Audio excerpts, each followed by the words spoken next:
Right, I'm gonna Oh, record. okay. Wait. Oh. Before you press it, I do want to know. I do want to let you know. It just instantly starts the game, so we will press Oh. the new game button at the same time. Okay. Let me. Right.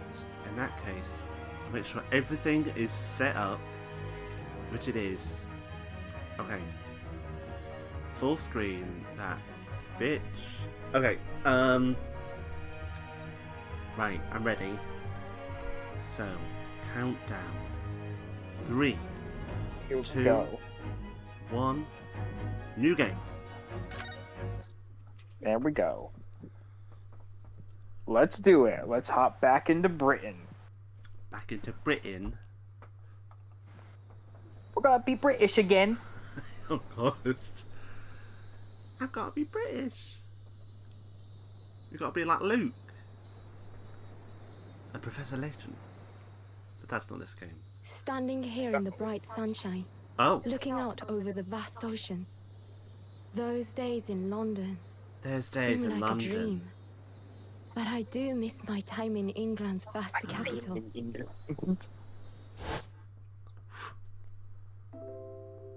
You know, he's flourished into a truly wonderful lawyer. Why does she sound so British? I've no doubt that I at this very know. moment... I mean, he's technically it fighting makes some sense noble because cause Britain in is the court. only English language at the moment. I get. Oh, that is true, actually. But I mean, there's no like accent Forgive that's me apart from British. for It's not taking like so long to come to visit you.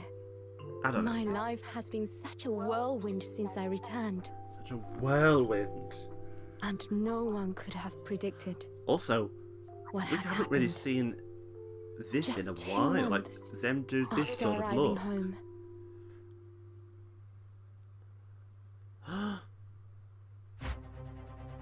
Oh, Oh. oh, that looks like sand. Oh, that's probably just because of the film grain, I suppose. so I came here today to ask something of you. Tomorrow, I shall be standing in court for the only time in my life as a lawyer. As a lawyer. Ooh. Also, that looks very similar to the woman from the first case. So The please, first game. I Yeah, ask for your guidance. that is the same one with a Kazuma-sama. ridiculous hat. Even the swan died.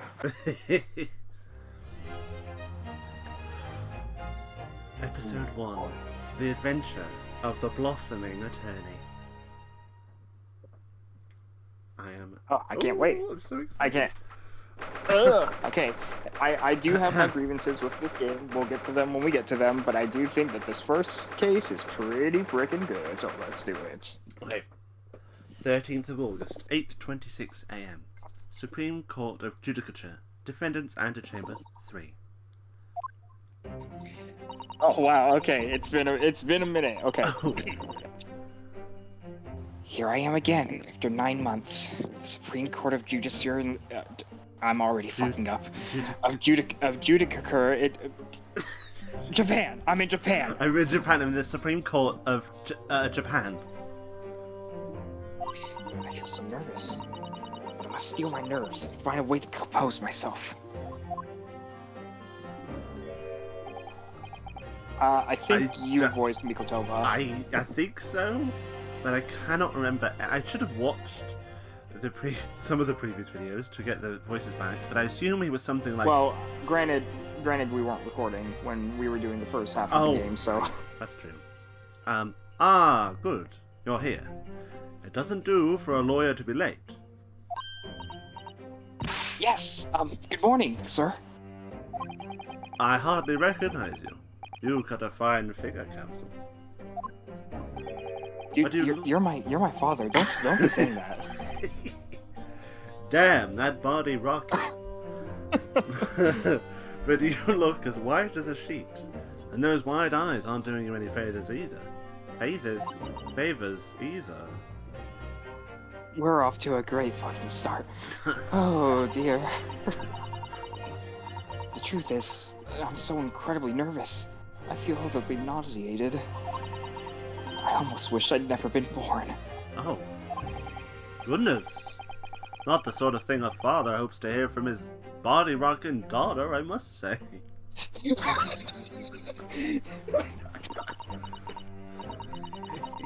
Yujin Mikotoba, professor of medicine at Imperial Yume University.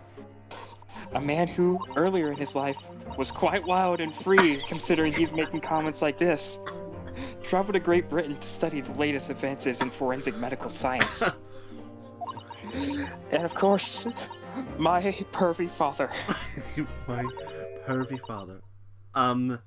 Excuse me? I don't know who this is. Probably Iris or something. This should be you. This should be you. Oh! Would I be correct in thinking that you ought to be my lawyer in court today? Yes, that's right, miss. Well, I want to thank you for agreeing to represent me. I swear on my life. My life. It's complete fabrication, this whole thing. Ray Miambi. Membami? What? Membami? That's an interesting name. That's such an interesting last name. Membami. Membami. Okay.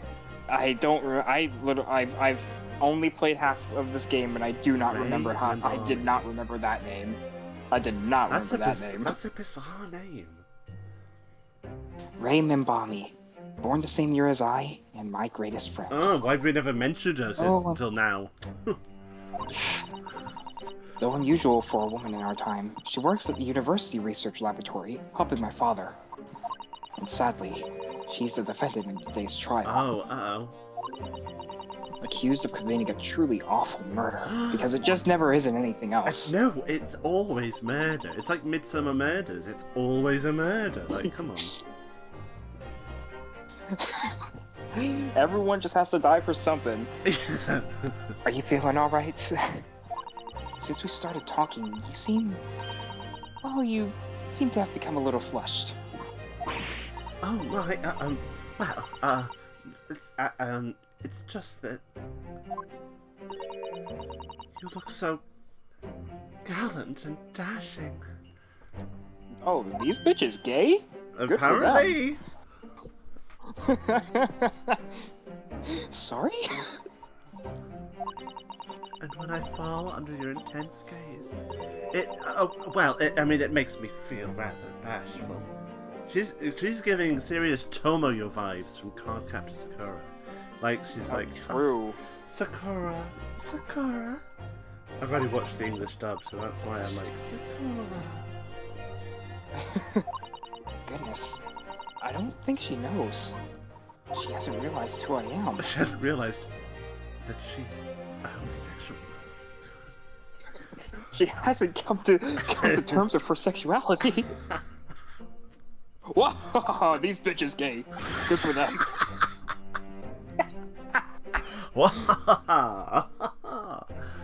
Oh my god. It would seem our little plan for this trial is going to work. I'm happy we're back to these characters.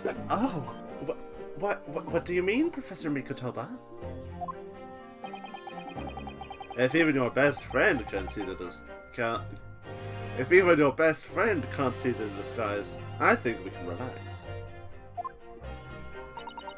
Disguise? Yes.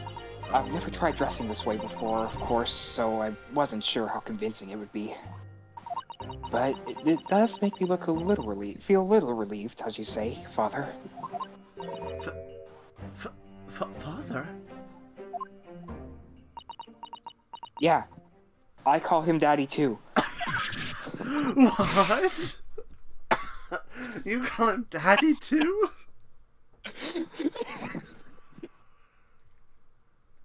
How did you know? Is that you, Susato? I'm so sorry I didn't say something sooner, Ray. I just... No! No! What are you doing? What's going on? What? That varsity uniform, that varsity cap, that varsity cape, that varsity badge. Look at you. You look for all the world just like a student at the Imperial Yume University. A male student. Someone who works in the mail room. So glad you think so. It means all my There's that prep. And then she just dies. It means all my It means all my preparations have been worthwhile. I woke at 4 this morning to make a start. But I don't understand.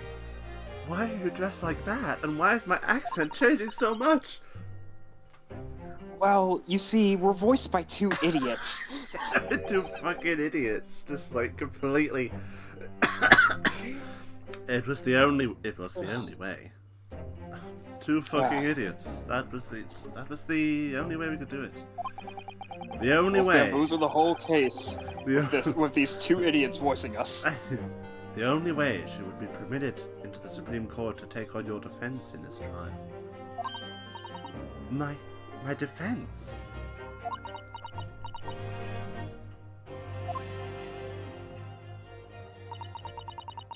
Never before in my life have I felt so frustrated at being born into this body. Oh! Courts in Japan are barred to women.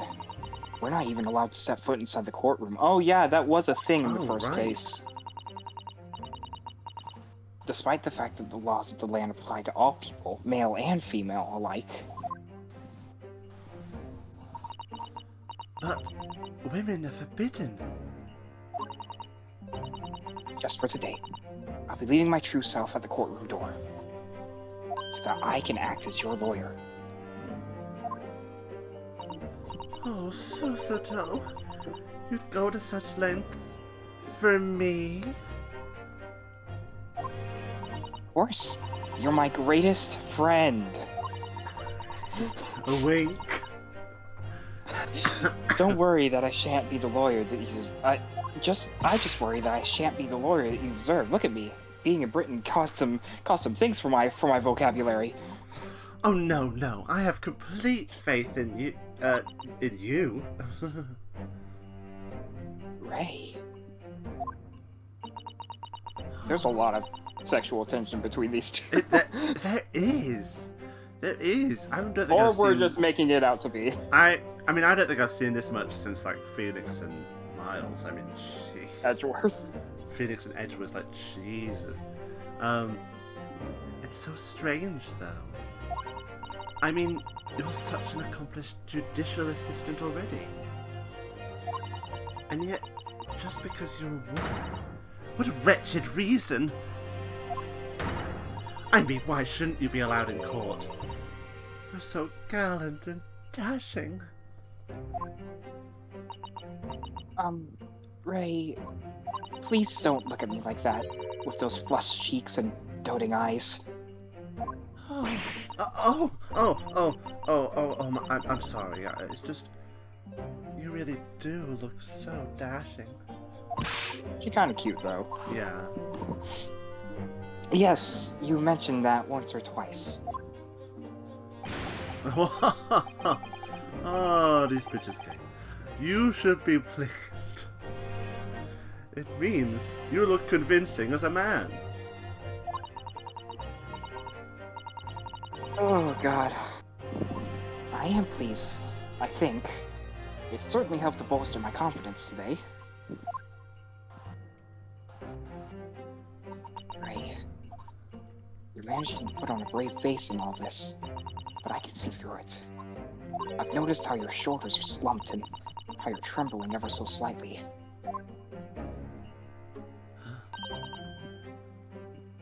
Susato, you do believe me, don't you?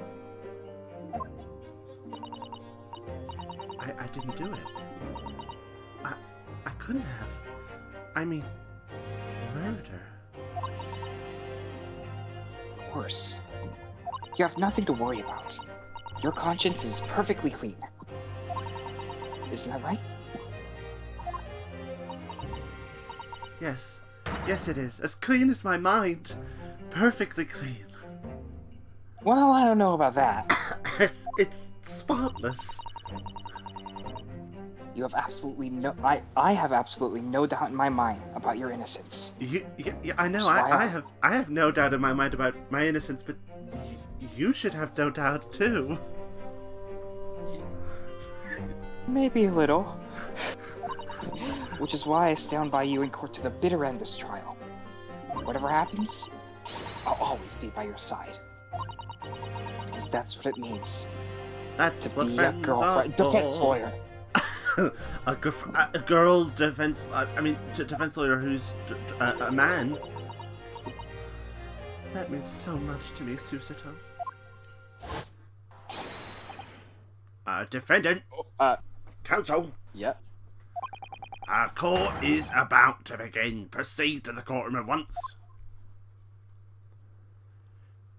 I don't know why those guards are British. Yes, it is very strange. You should go in at once, Ray, before anything else weird happens. If you're late, the judge won't hesitate to pronounce you guilty. They're that strict. I mean, it's literally like, if you don't go in, you're guilty. I guess this is the Meiji era, I think.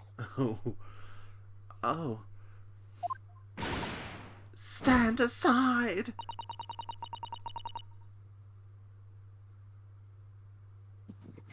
Damn.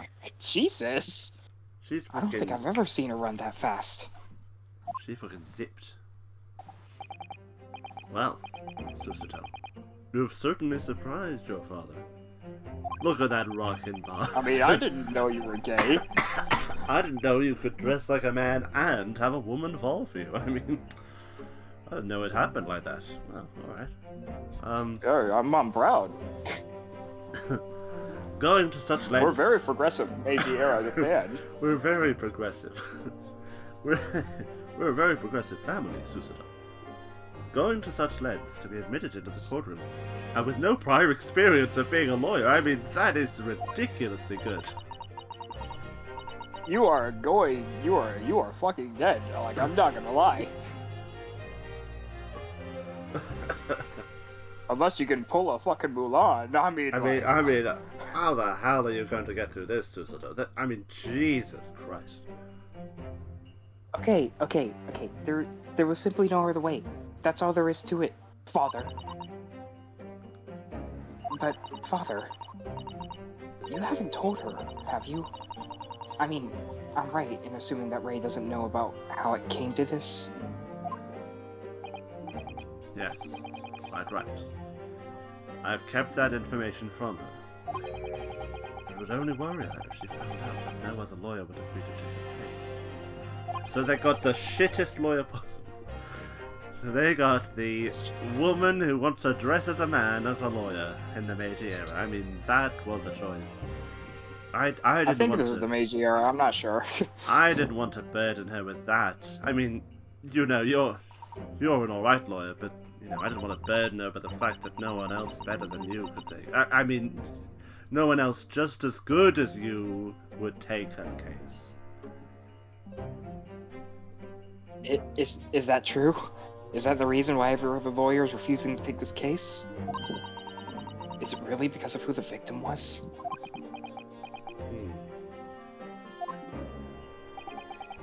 We should be making a move now, too.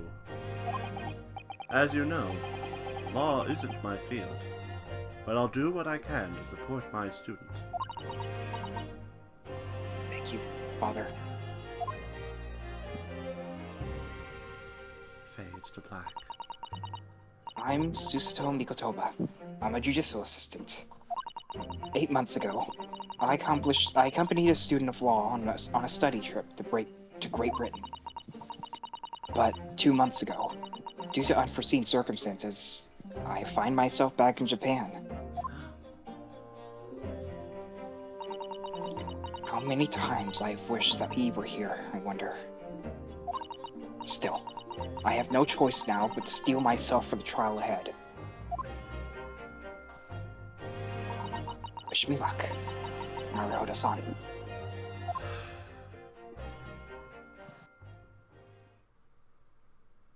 Then let's fucking do it. 13th of August, 9 a.m. Supreme Court of Judicature, Courtroom 1. But it's nice seeing this one again, because we didn't really get to see this in the first game. It was only Yeah, the we didn't first see this one case, very often. It was only the first case, yeah. Which was... Oh, well, jeez. oh, what? Oh, God, there are a lot of... Wait, there are people. Okay. So, you'll be Susato. How did I do the... But, Yeah. You're Mikotoba. I'm pretty sure you were Pain. Yeah? You're also the defendant. I'm usually the judge. Huh. You got a good few voices as of now. Maybe I could do Pain? Just to lighten your load a little? I don't mind. Wait, but who's the judge? Okay. Are you the judge? I'm usually the judge. Okay, well wait. I do know how many characters there are in this case. Oh, right. You're going to be voicing 2 of them. Okay. And you'll see why. Okay. You be the judge, and then... I mean, you be... Sorry, not you be the judge. You be the character, the judge.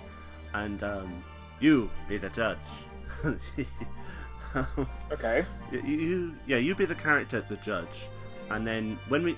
Maybe I'll start as Pain, but then we'll see how it happens, what happens, because... Okay. Because sometimes Pain doesn't get a lot of airtime. Yeah, he usually once the case starts going along, he usually just kind of shrinks into the background. Mm-hmm. Okay, this judge voice is very different. I remember now. This court is now in session to hear the trial of Rei Miyambi. Miyambi. God, your family has a fucking weird name. And the prosecution is fully ready to proceed, Your Excellency. Oh.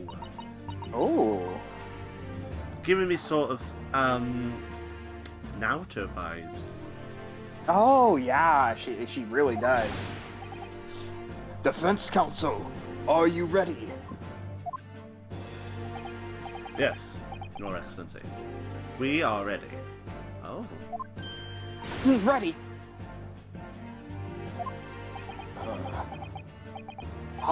Yes, counsel. According to your registration details, your name is...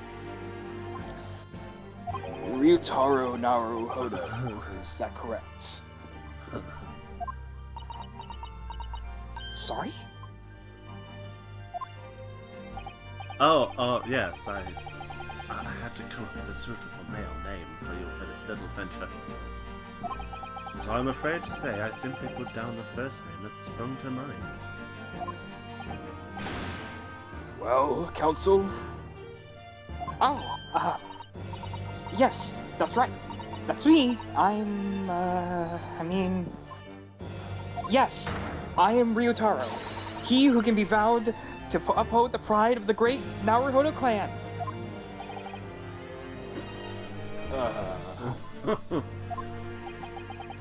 It seems Ryutaro may need to consider how better to uphold his manly act first, and not overdo it. And those wild, wide eyes aren't doing you any favors either. Why can I not say the word favor? just relax, Mikotoba. Just relax and listen. Naruhodo. A fresh face in this courtroom, if I'm not mistaken. But the name Naruhodo, would that perchance be... Oh, you may be thinking of Yonosuke Naruhodo, currently in Britain as part of a study program. This is It, His cousin. that's right. Ryotaru here has been studying in the provinces, but was called to the capital for this trial. I assure you, in matters of law, his knowledge rivals that of any of Tokyo's preeminent lawyers. And don't go looking into his name. I'm sure just a simple subpoena of his files would clear everything up. Just don't do it. Don't do it. Don't look, but just trust. That's the way the Source, judicial trust system me, works. bro. That's the way evidence works. Just trust me. Any of them. Tut. What a pitiful situation. What's more pitiful is your hairline, bro. Get the fuck out of here. That hairline is awful. Like, it wouldn't be as bad if there wasn't that little tuft at the front. Ooh. Having been rejected by every lawyer in the capital, the accused has had to call in a country boy. You calling me a cunt? How dare you! How dare you! Susato is every bit as gallant and dashing as any of your Tokyo attorneys. I would have you making fun of her. Her? Yeah, that's my pronouns. I mean, her, Ray. Oh my god. What an unrefined tomboy we have here. But I wonder, is your gallant and dashing lawyer up to the challenge of defending you? His wide, skittish eyes very much suggest that he is not. I'm so nervous. Now that I'm standing in his shoes, I'm starting to understand what Naruto-san goes through. Like it or not, eyes aren't wont to flit. They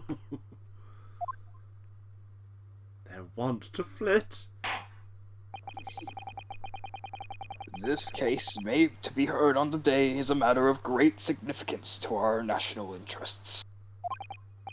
In fact, it would seem reasonable to assume that the outcome of this trial may very well affect the future of our empire. Just like the trial 9 months ago. And yet for proceedings of such importance we have this unknown yokel by the dock? Dear me. Perhaps this would be an appropriate moment for me to assess the defense. To determine whether you are sufficiently competent to practice in this courtroom. 9 months ago, when a certain other Naruhodo stood where you're standing now. This same judge tested him as well. And even though he was just a student at the time, not even of law, he passed the test with flying colours. I literally have no idea how he did it, because he didn't study any law, but for a trained and experienced judicial assistant like you, this will be easy. This will be easy. This will be easy. I forget what that's from. I don't know. Oh, I think it's... Is that Overwatch? I can't remember. Oh, maybe. Actually, So, it might be from counsel. Overwatch. I think that does sound familiar now. This will be easy. Okay, anyway. So, counsel, do you consent to answering some simple questions? Alright. It's time to prove myself.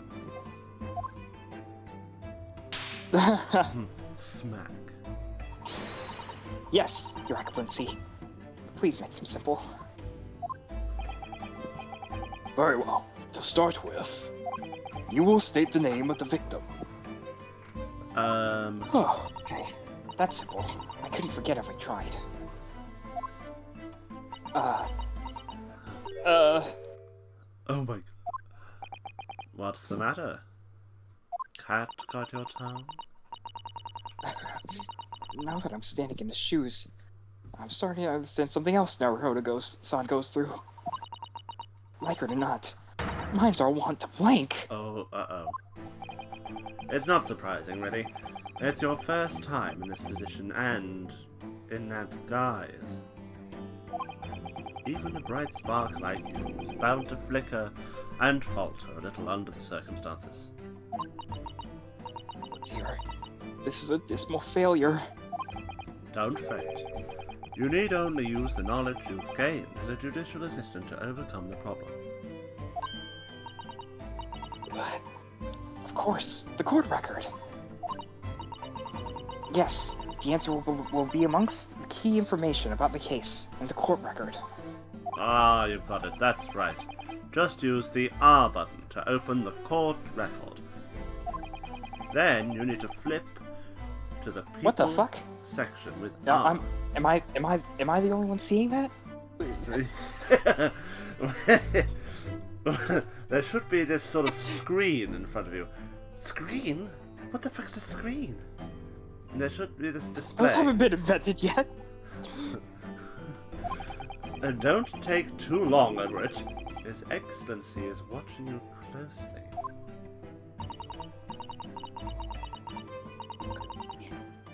Okay. Sorry. Alright. Check the court record of R. That should be where that should be where the information I need. I just find it really funny when characters talk about controls out loud. It's like they have the controller in their hands. Yeah, it's the R button, and you know it's just there, darling. Wait. Oh, yeah. That's. I'm waiting, counsel. Oh no, I actually have What's to, the name of the victim Oh. in this case? I have to go to that bit. It is. Well, it looks like it's Giselle Brett. 9 months ago, she was found guilty of the murder of visiting Professor Dr. John Wilson. Giselle Brett. Yes! Yes!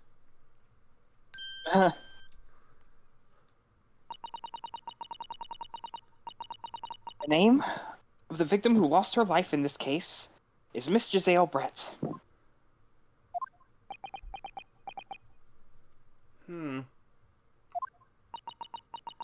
Giselle Brett. A name that will never be forgotten in the courtrooms of our country, I'm sure.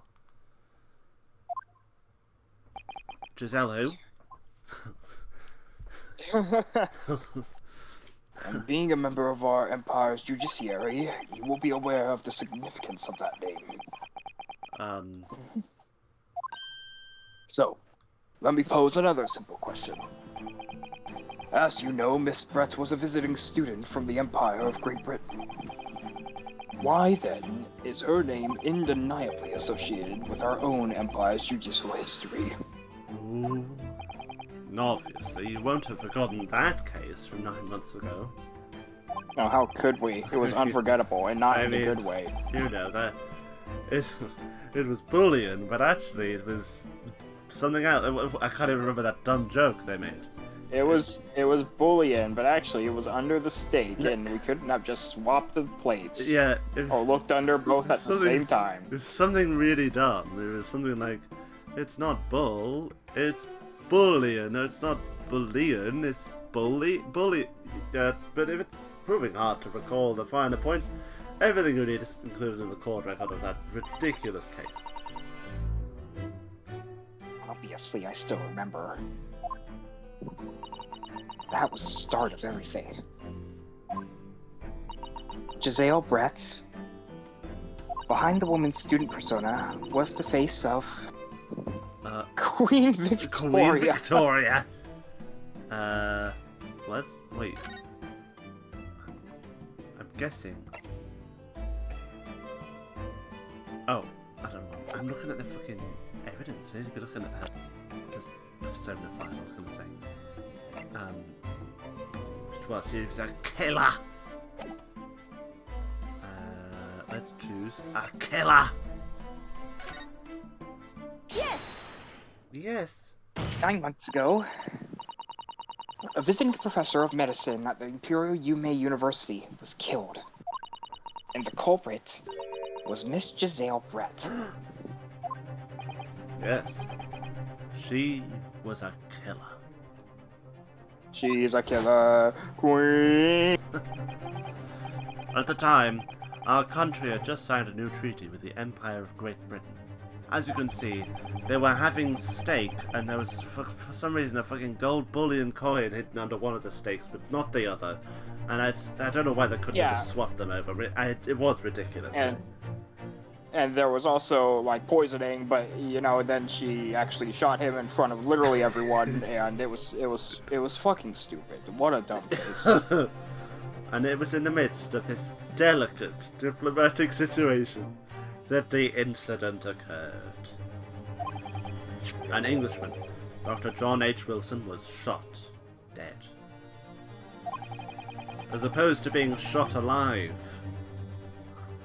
I believe he was an associate of yours, Professor Mikotoba. Oh, I think that's a judge. Yes, I was indebted to the man. He'd been. Suzudo's like, fucking hell, Mikotoba, that wasn't your line. That was the judge speaking.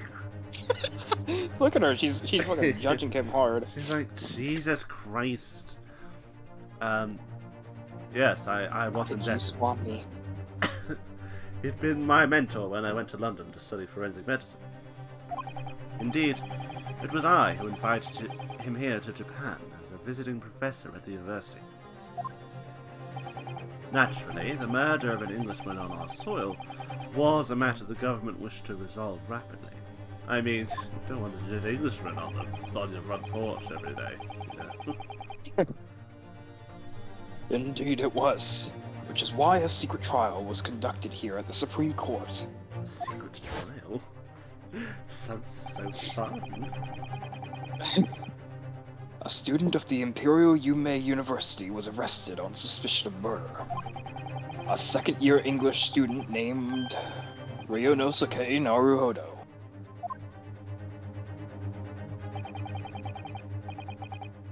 With the help of his best friend, a student lawyer, I'm just now realizing that this is probably Mikotoba speaking. I don't know anymore. No, this is... Wait, now I'm not sure. The accused conducted his own defense. And basically this bitch was just... Miss Giselle Brett was exposed for the despicable crime committed by her.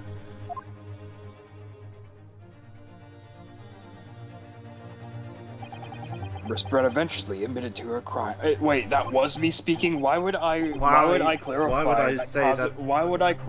that Kazuma was his best friend? Am I a fucking narrator or storyteller? His best friend was there as well.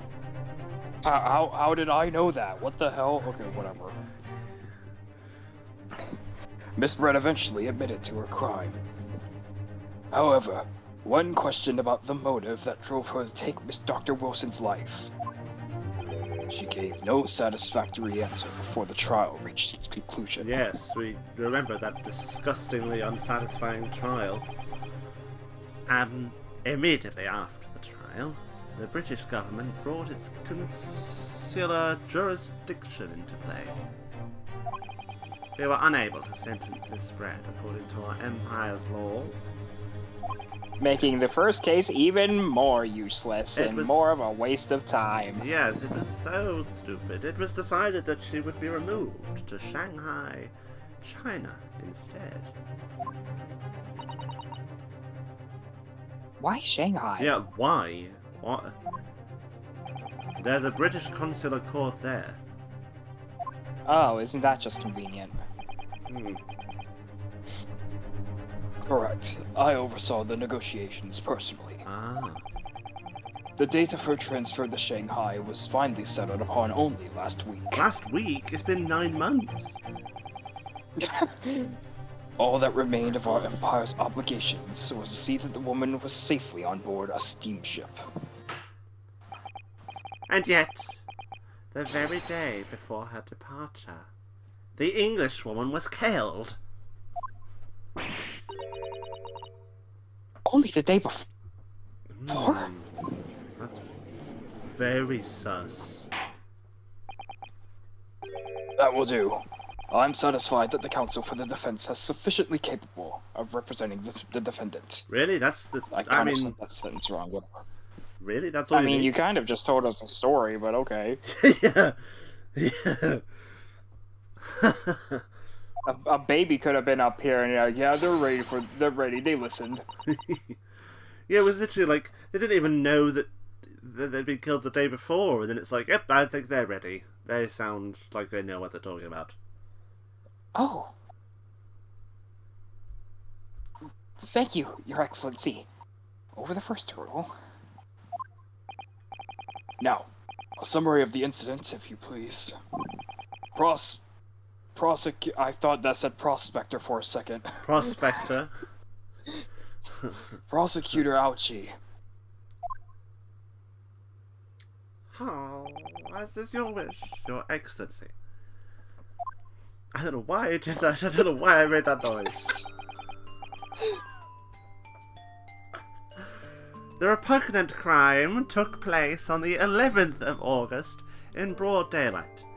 So somehow it took 9 months for her to be sent to Shanghai, but then 2 days after her murder, we've got a court case. I don't know how that works. It's a quick turnaround somehow. On the outskirts of the imperial capital, under a bright blue sky, at a secluded bathing spot by the sea. Okay, my dude, you're not writing a book here. The incident occurred inside a small beach hut, erected for bathers to rest or change their clothes. The cause of death was a single stab wound to the posterior abdomen that pierced the victim's lung. An injury which proved fatal. Even the swan died. There were 2 persons alone together in the beach hut at the time of the victim's death. Miss Brett, in her bathing attire, and the accused, Raymond Barmy. What do you mean in her bathing attire? She was still in her full dress. Yeah, that's a bathing attire. Accordingly, there could be no doubt of the accused's guilt, especially when we consider she had a powerful motive. The police arrived rapidly at the scene and promptly arrested the young lady.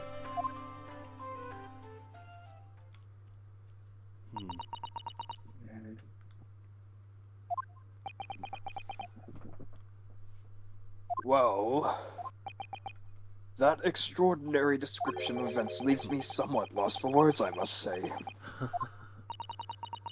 That's certainly true. The prosecution's summary Was like a novel. was full of words that raise an awful lot of questions. As a lawyer, I really ought to pick up the prosecution's counsel on what he said about... What? I mean, listen. I mean... well, anything really, all of them. But I mean, just because I want to follow the sort of story, I'm going to go for being alone together. I mean, why would they be alone together? That is weird. Being alone together. Membami-san.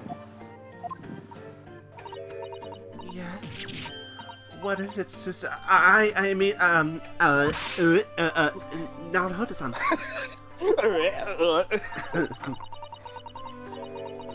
I'm really starting to wish we'd made my allies to Ryotaro Susato. That would have been a lot easier. Yeah. Please tell the court why exactly you were present at the bathing spot with the victim in the first place. And why you were alone with her. Oh, well, no, that's not true. It wasn't like that at all. There were other people present. A detective who was guarding Miss Brett, for starters. I was just asked to accompany Miss Brett as a companion, that's all. But let us be clear. At the moment of her death, you were alone together with the victim in the hut. You and no one else. Hello? Hello? Oh, okay. I do not know what happened. Discord fucked up Oh. bad. Oh gosh, what happened? I don't know. I just disappeared for a sec. Oh. I don't even know what happened. Everything else seems to be working, he says. He hopes. Okay. Well, we're good. We're good. Don't know why that happened, but we're fine. The truth is, there is only one reason why this young woman accompanied Miss Brett on her bathing sojourn. What a weird... What? It was the accused... Sojourn? It was the accused's last chance to take the victim's life.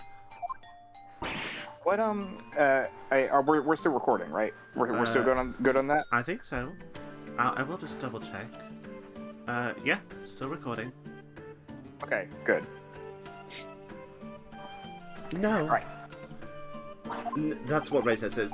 We are still recording. She's not to say, like, no, we're not recording. Because, as we know, the following day would see Miss Brett extradited to the British authorities in Shanghai. And the accused would never have an opportunity to dispatch her again. Why does he sound a bit like Edna Mode? Oh my god, he does. You should just do that. Just do Edna Mode. Kindly refrain from conjecture, counsel. Tish, haha. Ha. The prosecution counsel seems to enjoy using provocative tricks like that. But for now, at least, we need to assemble more facts. Try not to let him goad you. This is really terrifying. Father's right. We need more information. As a lawyer, I really ought to pick up the prosecution counsel on what he said about... Oh shit, I accidentally clicked being alone together again! No! No. No! No. Okay, I'm just gonna skip through it. Oh, whoops. No, whoopsie daisy. That's funny. Oh god. There's only one person last chance because we know that the next day was the day that they couldn't do it. Oh well. Terrifying. Okay. Let's go for the bathing spot.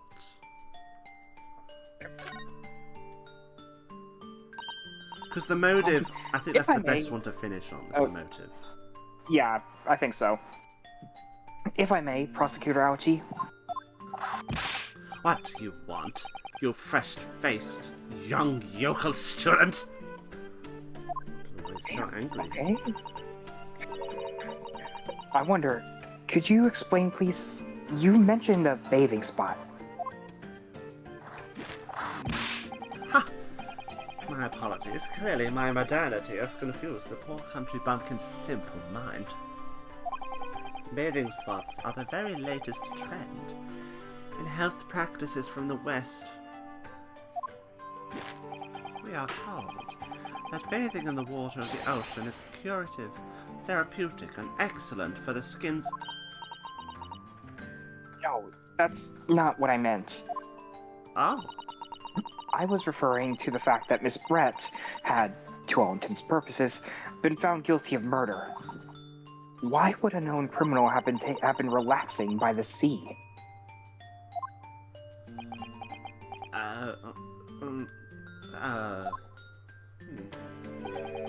For old time's sake, I believe. Sweet. Miss Brett was to depart for Shanghai the following day. Her final wish, as it were, was to enjoy a day at our country's wonderful coast.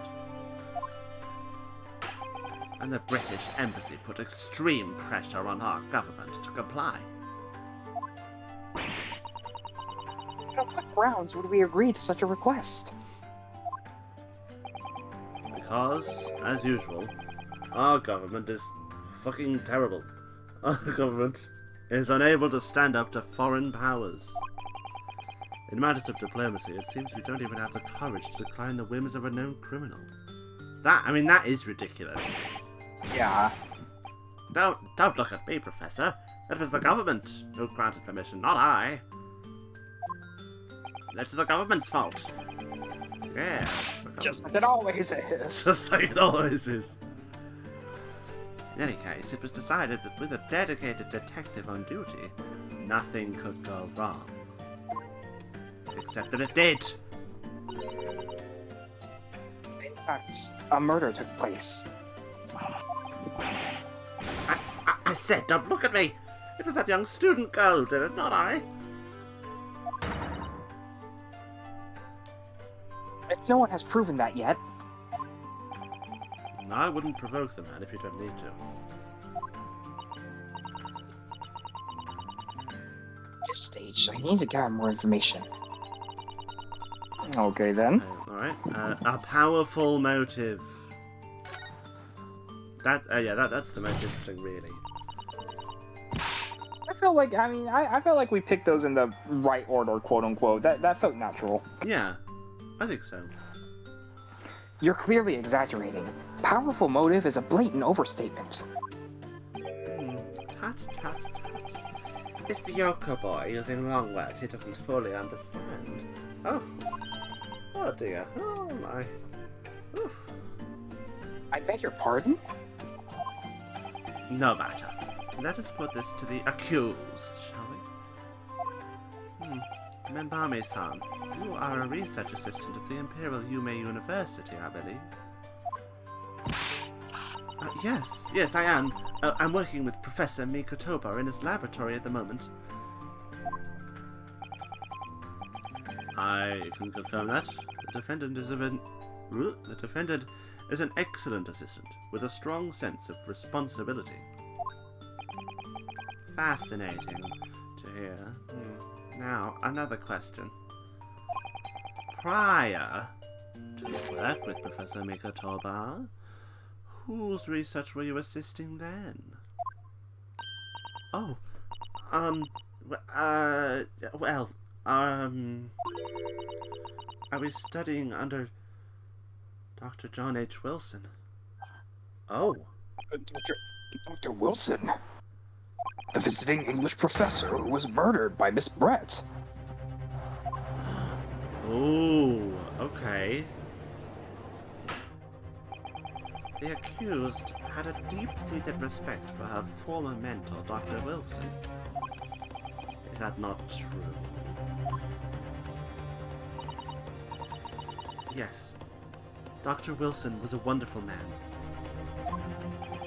Interesting. Then tell the court what deep-seated feelings you had towards the Englishwoman who killed him. Well, obviously I was filled with hatred for what she'd done. A powerful hatred. No, Ray, be careful of what you're saying. Oh. The motive was revenge. Plain and simple, Your Excellency.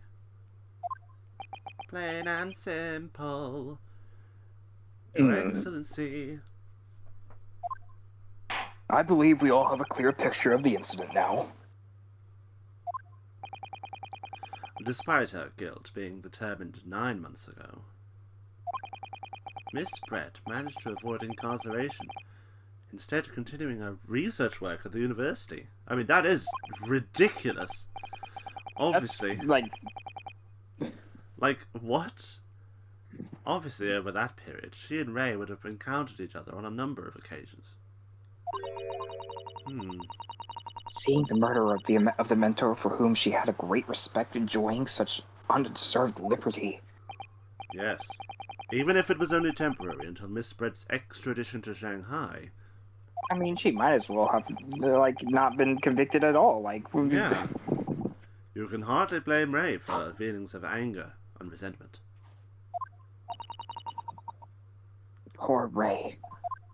So, see, this is another thing about the first case, though. I know it's a part of the story, but, why even have that whole trial in the first place if she knew that she was not even going to be punished for it for this long a time?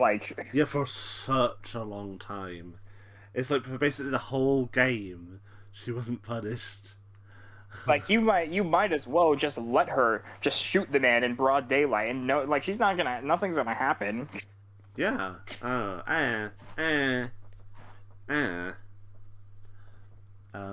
So, Your Excellency, if you'd be so kind as to peruse this exhibit. A photographic print that shows the scene of the crime immediately following the grim incident. Or the Grimcident. Ugh. Yes, thank you, Counsel. A tragic image. As you can clearly see, there was nowhere within the hut that anyone else could have hidden. Nowhere at all. The court will accept this photographic print as evidence. The photograph of the crime scene has been entered into the court record. As I understand it, then, the victim of the defendant were alone inside the beach hut at the time. This is a deeply troubling matter, I must say. The finger of guilt points firmly at the defendant. Well, Your Excellency, naturally the prosecution has much more to its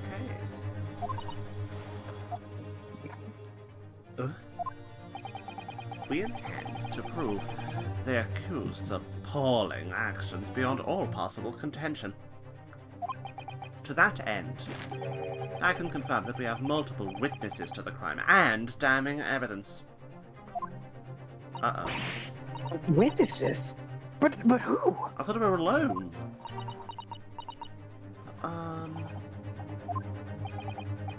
One of whom, I might add, is a highly respected police detective. Oh no, is it gonna be fucking, oh god. Is it gonna be him? Gregson, like... Satanamka? Oh no, I was thinking... for some reason I don't know. I was, for some reason, expecting Tobias Gregson just to come back. Like... Oh. I don't know why. Whoopsie. But this is in Japan, it's not in, like, the UK. I assure you, the testimony of these witnesses will leave no room for doubt.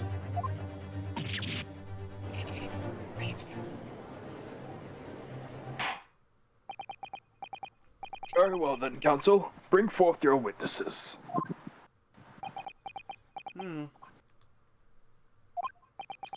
I, Taketsuchi Aochi, have been waiting for this moment. Sorry? Oh yes, I haven't forgotten. That trial 9 months ago, here, in this very courthouse, that terrible, terrible trial, when that irreverent little student boy utterly humiliated me. Oh. Ah! That's what he... I completely forgot that is what he looked I completely like forgot. in the first case. I just forgot everything about that case, man. I don't care. Ryunosuke Naruhodo! What? Yes? This insult to the Aochi family name will never be forgotten. Forgotten. Oh, yes. Fucking hell, just Kazuma line, Jesus. You've become conceited with age, Counsel. But the old have to stand aside and make way for the new. It's the way of the world. May you never forget that.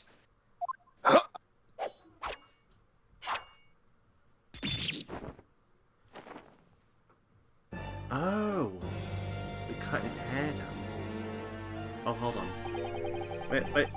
Alright, hold on. Wait, sorry, I'm just gonna stop the recording because I'll You're good. need to talk to me. No, you're good. Alright, be right back. Alright, and we're back. And we are back. It has been a full year again. Guess what? It's been so long since we last played. It's been 9 months. It's been another 9 months. another 9 months. It's probably been like 9 minutes since we last played. it. Gaha 2 is whole. Just saving it, just because I thought it Okay. did we... Okay, so we're on the strike the head. Okay. Strike the head of a samurai whose top knot has been cut, and the bell of cultural enlightenment tolls. Yes, on that fateful day, my former self died. That's a bit intense. The start of your own mini Meiji revolution. Are you modernizing as well, Council? Oh, it must be the Meiji era then. Oh, yeah. Silence! Since I swore revenge back then, there has been a minor miracle atop my head. Observe. The ouchy growth. Ew.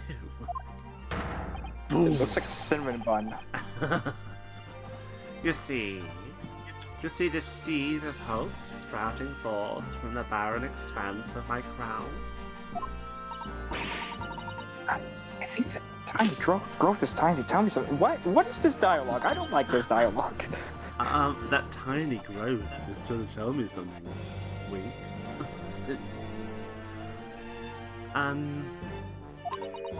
I'm afraid I can't really see.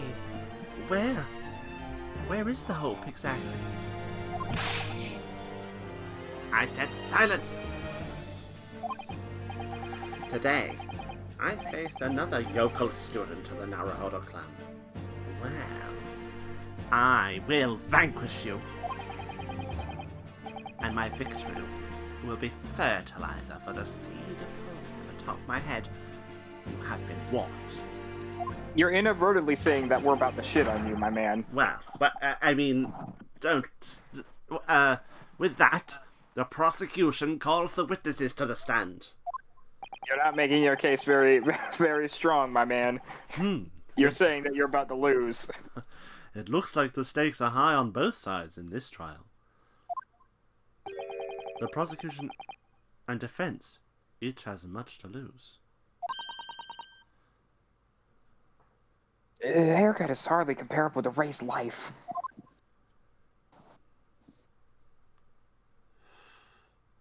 Oh, yay! Oh! Oh!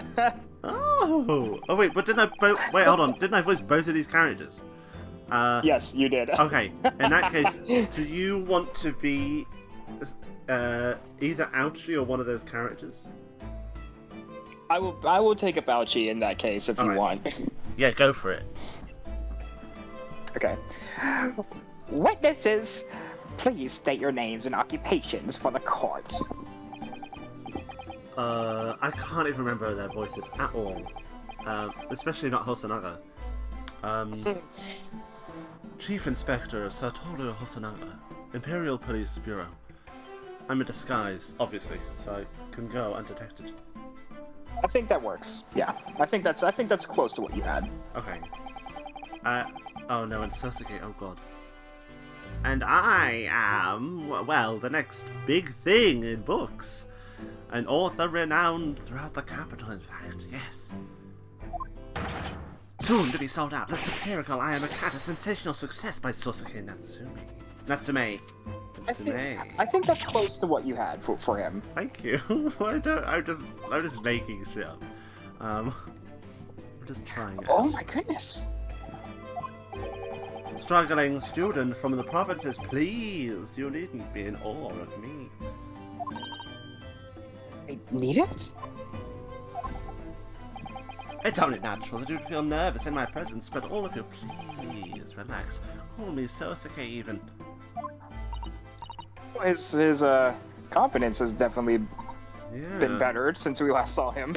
Yeah. Yes. What on earth is Sosuke-san doing here? Tread carefully, Susato.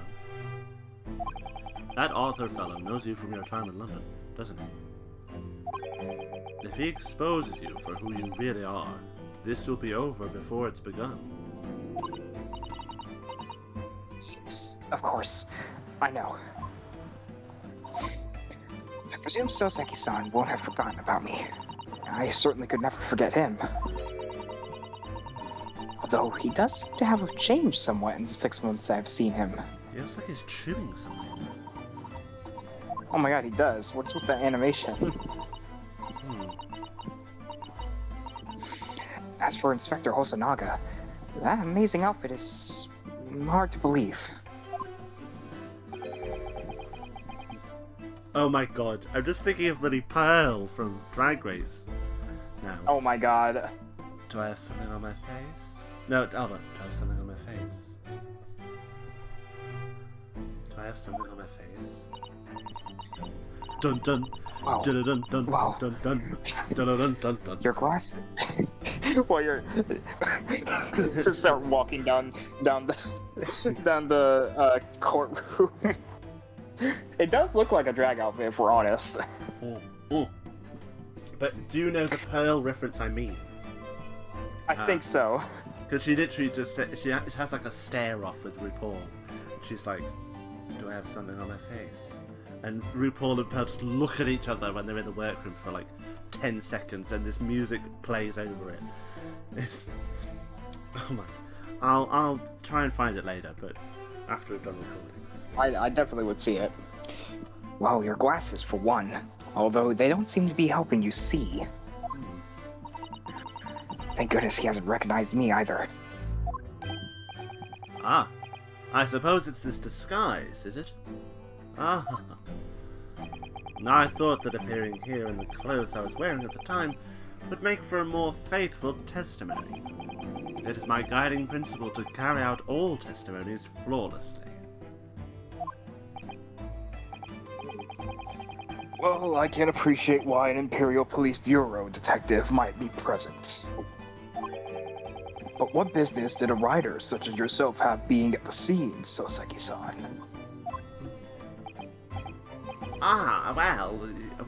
You see, I had been asked that day to give a lecture. I don't remember his voice completely, but that's fine. On the morning, We'll it's roll been... with it. You'll get back into it. It's been 6 months in game time as well, so his voice probably changed slightly. On the morning of the incident, in the Imperial University's Grand Lecture Hall, no less. Yume University? After the lecture, I had a very pleasant conversation with a researcher in the medical science department.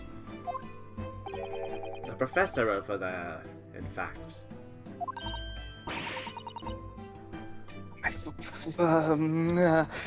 With Professor Mikotoba? With my fabulous Professor Mikotoba? Yes, that's right. It was arranged by one of the newspapers. They wanted some story or other about 2 former students who studied in Great Britain.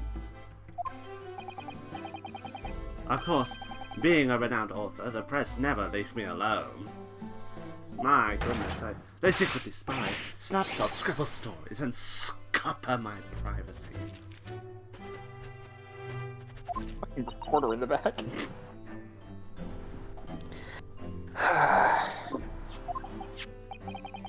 As you can see, the conversation was written up in this newspaper here. Read it at your leisure, my provincial struggling student friend. I have plenty of copies. Plenty. Thank you very much. He practically threw that paper at me. The Soseki... I can't even say his name. The Soseki Natsume article has been entered into the court record. Anyway, following my interview with the professor, the lady in question appeared and made a very unexpected announcement. I should like to go with everyone to see all countries cursed. Those were her words. As I explained before, Miss Brett was never taken into custody.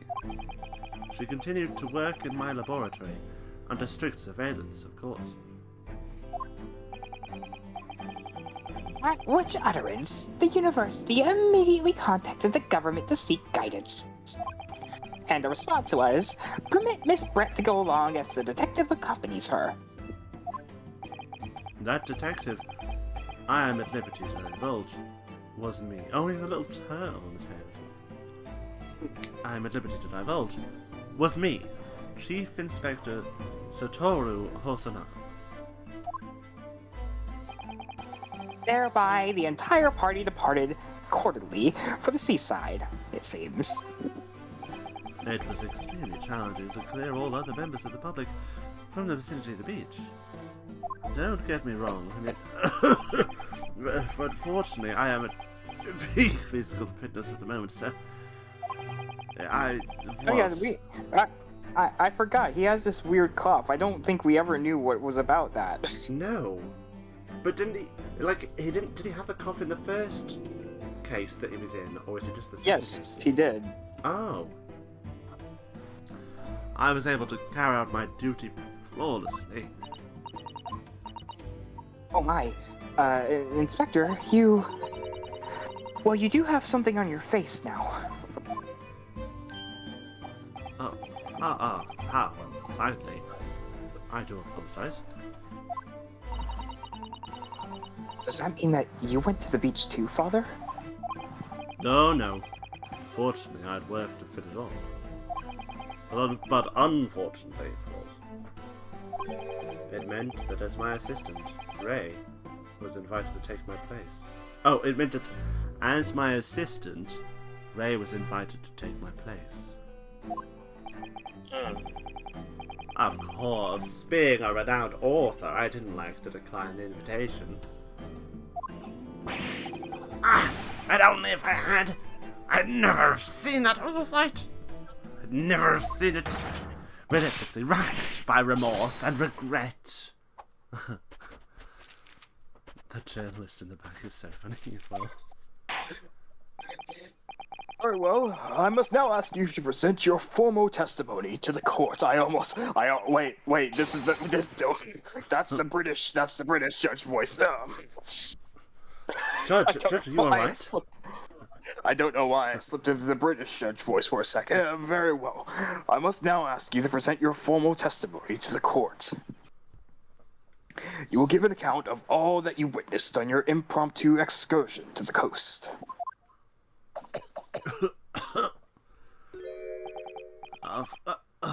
Of course, Your Excellency.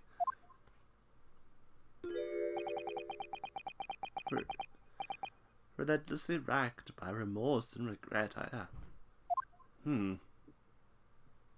That's a bit suspicious, Suzuki. Witness testimony. The witnessed scene.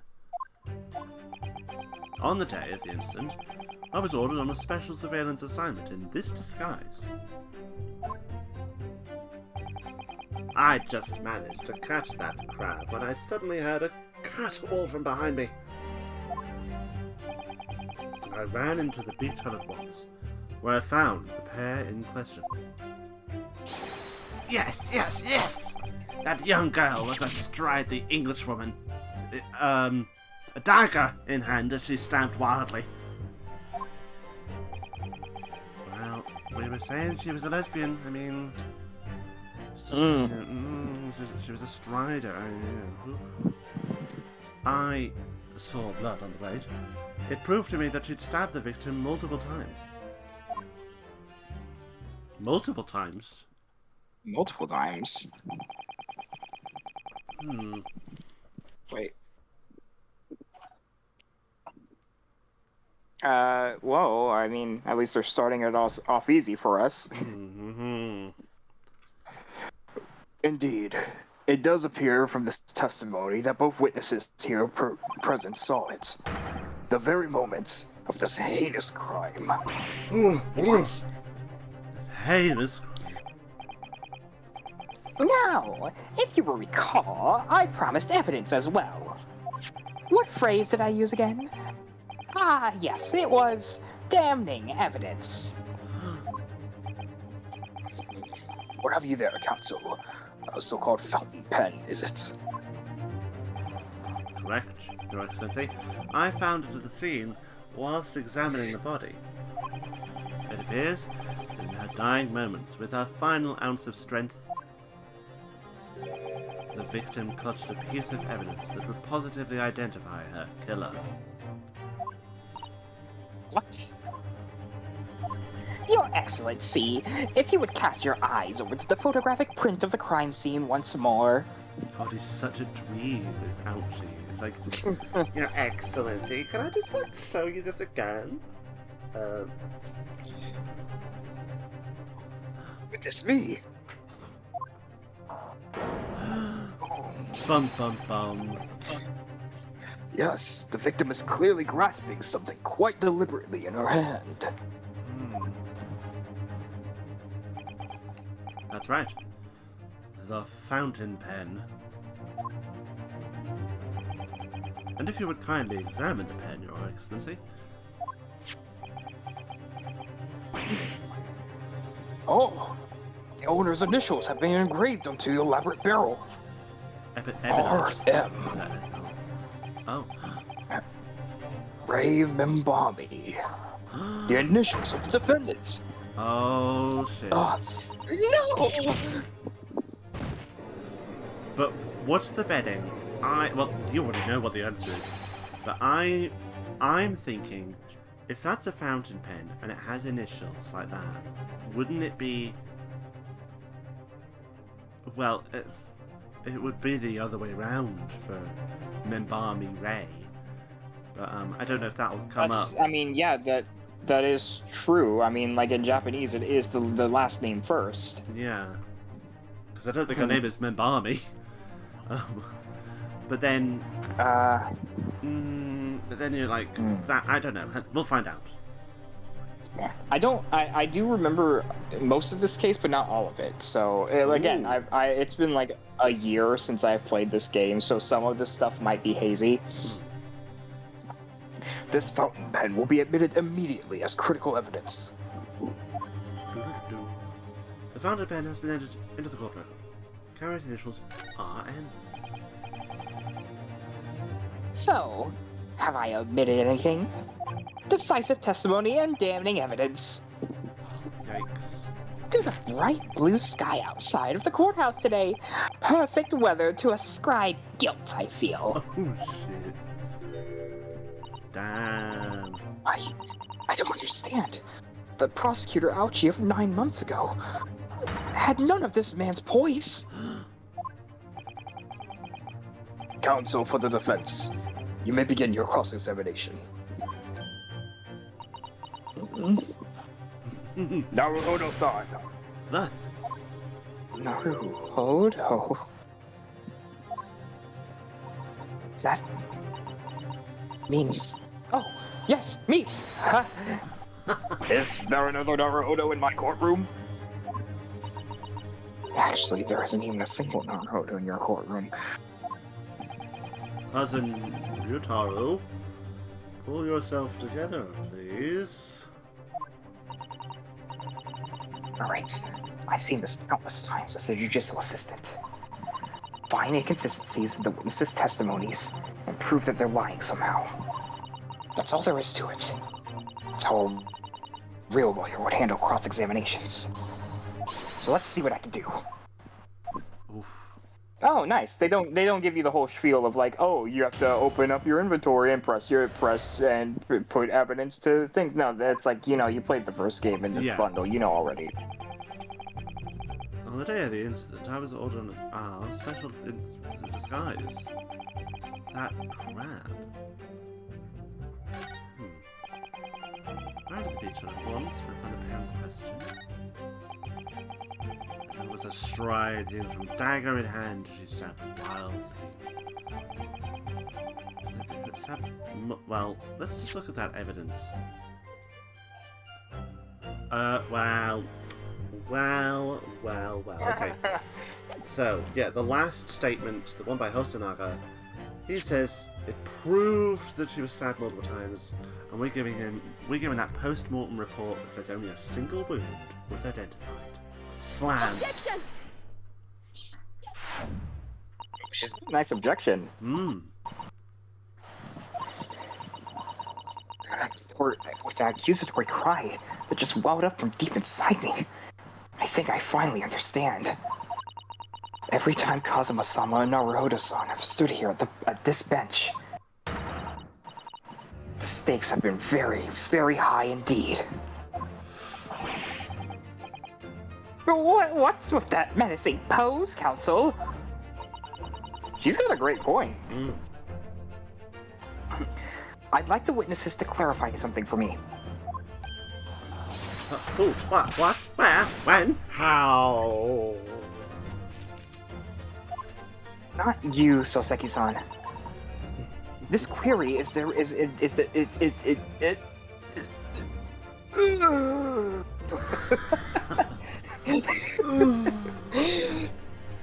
This query is directed at Inspector Hosonaga. Oh, at me.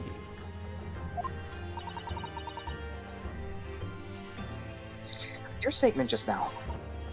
You said the victim was stabbed multiple times. Yes, that's right. As I said, when I entered the hut, the defendant was already standing over the victim, bloody knife in hand, like a murderous demon. And yet, that cannot be. What? To the point, please, Counsel. In the post-mortem report, it clearly states that the victim was stabbed one time. Oh! That was really good.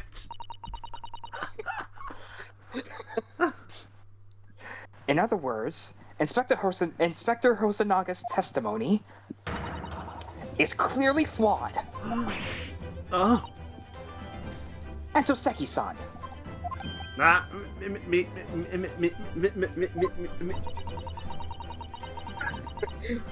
You claim to have seen Minbami-san in the throes of stabbing the victim. Yes, I did. Wildly. You and the inspector confirmed the same point. That there was already blood on the knife that you saw in the defendant holding. Yes, and it's quite simple. We know that the murder was used to stab the victim only once. Therefore, there's no way there could have been blood on the knife that. Let me redo this sentence. There's no way that there could have been blood on the knife if that single stabbing hadn't already occurred. True. Then what exactly is your contention, Counsel? Are you ever going to tell us? Yes, Your Excellency. There's only one logical conclusion. What Soseki-san in fact saw was not the moment of the defendant stabbed the victim, but the moment that the defendant in fact withdrew the blade from the victim's body. That can't be. Excellent work, Suzuki. I mean, whatever your name is, Ryotaru? Is that it? You exploded at them without objection, and then proceeded to pull them apart systematically. Objection! Oh, God. Objection! Well, this takes me back. Yes. I seem to remember your cousin staged a scene much like this in that trial 9 months ago. A half-witted child with a half-baked objection attempting to steal the show. Ooh. You're right. There were certain similarities. Except that so-called half-witted child managed to outwit the prosecution, who has only half a head of hair. Slater, my head is quite adequately dressed.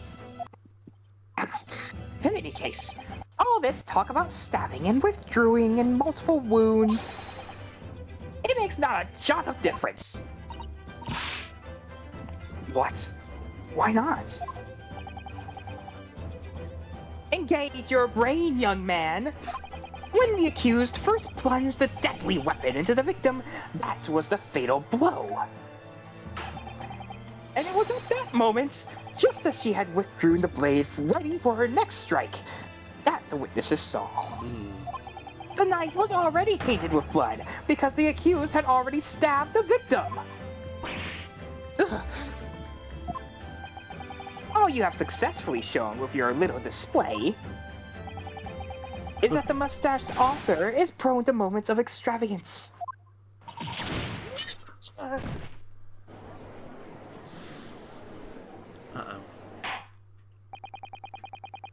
I am in agreement with the prosecution. If the defendant was seen wielding the blade at all, that is sufficient grounds for her actions to be viewed with suspicion. But if she was withdrawing the blade, then we are back to where we started. Sorry? Yikes. Consider this, young Yoko boy. If the student girl is innocent as you claim, then why would she have pulled the blade from the victim? And with a demon's cold-blooded composure, too. The prosecution demands an explanation, and it had better be good.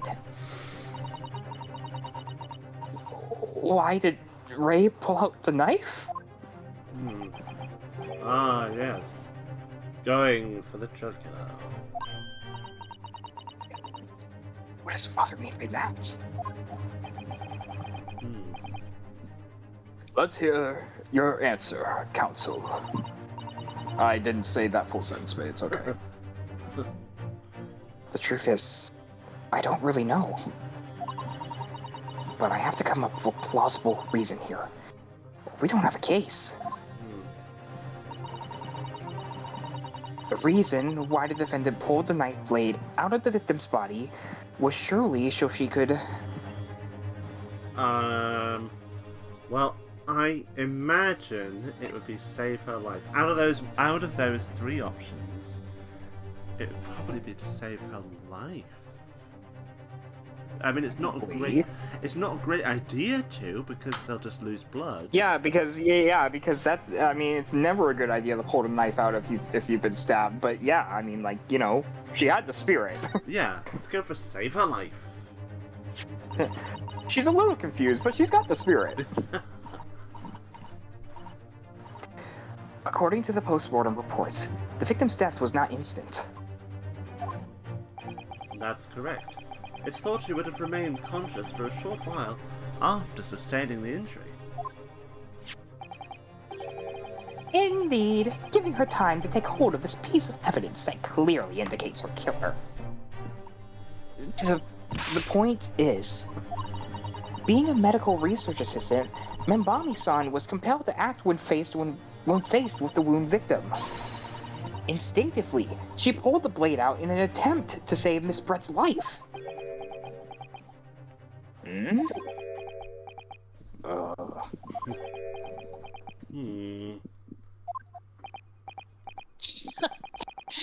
Did you hear that, Your Excellency? It would seem this is the best we can expect from this young yokel. Damn. Indeed. Is it just me, or does it suddenly feel much colder in here? Your Excellency, if I may.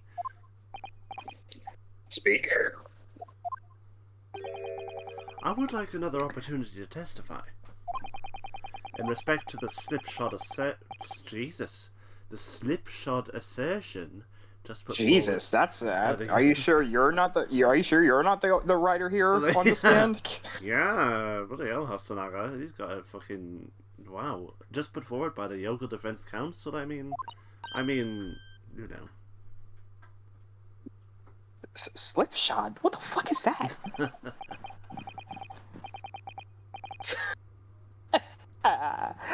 An excellent idea, Inspector. Our young yokel hopefully has a modicum of knowledge when it comes to the law, it seems. But in matters of medicine, he appears to possess not one iota of common sense. Very well, Inspector. I will permit your request, and I apparently will permit this blatant harassment of the defense counsel from the prosecution. You will testify again before the court on the subject of the defense counsel's assertion. Yes, sir. I will do so flawlessly.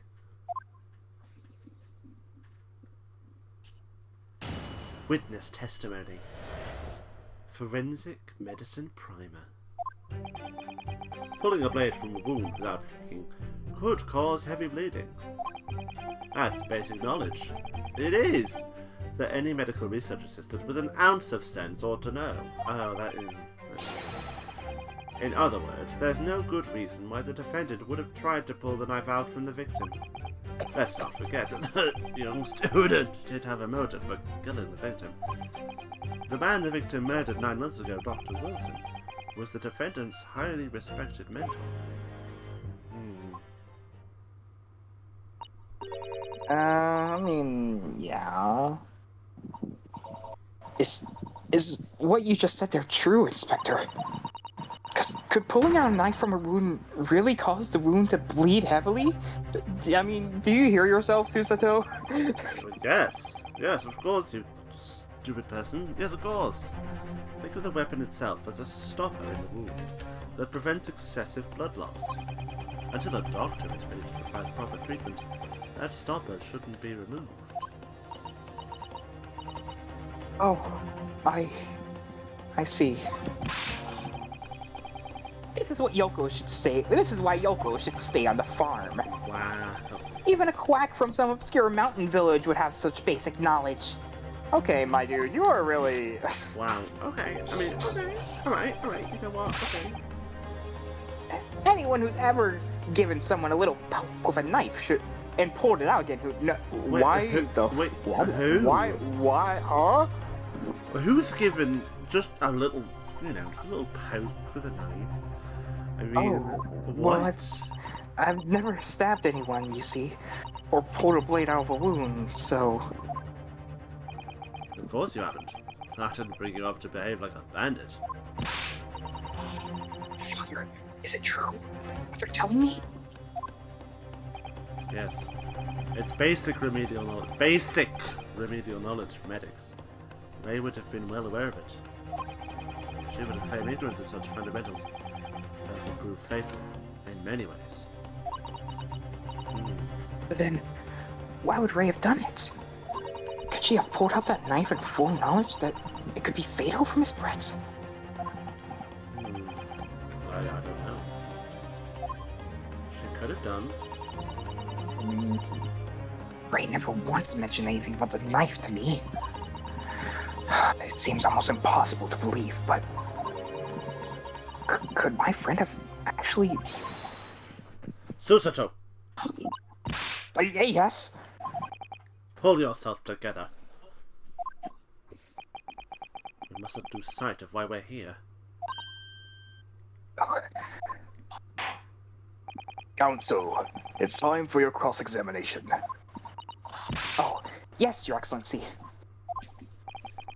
However, I must warn you that if your cross-examination fails to identify an issue with the established facts, I will be moving to my adjudication immediately. Oh dear. I understand. Believing in your clients, fighting for their cause until the bitter end.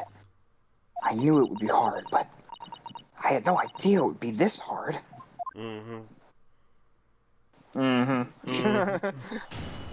Cross-examination. Forensic medicine primer. Pulling a blade from... Well, again, you're at the brains now. That's fucking basic knowledge. I mean, Jesus. There's no good reason why they would have tried to pull a knife from the victim. Again, I will follow you when it comes to the actual gameplay. The issue is, she did have a motive, but we haven't pressed anything, so... It doesn't look... Oh, wait, you know what? Let's look at the actual evidence we have. Okay. Let's... So what have we got? Let's look at the Oh no, we can't look at that. Okay, never mind. Let's not look at the fountain pen. Let's look at the Sosuke Natsume article. Oh. It's just of... Huh? It's of my... It's of Suzuto's father. And Soseki. Okay. And Wagga hi! Wagga hi! Wagga low! Oh my god, I forgot there was Wagga hi in there. Oh god. Oh. Wagga hi? Actually, I don't think that's Wagga hi. I think it's his offspring or something. That's Wagga low! That's Oh my Wagga low. god! Oh. Yeah, of course. Of course that's Wagga low. Oh my god. Oh.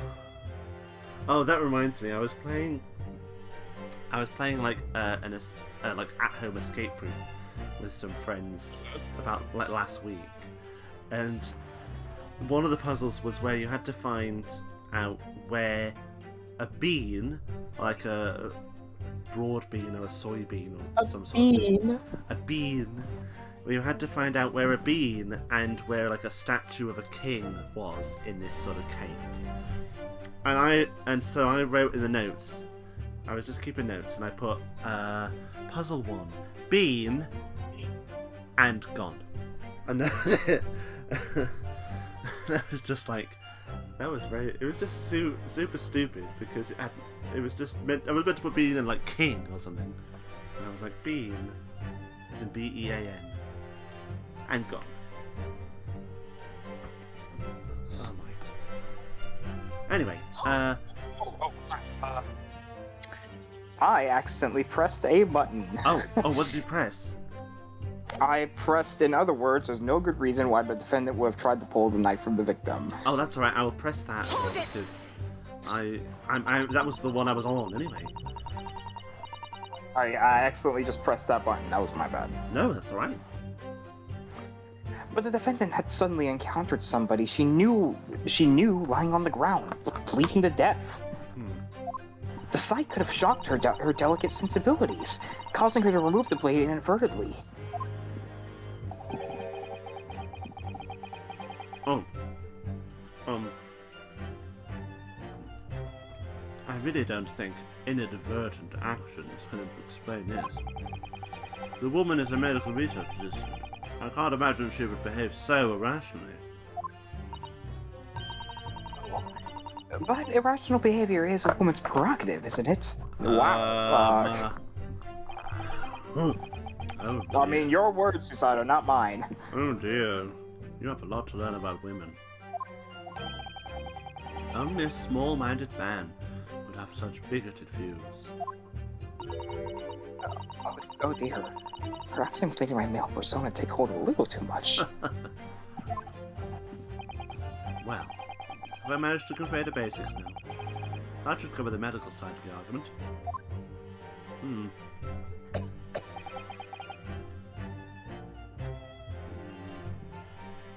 Well, everything else we can't even like, look at. Well, yeah, I mean, she did have a motive.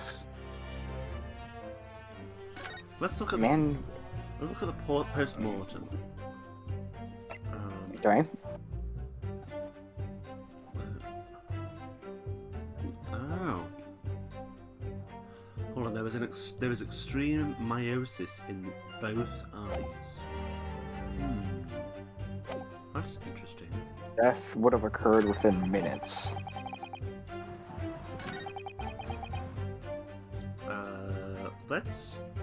Let's press statement 1. Okay. Hold it! You say that. You say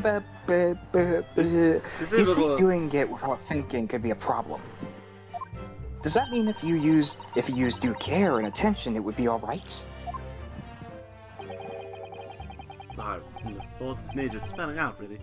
But, the blade is like a stopper in the wound. Remove it and a serious hemorrhage will occur. In other words...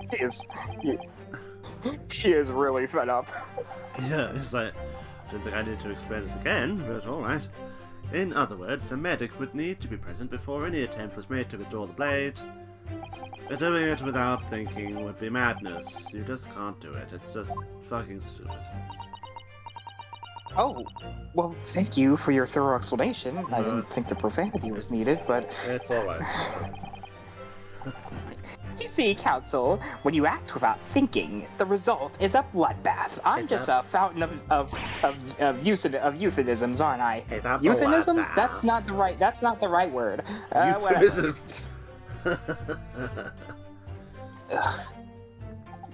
Back to the witness testimony. I think we should press statement 2, maybe. I was just gonna say, let's press statement 2. Because I don't really see the need to press the other 2 statements. In that case, there's an obvious explanation here. Which is... Clearly, the defendant, Raymond Bami-san, does not possess an ounce of sense.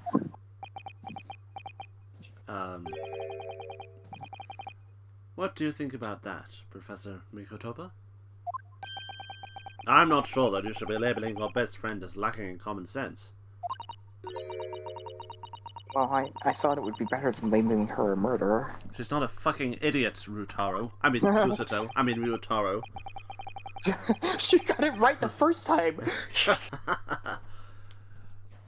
I don't know. Young people today, if that's friendship, I don't understand it. Unfortunately, that is kind of how friendship is these days. I mean, yeah.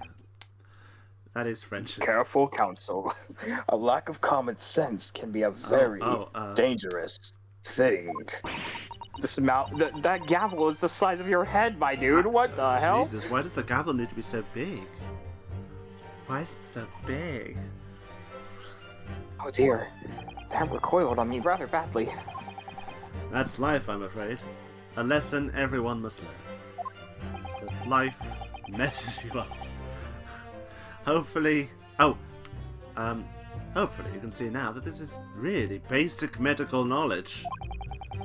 Being involved in medical research, Membami-san would certainly have been aware of it. Of this basic medical knowledge. That's basic, that anyone would know. Why the defendant would try? Let's press statement 4, because he's coughing on that statement. Hold it! Whatever the motive, it just isn't in Membami-san's nature to do something so awful. But she had both motive and opportunity. That's very hard to argue against. Sorry, God. It's alright? But you don't know the defendants. Objection! And you, Counsel, do not appear to know the law. Ooh, that was kind of a good one, actually. Yes, evidence is the only way to convince the court of your argument, not feelings. With this fledgling to defend her, say pity. I pity the accused. I pity the accused. I pity the accused who try to step to Clumber Lane. Call me B.A. Biceps, cause I crush your whole gang. That's an ERB reference for you, baby. Baby. Inspector, you reiterate your point about the defendant's motive. Oh, okay. Oh. Thank you. Ah, yes. Miss Bread was in many ways the sworn enemy of Membami-san. Oh, it didn't actually unlock a new... Oh. well. Did it not? Oh. Let's not forget that the Englishman did have a... let's press the last one. Well, I mean, we might as well press the last one. Hold it! How dare Well, yes, that's true. Dr. Wilson recognized Membami-san's talent and offered her the position of assistant despite her being a woman. She was extremely grateful to him. Yes. The Englishman appears to have been a very broad-minded individual.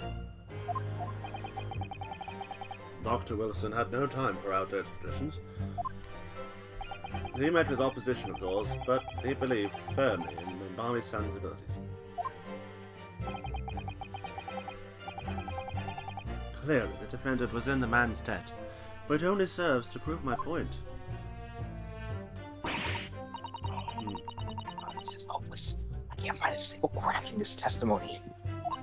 If Ray knew that withdrawing the knife from the wound would threaten Miss Brett's life, I just can't think of any way to explain why she did it. Suzuki. It's at times like these when it's especially important to remember the fundamentals. The fundamentals? Evidence is what counts in the courtroom, isn't it? Of course, but I've already been through the court record dozens of times already. I think perhaps you're forgetting something. You didn't take the evidence at face value. You can and must examine it in greater detail too. Oh! Oh, really? I realise this is your first time playing the role of lawyer in the courtroom. So if you need reminding, wink, of the rudiments. The rudiments? What the hell does that mean? You need only ask. I'll do my very best to help. Examine the evidence in the courtroom? We know what to do. Yeah, I know what to do. Think of it. Kazuma-san or Naruhodo-san were always turning evidence over and over in their head. To examine things, so they tell us anyway. With the Okay. A button. So they tell us anyway. That Okay. was weird. By the look in your eyes, I see it's coming back to you. It's interesting that they told us how to examine and how to open the court record, but not how to press or present evidence. Yeah, that is quite funny. It is strange. Go to the court record again and have a thorough look at everything. You may just find a clue. Yes, yes, father. Yes, father. Yes, daddy. Alright, so... Well... So it is. So we do have the evidence. This is... Oh my god, this is the second statement and we're already stuck. Oh wait, we can examine the fountain pen now. We couldn't examine it before. Oh, we can. Well, that's dumb. I think because it wanted us to be like... It had to be like, oh, you've got to examine stuff. Let's examine the... Alright, I've examined the end of the pen with the symbol on it. Okay. One sec. There we go. I like the art for her. That's cute. That's really cute. The RM initials are very clearly engraved here. Oh, I've gone for the emblem on the other side. Oh, the emblem. Oh, sorry. Oops. She was like, there's an emblem on this pen. There we go. But- Okay. There's some sort of emblem here. Look. But this isn't a Yume University one. It must belong to some other organization, I suppose. A business of some kind. But that would seem to imply that the pen doesn't in fact belong to Ray. Ah. Oh. Blam. Okay. Well, we oh. we might as well examine all the rest of it okay. too. Now let's examine the RM. The RM initials are clearly engraved here. And the fact that Miss Brett was Oh, clinging to that- this pen in her dying moments is very clearly a message too. I accidentally clicked it earlier, so that means that if there's any other Susato dialogue, she just said what she only said what I just said. Oh, right.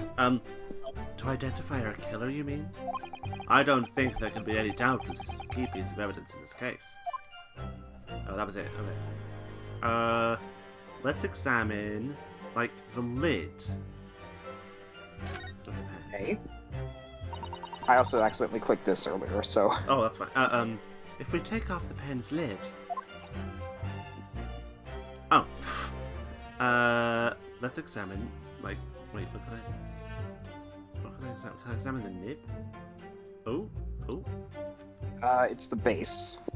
Oh, yeah, okay. Now, let's unscrew the barrel, shall we? Oh. Wait, there's no ink. This must be the little reservoir that holds the ink. Yes. You fill it by drawing ink from a bottle up through the nib. Is something wrong, Father? Just that there doesn't actually appear to be any ink in there. That's all. Oh yes, you're right. It's pretty much empty. Well, it could be on the verge of running out, I suppose. A very small amount of liquid still inside. I don't think we can look at it anymore. Because I couldn't see anything. No, I think that's good. Alright, well, that helps us. I mean, I think it does. But I'm also, like, wondering how it does. Let's take a look.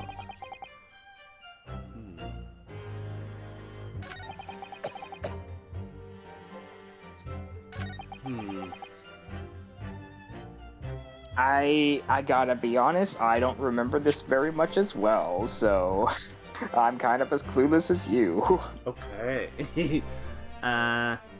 Okay. You know what? I'm gonna try, like, pressing statement 4 again, but it might just be like exactly the same. Attention! Oh. New council don't appear to know the law. Well, that did nothing. Okay, never mind. That did nothing at all. Hold it! Oh! No. Never mind. Wait, oh? Wait. Oh, no, never mind. Wait. Oh, no, that definitely is R N, isn't it? Oh, yeah.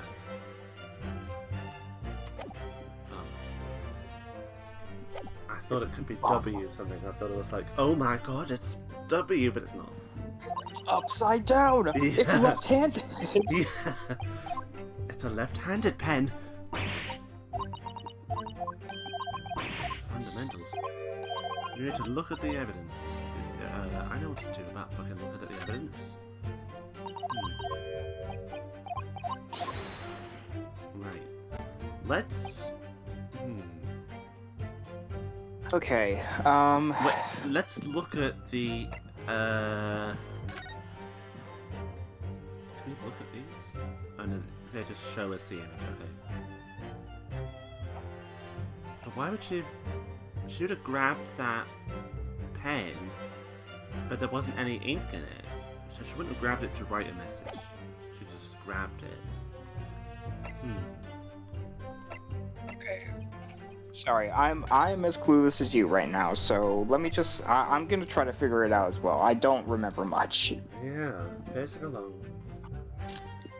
Pulling a blade from a wound without thinking could cause heavy bleeding. That's basic knowledge for any medical research disciplines. In other words, there's no... okay, I think we can roll those first two out. The first two? Yeah. Yeah. In other words, there's no good reason why the defendant would have tried to pull the knife from the victim. I mean, that's probably the one, right? Like, That is probably the one. It just feels like the one. I don't know why.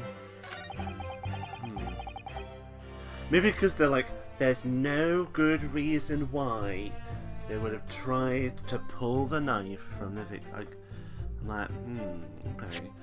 A single deep stab wound from behind, piercing a lung and resulting in a fatal... Wait a second. That's from a knife blade, right? Oh, wait a second, What? A single deep stab wound from behind. Yeah. What did they say? Killing the victim.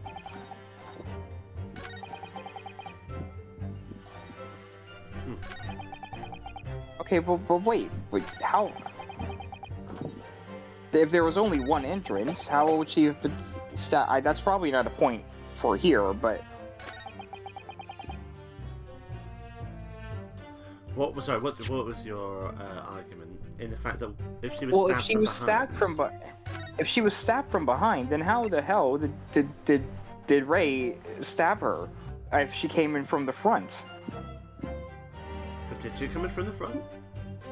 I mean, there's only one entrance. Look at the picture. But wait, I thought there was a picture of after. Was that picture of, like... No, but I'm saying that there's only one entrance to the beach house. Oh. I think I know what you mean. In that, if she was stabbed, if she had come in and stabbed her, she wouldn't be facing that way, she'd be facing the other way. If she stabbed her from the back. That is weird. Because if she stabbed her from in the back, she would have had to be behind her, but then she wouldn't have been behind. Like, the lady wasn't going to walk backwards into the place, was she? And, like, you can clearly see that she fell forward because of the glass of the mask. Yeah. That's weird. I don't think that's a point for this No. for this state thing, but that's I literally only just like noticed that. But you're right, though. You're absolutely right. Wait, can we look at that? I don't think we can look at the liquid, can we? Let's look at that again. We're probably being super dumb right now. Death would have occurred within minutes.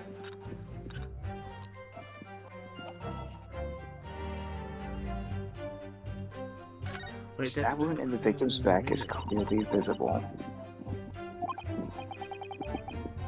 In other words, she had no good reason to kill the victim.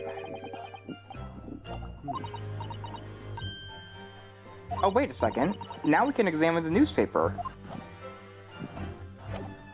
Can we, like, examine it, or did it just... Yeah. Oh! What? What? What? Huh? Why now? Why now? That was weird, because before it was just like that little picture. Okay, whatever. What was I just examined the back. Oh, I'm examining the front right now. Oh, well, that's fine. Raucous England returnees tell all. This is the interview with you and Soseki handed it from. It noticed though it was quite an exchange. Yes, he became a little over-animated when he was talking about his time in England. The photograph managed to capture the moment his hand karate chopped me on the neck. I do hope you weren't hurt. Okay. Well, what's on the back of the paper? Oops. Exclusive. Newspaper. Deadly. Oh. Important article. Seems to be an important article on the back as well. Ah. Exclusive. Deadly poison stolen from Yume Medical Research Laboratory. From Yume's Medical Research Lab. Father, isn't that yours? What the? Let me see that. The poison's been stolen. Isn't this morning's paper that Soseki-san gave us? Are you saying you didn't know? Uh-oh. As embarrassing as that is for the head of the laboratory, I didn't. I've not heard of any such thing. How on earth could the reporter have cleaned this information? You gotta think of it. There was no article mentioning this story in our paper this morning, was there? It's a highly toxic poison we've been working on in the strictest confidence. I put Ray in charge of the project. Oh. The pit just gets deeper and deeper, huh? Oh, that's not good. Ray? She was managing it? If what's written here is true, it means that she tried to hide the theft from me. And moreover, the details were leaked somehow. I don't believe it. We need to read this article very carefully. The article about the poison has been entered into the court record. Oh, right. Okay. Oh, okay. You know what? I think we did have to go to the end of, like, the whole statement thing, because now we can actually examine these things. Exclusive. Deadly poison stolen from Yume Medical Research Laboratory. Following a lecture at Yume by Sosuke Natsumi on the 11th of August, it's come to light that a very disturbing incident took place. A deadly poison being secretly developed in the university's forensic science laboratory was stolen. deadly in tiny quantities. Even the smallest amount entering the body, either via the mouth or via a wound from a poison-laced blade, would prove fatal in minutes. Current methods cannot detect the newly developed chemical. The university would have to be consulted. Why is the poison being developed? Onset of symptoms occurs in minutes, starting with impaired breathing and ending with acute contraction of the pupils prior to death. Dun dun dun. Such symptoms would be suggestive of this toxin. It's apparently an entirely new synthesis of alkaloids and rumoured to have been commissioned by the military. Oh. Okay. Wait, so that'll be... does that help us? That'll be a reason why she took the blade out, because she thought it would have the poison, maybe. Maybe? Oh, that's true. Because, oh my god, wait. Yeah, because she would know the symptoms. Yeah. And, oh my god, yeah. In extreme meiosis pupil constriction. Oh my god, yeah. Ray would know the symptoms. Yeah, because she was working on it. So she would definitely have known. Okay, let's present the poison article. I'm gonna save first. Yeah, that's just what I did as well. I saved as well. I'm gonna say the poison article on statement 3. There we go. Okay, that took way too long for us. That did, but I didn't think we could examine that paper. I thought there was just like... Anyway, we got there. No. There is one possibility. One very good reason. So why the defendant might have withdrew the knife from the victim's wound. What? Tayoko not only is a poor grasp of the law, but is also a poor loser. A poor loser? Tell us then, what possibility do you think you've identified? This guy is literally just the nerd emoji incarnate. It's here, in this newspaper article. An article about a deadly poison having been stolen from a laboratory at the Imperial Yume University. Objection! The victim perished from a stab wound. Poison has no relevance to this case. But... Prosecutor Ouchi, you will let the defense speak. But a newspaper article. The court cannot rely on the kind of hearsay the wretched publications carry. Counsel for the defense. I'm going to need some tangible basis for your claim. Ooh. You will indicate to the court precisely what part of the newspaper article mentioned affirms your assertion. Your Excellency! Yes, of course. Thank you. Ray would never have done something to further endanger Miss Brett's life. Without cause, at least. The reason why the defendant pulled the knife from the victim's body is explained in the article, is where it says... why is the poison why? being developed? Yeah. Yeah. According to the article, the development of the poison was requested by the military. Yes. Troubling revelation. Oh, it's very worrying.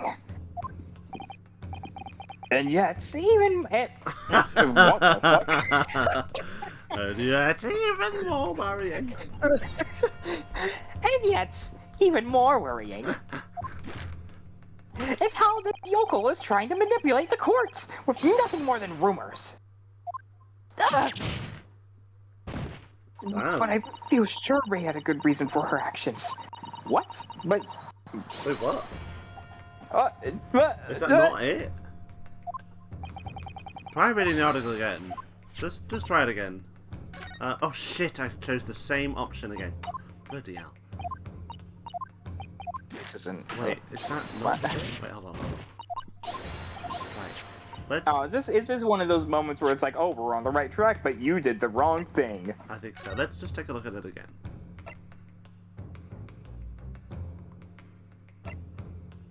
I thought it would have been that. I guess. Maybe the second one, deadly in tiny quantities. Yeah. Fatal in I don't know. Let's just try the second one, and then let's try the first one. but it could be any, really. The article reveals the following property about the poison in question. When the toxin enters the body on a knife laced with the poison, it's rapidly absorbed and causes death in minutes. Are you suggesting? The knife used to attack Miss Brett was laced with this very poison. It would explain why the defendant, Membami-san, would have withdrawn the blade as soon as possible. Yes, the truth is, it was an attempt to stop the poison from entering the victim's body. What? Makes I feel like we sense. could have. I feel like we still could have came to that conclusion with the third one, but whatever. Wow. Yeah. Well, I guess because the third one would Complete only be the symptoms, maybe. But I guess. Whatever. whatever. This is complete utter nonsense. Not at all. The defendant withdrew the knife blade from the victim's body not to accelerate the woman's demise, but to save her life, and the prosecution cannot deny the possibility. Have you not read the post-mortem reports? The cause of death was hemorrhage. The word poison appears nowhere in the document. Well, that's because by acting quickly to remove the blade, the defendant prevented the poison from taking hold. Objection! Oh, please. This is clearly desperation. The weasel's last breaking of wind. What? The weasel's last breaking a wind? Like what? Poison has nothing whatsoever to do with this case.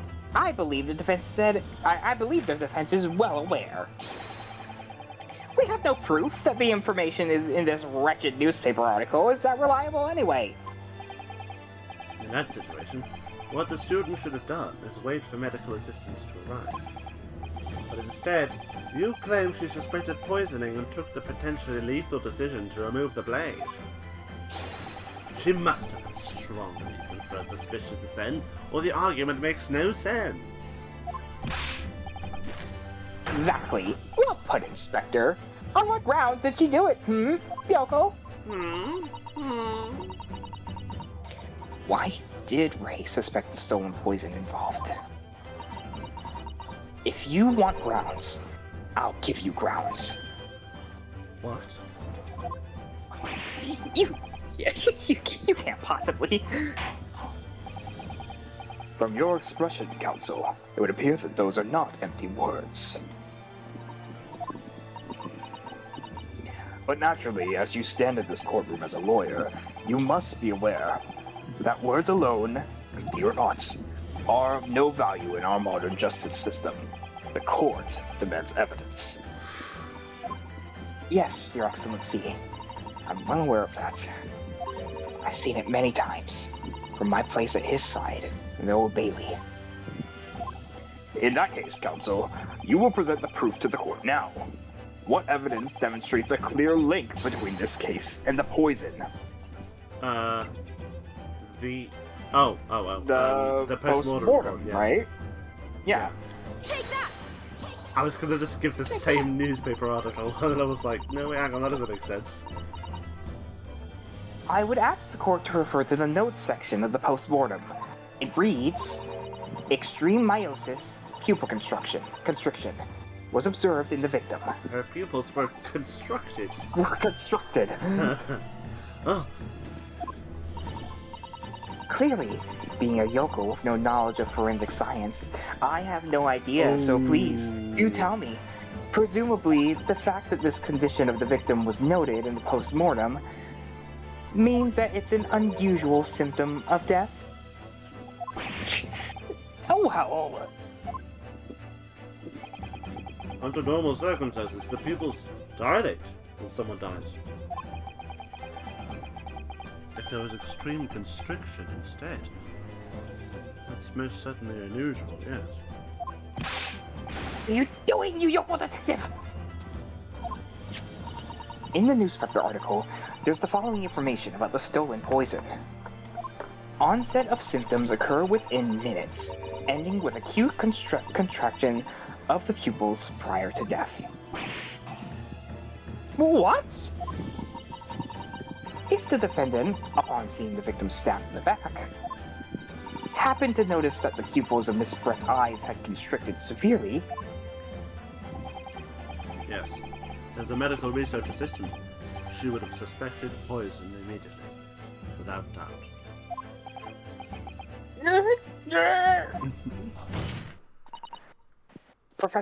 Prosecutor Ouchie, not Professor, you're too dumb for that. I think you'll agree. This is quite compelling evidence. You go, student! Go, Professor! I believe the defense has expertly demonstrated a credible reason for the defendant's actions. No. Yujin Mikotoba. Yes, Your Excellency? I believe you are best placed here to confirm or deny the veracity of the defense counsel's argument. I just fucking butchered all of that. You will tell the court the truth about the details reported in this newspaper, please. It pains me to have to admit it. But I'm afraid I don't know. You don't know. The toxin was kept under lock and key in my laboratory, certainly. But I was unaware of any theft. Do you mean to tell the court that the reports of this theft are unfounded? No, Your Excellency. Without returning to the laboratory to investigate myself, I couldn't say. Listen to the bumbling apathetic. Unaware of the theft of secret states research from his own workplace until he reads it in the newspaper. I take full responsibility for the incompetence of my supervision. Give me one moment. Okay.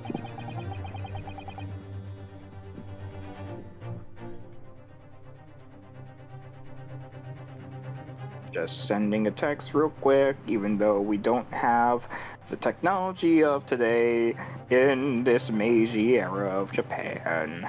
Yeah, text? What's that? Sorry, I'm sending a parchment. I'm gonna put it on. I'm gonna put it on my messenger pigeon. I'm sending yeah, it's like I'm sending some text on a pigeon, not a text. It's the newfangled Meiji text era.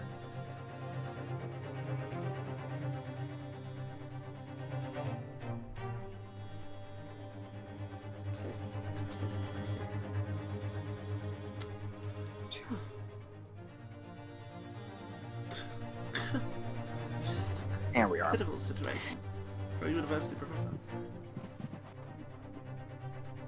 Still.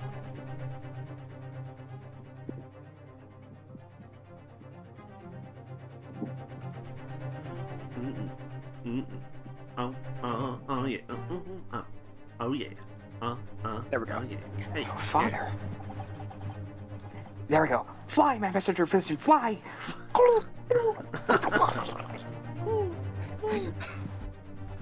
There he goes. Godspeed. A pitiful situation for a university professor. You should have more control over your students, rather than allowing them off on killing sprees. On those skilling sprees.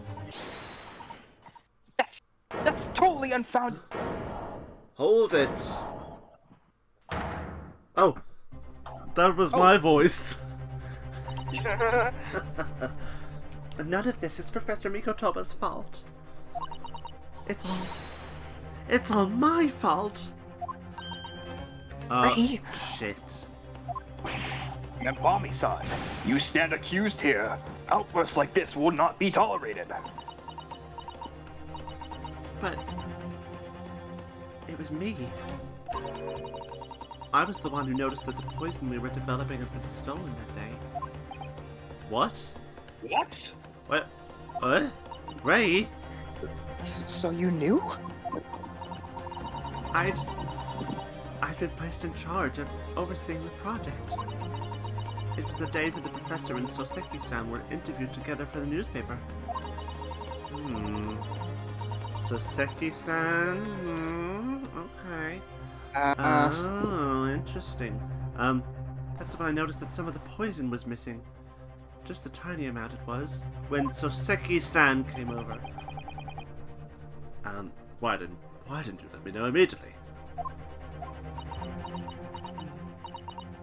I was scared. The whole project was supposed to be confidential, but some of the toxin had somehow been taken.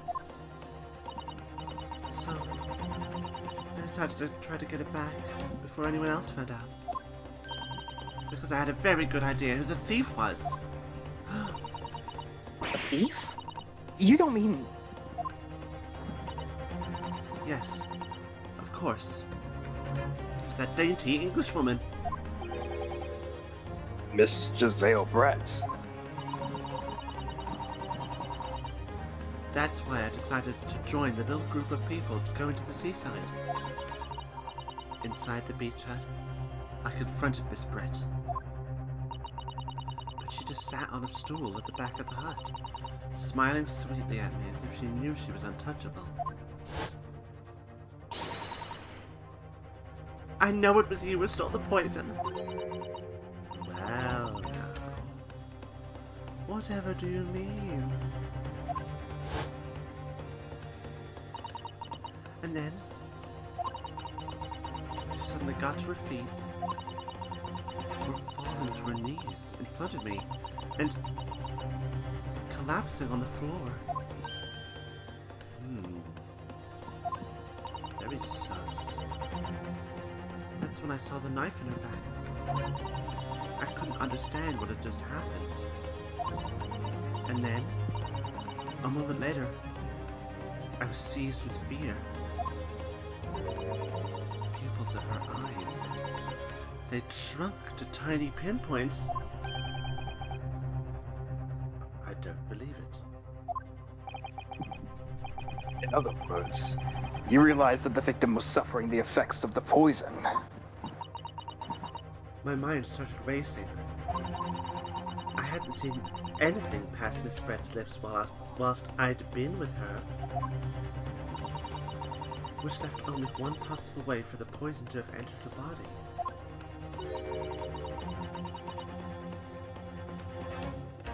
On the blade of the knife in her back. And that train of thought is what spurred you to withdraw the blade. Yes. If the amount that had entered her bloodstream was small enough, she might still have a chance. That's what I hoped. Really. I'm so sorry for staying silent all this time.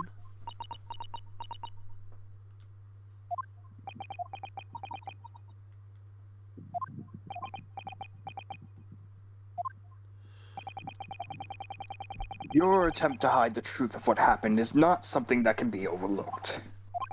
However, I have duly noted the courage with you have confessed in the end. Thank you, Your Excellency. It's barely, oh, I accidentally pressed the button. It's barely perceptible. Perceptible. It's barely perceptible. But I do think the balance has shifted a little here in this courtroom now. Objection! Oh, God. Yeah, Excellency, this is not to be deceived. The victim just collapsed before your eyes. Well, Mambami-san, if that's the case, perhaps you could explain how Miss Brett came to be stabbed. Well, You have no answer because of the simple truth. Is that you stabbed the victim, motivated by revenge? Objection! But you have no conclusive evidence to prove that assertion, do you?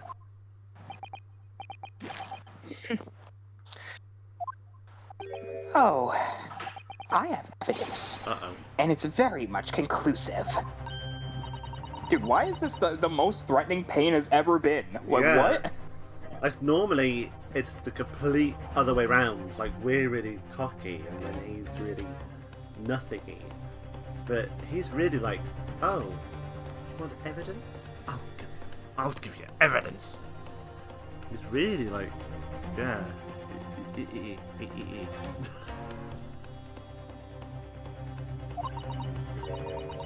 And more little text. Sorry, I'm holding things up. That's alright. But he hesitated for a moment. I'm almost sure of it. He hesitated for a moment. It was brief, but he hesitated for a moment there. I'm sure of it. You will produce the aforementioned evidence at once, Professor Alchi. Prosecutor. Professor. We have so many professors and prosecutors. I don't fucking know. Perhaps some praise is due, young Yoko student. What? I had imagined there would be no need for me to submit this evidence. You brought this upon yourself. What the hell is that? Oh. Oh! What the? I mean, that could just be That's- her taking it out, like... I mean, yeah, that could. Oh, well. What the... Could a more damaging shot exist? The cruelty in the air on that beach is almost palatable. But it's. Oh, I think that was him talking. Oops. No, that's alright. Oh, right. This Might have been. evidence, more than any other, reveals the true extent of the accused's murderous nature. For it shows the precise moments that Membami-san plunged her dagger into the victim's back. No, that's not true. No. I don't believe it. Oh, but you know what? I literally, we already pointed this out. She couldn't have stabbed her from the back. No, exactly, because that wouldn't have made any sense. And what, like... Yeah, like, why would she be on the floor first? If, Yeah, I think we already have this one covered. Yeah. But also, Order. you've got to think oh. You've also got to think who took the picture. Like, Yeah. why would there be a picture like that? And I've seen something else. I've seen another piece of evidence which links in with that. So, but I'll keep that until we get to it. Okay, I'm getting giggly. I see you. Order. Counsel for the defense. Was it you who was responsible for that shrill scream that just pierced my courtroom? Perhaps his voice has yet to break. These yokos are slow of mind and slow to mature. You have some sass, my dude. Ah. I'll show you who's slow to mature. Careful now. Oh, that was... nope, my bad. That's right. Careful now. Susato is starting to show her face here.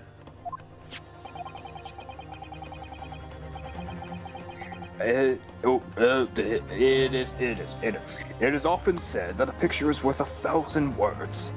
And here we have ample proof. The court will accept this evidence. This is extremely cognate photographic evidence. What? It's extremely cogent? No idea. It's I incriminating. can't believe he's had a photograph. photograph like that. Oh. I can't believe he's had a photograph like that of his sleeve this entire time. It's such a stark image. I'm genuinely lost for words. Wait a minute. I don't understand. How did you...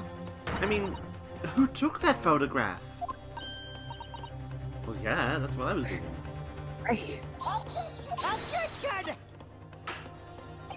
That's of no importance here. Stop trying to divert attention. Oh, Objection! wow. That's an absurd thing to say. It's crucially important. Whoever took this photographic print was a witness to Miss Brett's death. The court must be allowed to hear this person's testimony. I will uphold the defense's demand. The prosecution will reveal the identity of the person responsible for taking this photograph at once.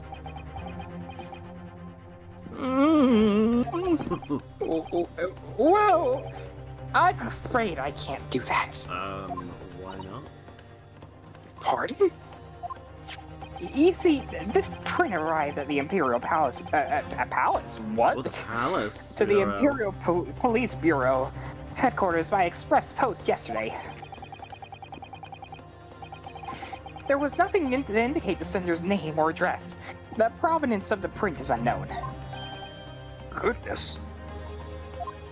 Are we to understand then, Counsel, that in full knowledge of this fact, that the photograph has the murkiest of origins, you nevertheless believe it fit for submission as evidence?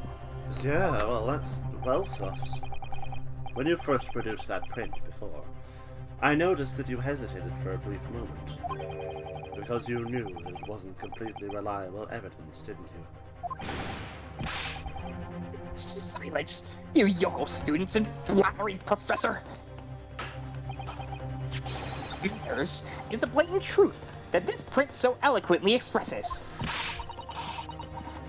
But the defendant has already admitted to pulling the blade from the wound. Clearly this isn't the moment the knife was plunged into the victim's back, but the moment it was withdrawn. Don't waste the court's time with your rambling. Indeed. Without knowledge of who produced this print, we have no means of verifying the claim. And the scene it captures is, without a doubt, the most compelling evidence presented to the court yet.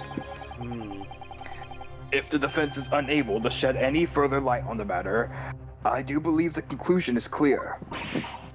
No! Susato, this is the time for you to fight. If what you've established so far is true, then there can be no doubt. This photograph shows the moment that Ray withdrew the blade from the victim. Yes, we just need to prove that somehow.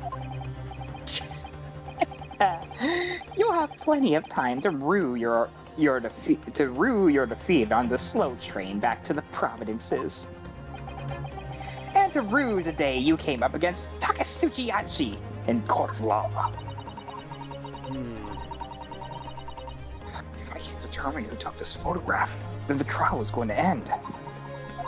There must be a clue somewhere. Well. There must be some way of working out who did it. Well, Counsel.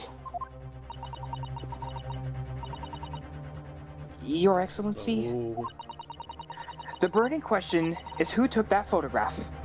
And the truth is, I have the answer because there's something on this slate that is somewhere else in some other piece of evidence that I've noticed.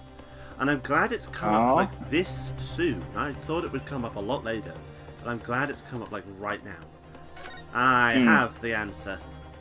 Alrighty then. Slap. Wham!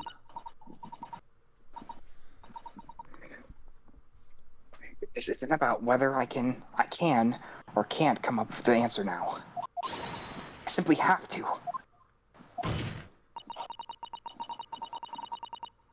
The identity of the person who took this dramatic photographic print is, I assure you, something the defense can and will reveal. I love it. Is something we can reveal. No way. Press the button bad. You can't possibly. But as you so boldly claim that you can, please, do enlighten us. Unfortunately, I'm unable to present a name. How utterly underwhelming. Do you really believe that you could... However, I am able to present evidence. The defense has a piece of evidence that reveals important details about the photographer's identity. Yeah, it does. Ooh, ooh. Bow. Very well then, counsel. Present your proof. Which piece of evidence do you claim reveals something? It's the Sosuke Natsume article. Take that! Take that! Oh, actually, while we're like having all the people talking, we haven't had the witnesses talk for a long time. So can I take up Ouchie for a bit? Ouchie again? Yeah, of course. Thank you very much. What the newspaper again? Raucus, Rakushus, England, returners, tell all. Rakushus is definitely what it should be. Yeah. Return he tells all. It's not the headline that's relevant here, Your Excellency. It's the photograph. If you look at it closely, Boo. you'll notice that there are some white lines on the right side. Ah, yes, indeed. They already caught my eye as it happened. Oh, yeah. What of it? A shadow of some kind, presumably? From the branches of a tree or the like. I'm very surprised that you... Well, no, I'm not surprised, but good eye. That was Thank a very you. good catch. Thank you. Well, I do a lot of... Well, I don't at the moment, but I love photography. And so... The idea of like having something on your camera, on the lens, which is a defect, and then being able to see it in another photo, I think that's a really great way to do it in this. But I was like, hang on, that's really weird. You know, when we looked at the article earlier, I was like, that's really weird. Why do they have this like defect on the camera? And then it comes up. It's very cool. There are no trees growing inside my laboratory at the university, I can assure you. Now, if you look closely at this photograph... Oh. Good gracious. Yes, exactly the same pattern of lines is present on this photograph too. Well, that tells us nothing. Ha! Yes, it's a shadow of some kind, evidently, from the branches of a tree. There wouldn't be any trees growing inside a hut at the beach, Council. What's quite remarkable about it is that the two patterns are absolutely identical. How could such an extraordinary similarity have transpired?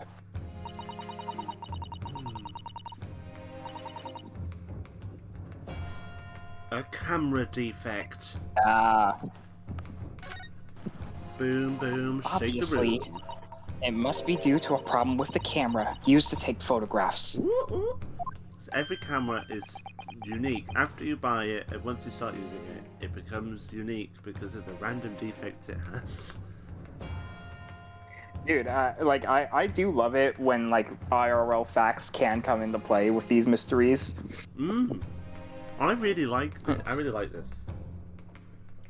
Here, yeah, this, like I said, this case is 10 times better than the fucking Great Departure. Oh, yes. Ouchie, that's me. you Oh, again. God. Whoops. I didn't even realize it was him. With the photographic device? Yes.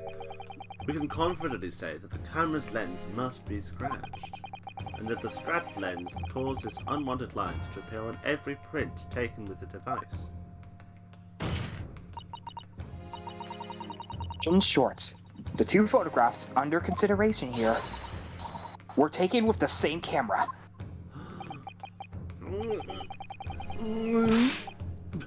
But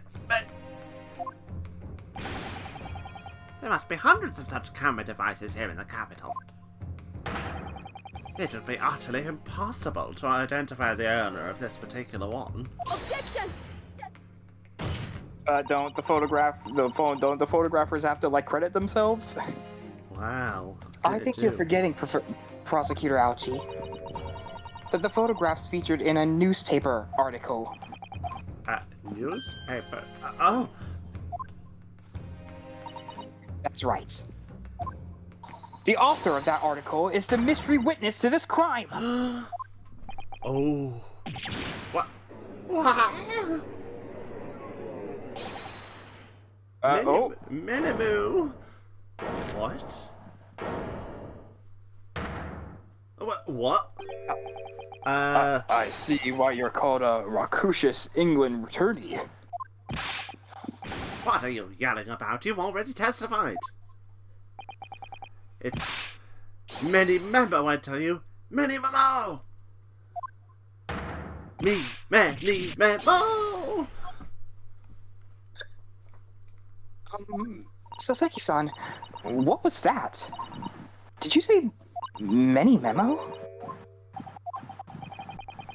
Ever since I returned to Japan, a reporter from the Shoyu News has been hounding me, following my every move. A reporter by the name of Raiten Many Memo.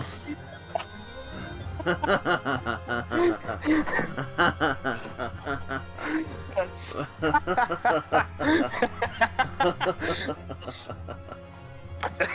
That's so... See, that's really good because God. I didn't expect it at all. Oh god. Right. Oh Many God, Memo.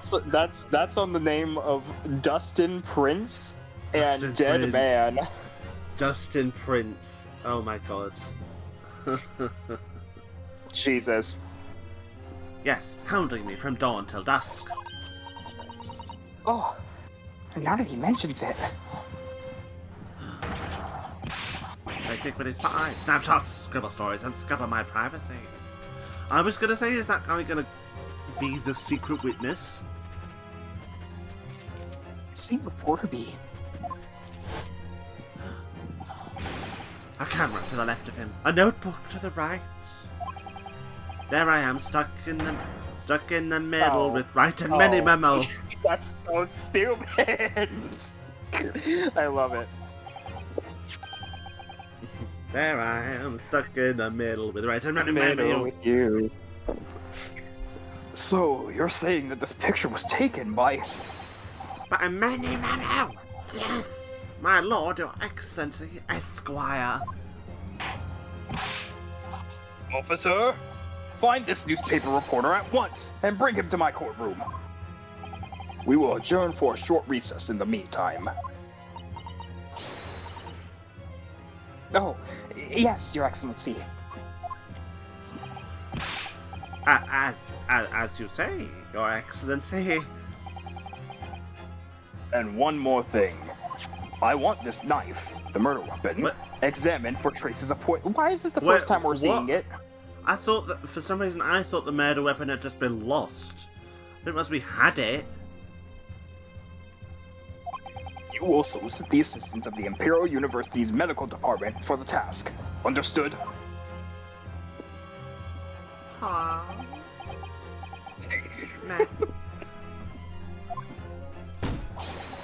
Many Memo.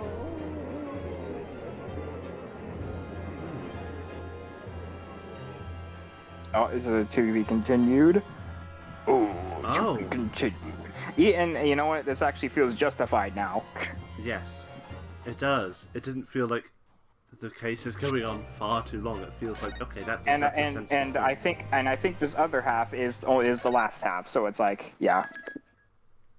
Let's save. And let's Let's also save. in this bit. It looks like it's been about almost a year since we last played, according to my game. Because the last time I saved it was on the 8th of March of last year. Gosh. That's a long time. 13th of August, 10:41 AM. Supreme Court of Judicature, Defendants, Antechamber. 3. I'm so sorry, Susato. I'm so sorry, Susato. I should have told you about the toxin. Ray,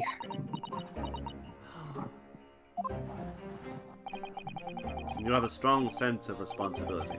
I know. That's why you decided to shoulder the burden alone. No, that's not it at all. I was just... I'm scared of my failure coming to light, that's all. So I hope to retrieve the substance... I hope to retrieve the substance from the Englishwoman before anyone found out.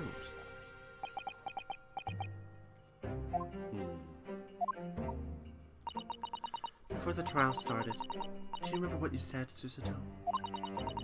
You had no doubt in your mind about my innocence? That you'd stand by me to the last? I remember.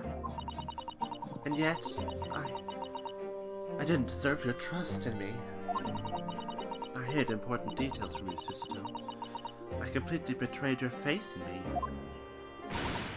Hit me, Susato. I deserve it. No, in fact, throw me to the floor. What? Jesus. Ray. Jesus. No. Wow. That's too good for me as well. Drag me through the city streets. Oh my god, you were kinky. I'm no better, you know. Oh. Even though my heart, I knew that you pulled the knife blade from Miss Brett's back.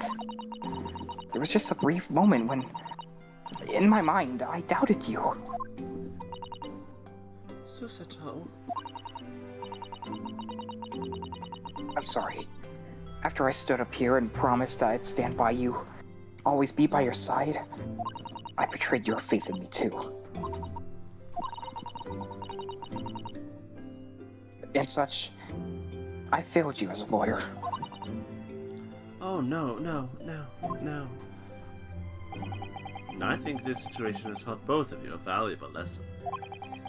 Placing your unbridled faith in another is, well, it's not really sensible, but it's no easy task. Yes, Father. That fact has truly struck home. Which is why I can see... Oops, sorry. Which is why I can see more clearly now. So, Ray, I can see clearly now the rain has gone. Yes? Can you find it in your heart to forgive me? We can see all the obstacles in our way. Dude, the romantic and sexual tension between these two is real. Like, oh my god. I'm like, I ship him. I mean, I'd ship him. Oh, Susato. You know you'll always be a gallant, dashing lawyer in my eyes now. Oh my... Oh, Ray. Aww. That is okay, but generally that is cute, though. That's very cute.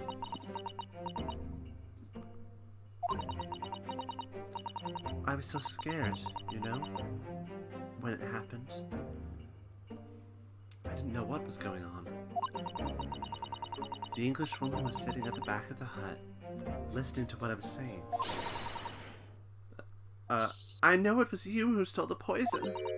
Well, now, whatever do you mean? And then, a moment later, she suddenly got to her feet. Before collapsing on the floor in front of me with a knife in her back. And a pen in her hand. And a hat on her head. It all happened right before my eyes. And you were the only people in the hut at the time. That's right. Just Miss Brett and myself. There was no one else. So I just don't understand how she could possibly have been stabbed like that. A great mystery indeed. I still can't believe it happened. That's why I just couldn't bring myself to speak up.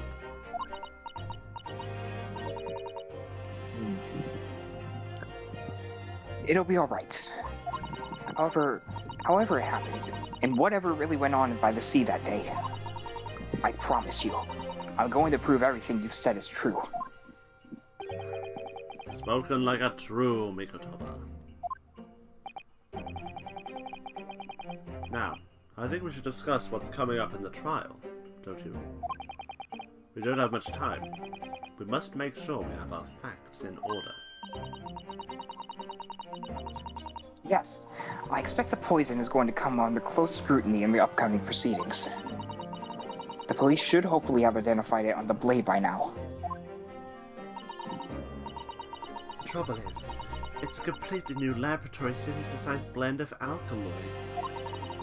The police won't have any way of testing for it. Oh, I see. Yes.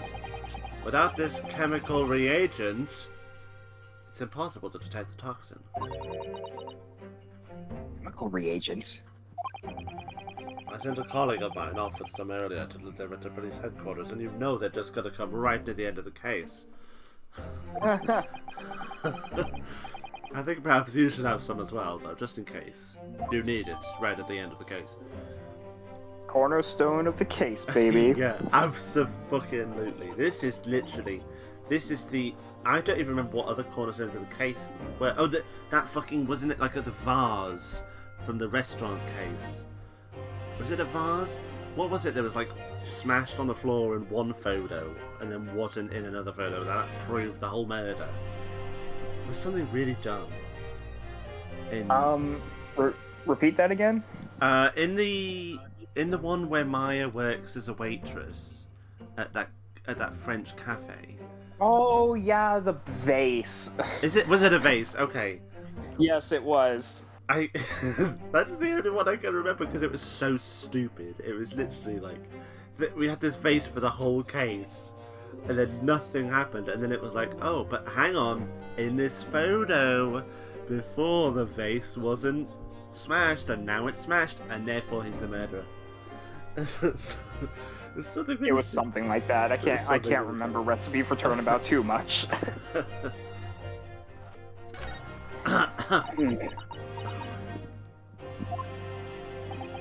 What's the matter, Sister?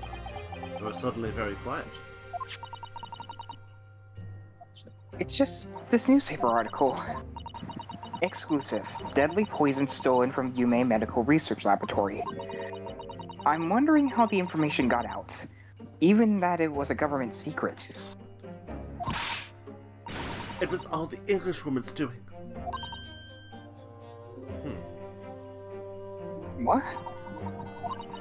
It was when the professor and Sosuke-san were being interviewed at the laboratory.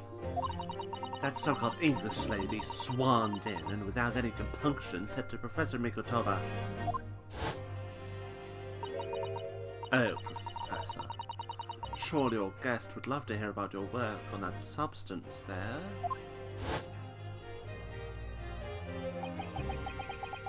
It put me in a very awkward position, to be frank. And my name's Mikotoba, so... But Sosuke-san's curiosity had been piqued, so I had little choice but to give him a cursory introduction. So then, Soseki-san knew about the poison.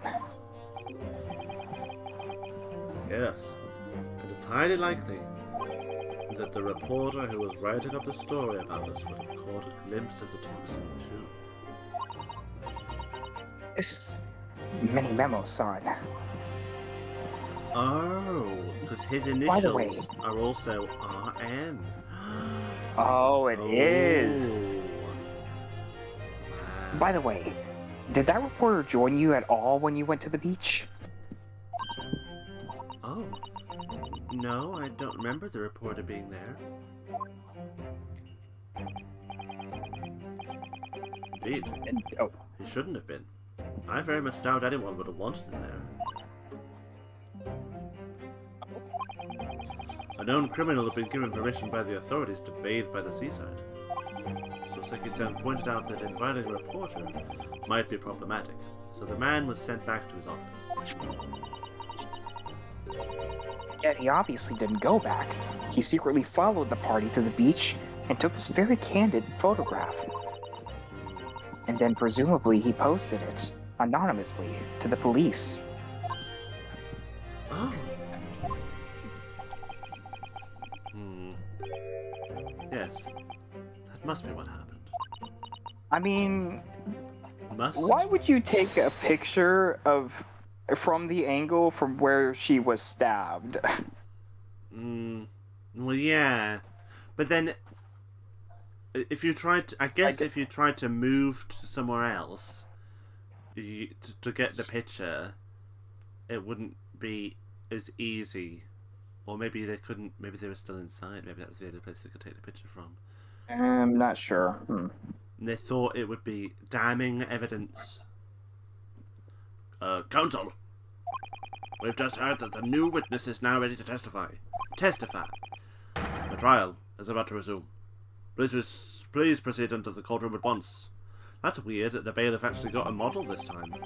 Oh yeah. It's time to steel ourselves up once again, then. Defense attorney Ryotaro Naruhodo? Yes. Ray has put her faith in me now. He told me everything. So I can't let her down. I have to prove that what she's telling the court is true. I have to prove what really happened.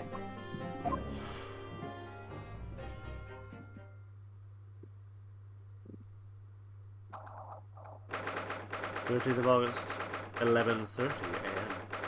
Supreme Court of Judicature, Courtroom 1.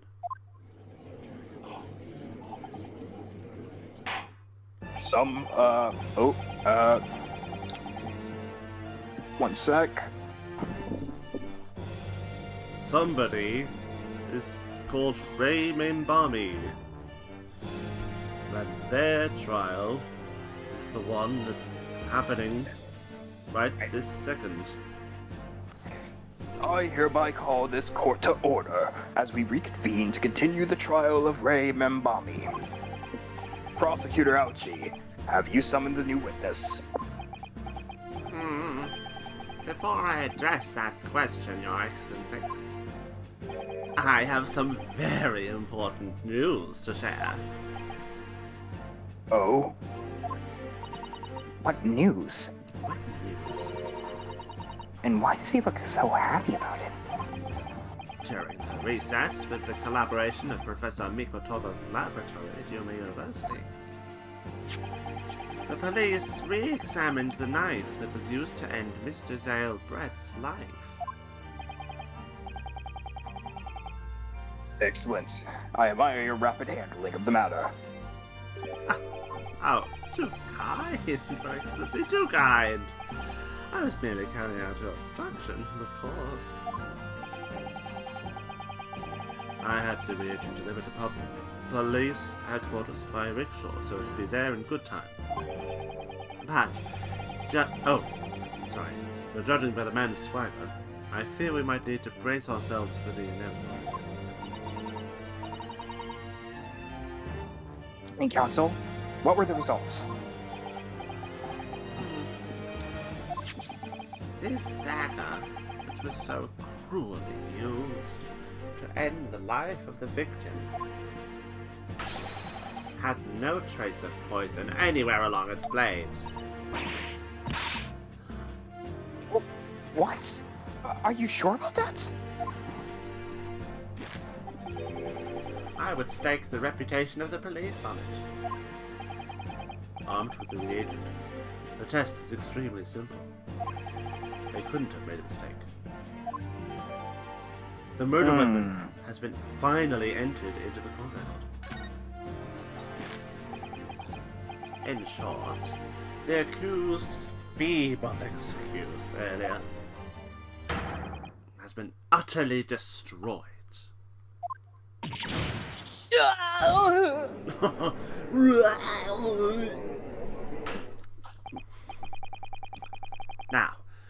prosecution is ready to call the new witness.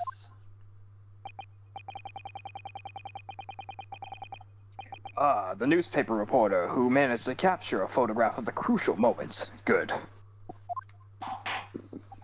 Very well. Officer, bring in the new witness. No trace of poison on the knife. Well, I think we know where the poison was, like, come on. Yeah. If that's really the case, how could the toxin have entered the victim's body?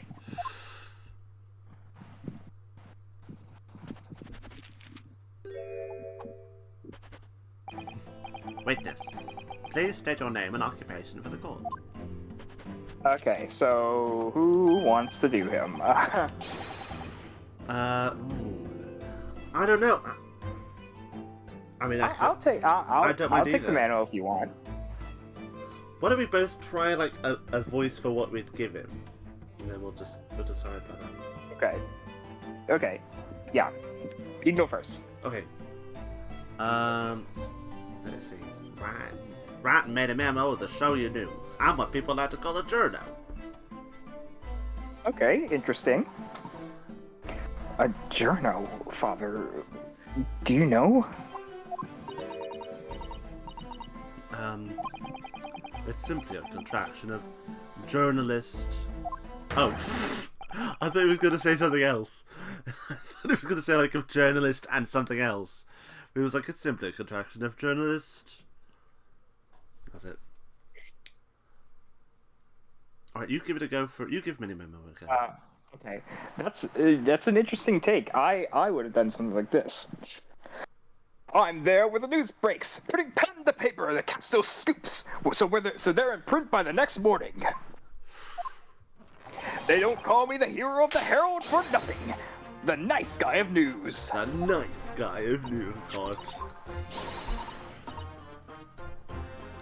Oh, so it was you who took this photograph, was it?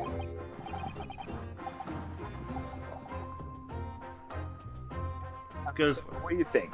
I think you go for it. Okay. Well, what do we have here? I'm sorry? Oh, brace yourselves, people! Many Memo senses a scoop in the offing. Female student up to foul play, defended by curiously handsome young lawyer in Supreme Court. The readers will lap this up. We'll set it above the fold at 72 point in a 5-leg format in the morning edition. Wait, what? Huh? Right then, let's start with your name. Oh, it's Ryutaru Naruhodo. Next, what made you want to become a lawyer? I wanted to reform our country's legal system, I suppose.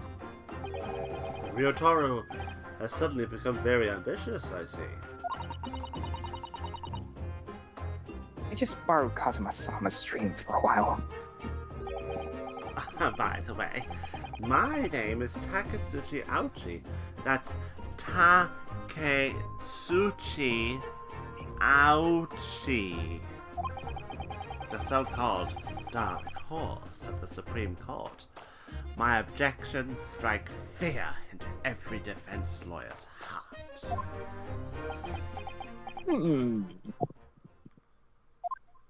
No, the readers won't buy that. What? Witness. Yes? What this court demands to know is whether or not you were responsible in taking this picture. I don't know what, but I was gonna, for some reason, my voice of Many Memo was gonna be like, more gangsters, eh? I'd be like, oh, hey, I'm out of a bait, hey, over here. But I don't know why that. I think it's a good take. I kind of like the, like, not superhero-ish one, but it's like... It is kind of superhero in a way. But I like that. It was delivered anonymously by the Imperial Police Bureau only yesterday. Yeah, I wouldn't be a journo if I didn't click quick when presented with a scoop like that now would I? Sometimes stories call out to me, sometimes I have to chase them down, but either way, you've got to be fast. You've got to be fast. Let's run, and with a fast hand to write with. It's no good if you don't note it down, as I always say. That's what I call a memoism. What? Memoism. Many memoism. Anemone. Ah, yes. Anemone. Ah, yes, that's right. I remember your face. We met that day when you were interviewing myself and Soseki-san. Because he's an interviewer and also a photographer, of course. Yes, right. That was me, Many Memo again. But you were supposed to be going back to the Shoyu News offices after our meeting. Scoop is, I didn't. Because that English woman's words had piqued my journalistic interest. Miss Brett's words. A criminal, left to do as she pleases, just because she happens to be a British citizen. It's horse dung! This country's judiciary is rotten to the core! The Supreme Court's rulings aren't worth the paper they're written on. The police are just imperial pawns. Stay your tongue, young man. There are complex political issues at play. Oh, anyway, I quickly jotted down these words as she said in my memo pad. Are you ready? I'll read it all out. It's all here. Right, here goes. I should like to go with everyone to see your country's coast. A serious criminal going on some junket. The people need to know about this. I love it. That was it. That's why I decided to sneak after them. To get the woman's story, so I can hammer her in the press. So I can hammer her in the press. Do you mean to say that you did indeed witness it firsthand? The grim scene portrayed in this photograph. Oh, yes. I saw it with my very own journal eyes. My journal eyes. From start to finish, through the viewfinder of my trusty camera. I love this animation of him trying to get a good Oh shot. yeah, it's very I smooth. love it. Thank you, Many Memo-san. You will give a formal testimony before the court. You will state exactly what it is that you witnessed of the events surrounding Miss Brett's death. God, it actually feels like a long time since we've had a bloody testimony. It's been so long. The camera never lies. The beach hut was made of shoddy old reed screens, so there were plenty of gaps I could see through. The English woman was sitting on a stool when the student girl came in and started arguing with her. Seconds later, the girl pulled out a knife, throwing the English woman to the floor as she stabbed her in the back. My smoldering journal spirit burst into flames. Quick as a flash, I whipped out my camera, ready to click. I pulled apart the rough weave of one of the screens and poked the lens through the perfect shot. Okay, his voice is really growing on me. The way you were like, I pulled to the screens like a daring duo. I'm very happy. I do like this voice. Reed screens, you say? Right. You can see them clearly enough in that great shot I snapped. The hut's walls were just screens made of coarsely woven reeds. Yes, it allows for the breeze to pass through and bring some relief to the summer heat. And it was a breeze for me to poke my camera through and see the whole thing hotting up. Hotting up! Ignoring for the time being the appalling invasion of privacy, did you witness everything that happened from the moment the defendant entered the hut? Oh, yes, I saw it. I saw the whole thing, start to finish. And you say that you took the photograph through the gap from one of the screens. Luckily for me, they were pretty sharply woven. I pulled the reeds apart and thrust the lens of my camera through the gap. Would I get away with it, or would I be seen? It was the gamble of a lifetime. It was the gamble of a lifetime. Oh my god. He's so over the top. He's so like, would I be unseen or would I be seen? It was the gamble of a lifetime. I mean, like, I really think it fits him because, he's a journalist. He has to be big. He has to, like, make those, like, he has to sell you on it. It's like... Oh, so also, I know you haven't played Baldur's Gate 3, but there's a character in that called Volo, who's apparently quite a big character in Dungeons and Dragons lore. And he essentially is, well, in that game he's not a journalist, but he is like a I imagine a researcher / bard / snooty person. But anyway, so it kind of gives me that, because he'd tell you about these amazing fantastical things that he's been on and his journeys of phantasmagorical excursions that he's done. And so that just reminds me a lot of him, because he's also like, I think when you talk to him once, he's like, you've saved me, fellow. Now, what was it from this time? Was it from a dragon, do you think? Or was it from a mystical being? And it just sort of exaggerates the truth.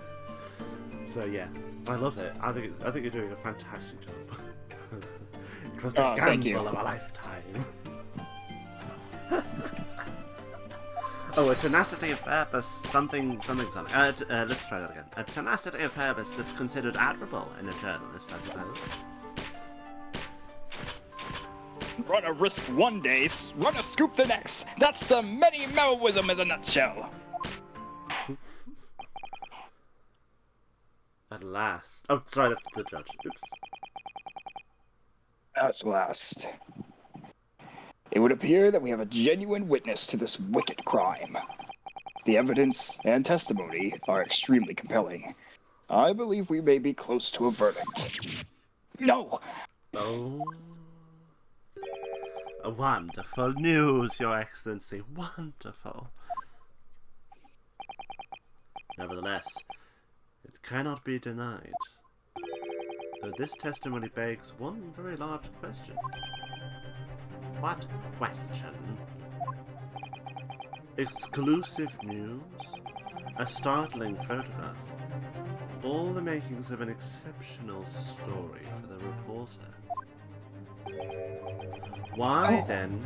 That's right. ...was the story never published?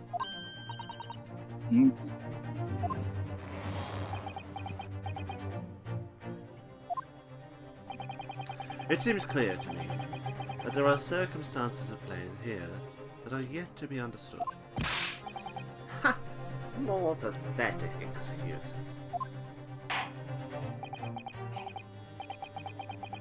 Well then, counsel, proceed with your cross-examination.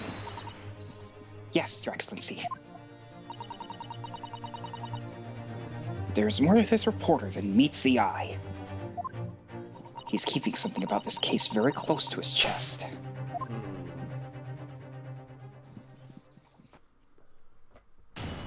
Cross-examination. Well, the big thing for me is not the gamble of a lifetime. It's not that one. But it's the fact that, like, the picture, how do you know that they're going to be in there? Ready to drink. Pulled apart the rough weave. I'm just going to take a look at the crime scene photograph, because I can't see anywhere in that crime scene photograph where there's a massive opening. And if you manage to pull it apart, like, surely that would still be there, right? So, I mean, Right? on the crime scene photograph, it is slightly apart in the back, and it's not like reeds can't just go back into place slightly when they're... I suppose, but he said it was shoddily made.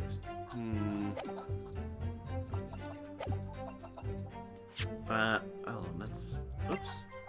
Let's just save a smitten. I'm gonna save too. I would hope we could do this all tonight, but I'm not sure. Time is kind of getting on for me. Let's... And I mean that in like, you know, it's not getting late for me or anything. It's more so that I'm getting to the point, you know, where, you know, other things, dinner and all that stuff. Let's see. That perfect shot. What have we got? No razor poison. Right.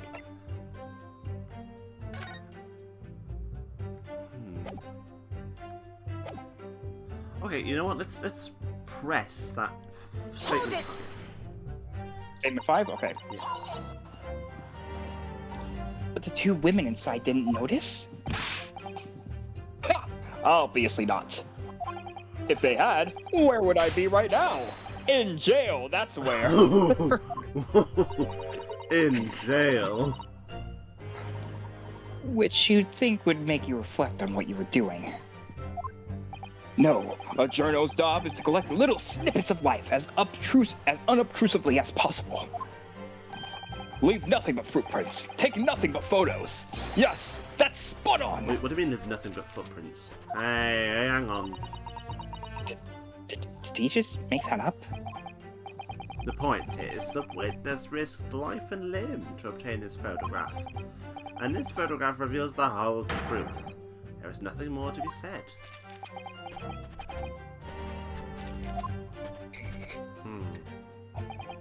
He claims to have spied the whole affair from start to finish. If true, his testimony is devastating. But it does seem as though he's holding something back, doesn't it? If that's how you feel, I suggest that you trust your instincts and press him, on everything he said. As you've no doubt seen many times before in your role as judicial assistant. Yes, I have. I've seen witnesses like this pressed often. I know exactly what to do. Okay, well, I guess that's a big hint. Yeah, let's go for... Let's press the first statement then. What made you want to see what was happening inside the beach hut in the first place? Call it journal instinct. Can you think of a better reason? A better reason? Oh, I don't know. Perhaps because, as well as being a proven criminal, the person inside was a young woman? Ah, I see where you're going with this. Brace yourselves, people. He's painting the journal as a voyeur. It's hardly slander, sir. You had a camera and you were taking pictures without the woman's knowledge. Nope, you've got it all wrong, little student boy. What? Sorry? To my mind, all that was inside the hut was a scoop. Nothing more, nothing less. Oh. Scoops have no gender, man or woman, it's all news. That's not even many memoism, it's basic journalism. If only the courtroom was as indiscriminate. That'd be nice. Right. So if that's all bottomed up, can we move on? Tell the court then, witness, what sight before your eyes when you looked inside?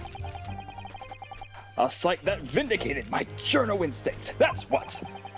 When I pulled back the reeds, I could see it all as clear as day. The English woman was sitting on a stool when the student girl came in. Press. So you actually saw Membami-san enter the hut? Yep, and she was raging like my journal spirit. Raging like my journal spirit. And the argument that you mentioned, what was it about? You stole it! I didn't steal it! That kind of thing. Talking about the poison, I suppose. The student girl walked up right to the English woman and started laying into her. I mean, if she had laid into her anymore, there would have been eggs. Uh, yeah? I love Yeah. this guy. This guy's great. The man should have been an author. His descriptive talents are wasted on journalism. But the students' rantings fell on deaf ears, like a Japanese person listening to English for the first time. Damn. Racist? Japanese people that... He yeah? really ought to work on his similes first, though, to be honest. Yeah, that was a bit of a crap simile. Yeah, that was a bit racy, my dude. Yeah. Anyway, the point is, that woman in the dock was mightily angry. And her temper finally got the better of her, it seems. Dear me. Which was that climactic moment I caught on film. Seconds later, the girl pulled out a knife, throwing the Englishwoman to the floor and stabbed her in the back. Wait, she pulled out a knife? Oh, more than that, she threw her to the floor? Yeah.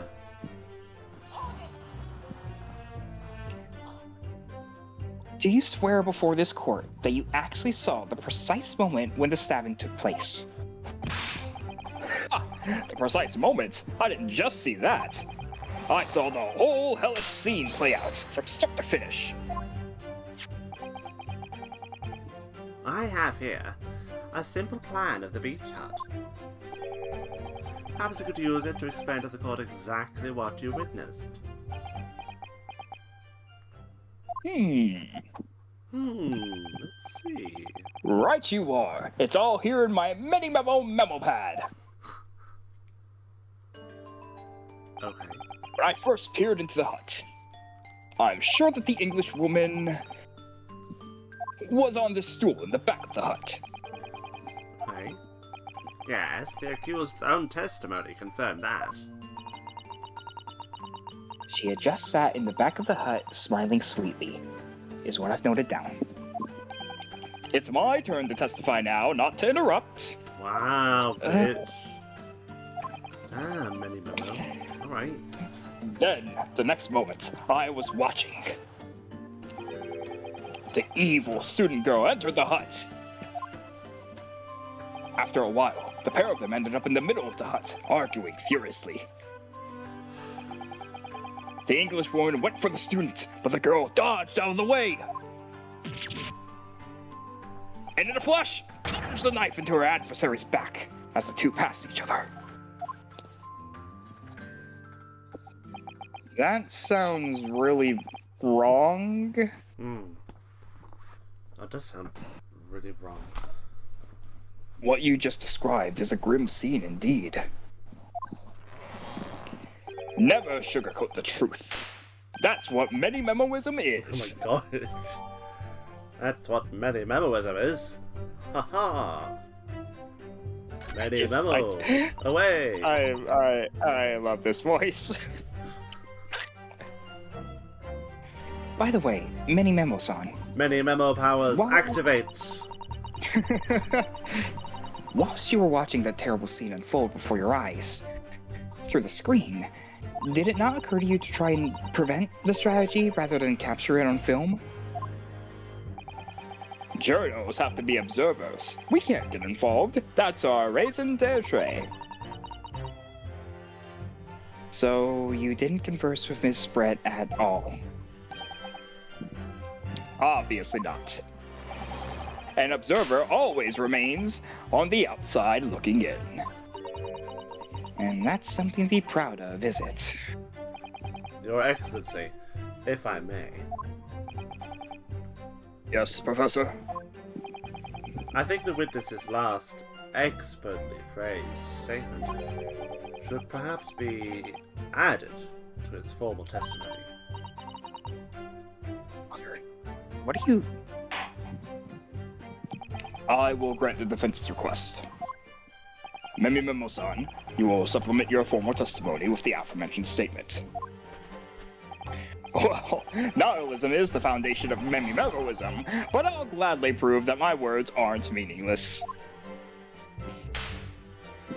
I never once set foot in the hut, nor spoke with the Englishwoman. I was there only as an observer. Ah, well, let's press that. Hold it!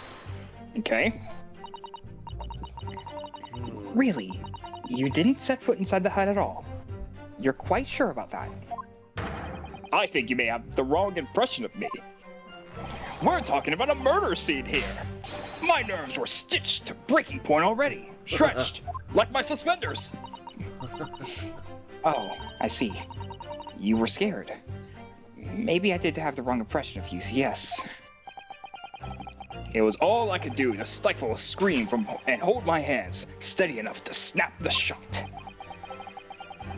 You really should have summoned help before thinking of your camera. Memi-Menoism and humanism don't always agree.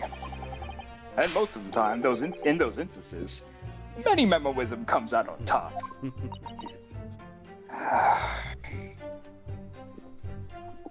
Anyway, as a sculptor of my stories, sometimes I have to be cruel for my art.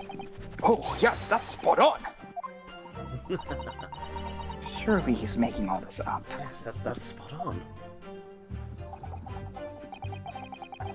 He claims to have spied the whole of blah blah blah blah blah blah. Okay, Blah, blah, blah. well, Well, I would assume that this last statement represents something. think- Duh. I think it's the well, I would say that it's the I mean, I would say it's the fountain pen, yes, because I mean, it's in her hand. It's in her hand, Oh, right? I mean, I was going to say the photograph, but the fountain pen Oh. makes a lot more sense, actually. But wait, no, but does it make sense? Because the fountain pen, it might be the fact that we present the photograph because she's literally holding the fountain pen. But I was more thinking of the footprints, and it was like, leave only footprints and nothing else, or something like that. Oh, there are footprints in there. I didn't even notice that. Wait, what the hell was she? What the hell was But I can't see any footprints in the picture that he took. Let me look at those footprints again.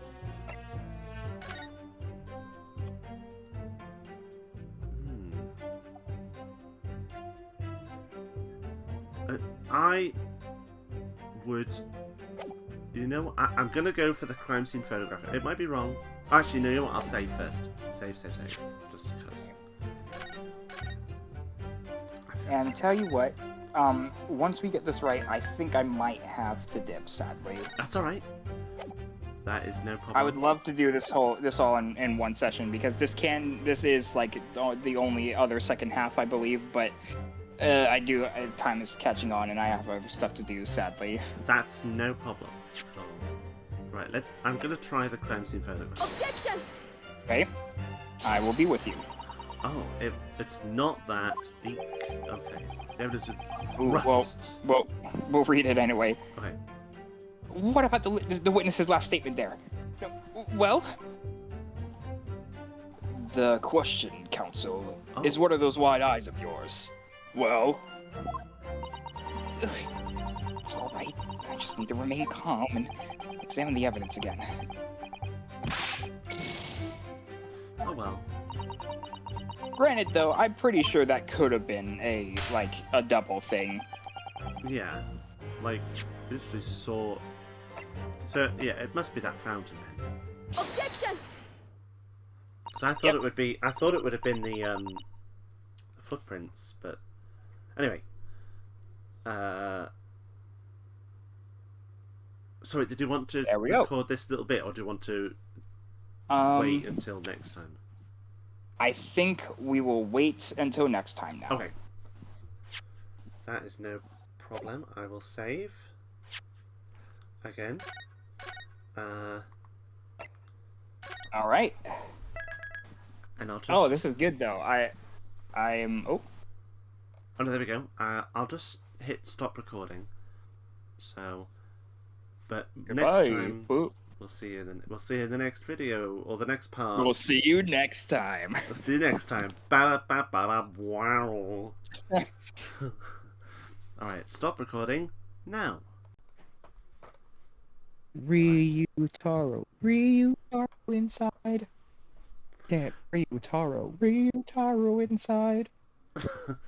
Ryutaro. That was so fucking stupid. Let's start. that was the best. That was, there was nothing to compare. All right. Okay. Many Memo-san. Until now, I had a firm belief.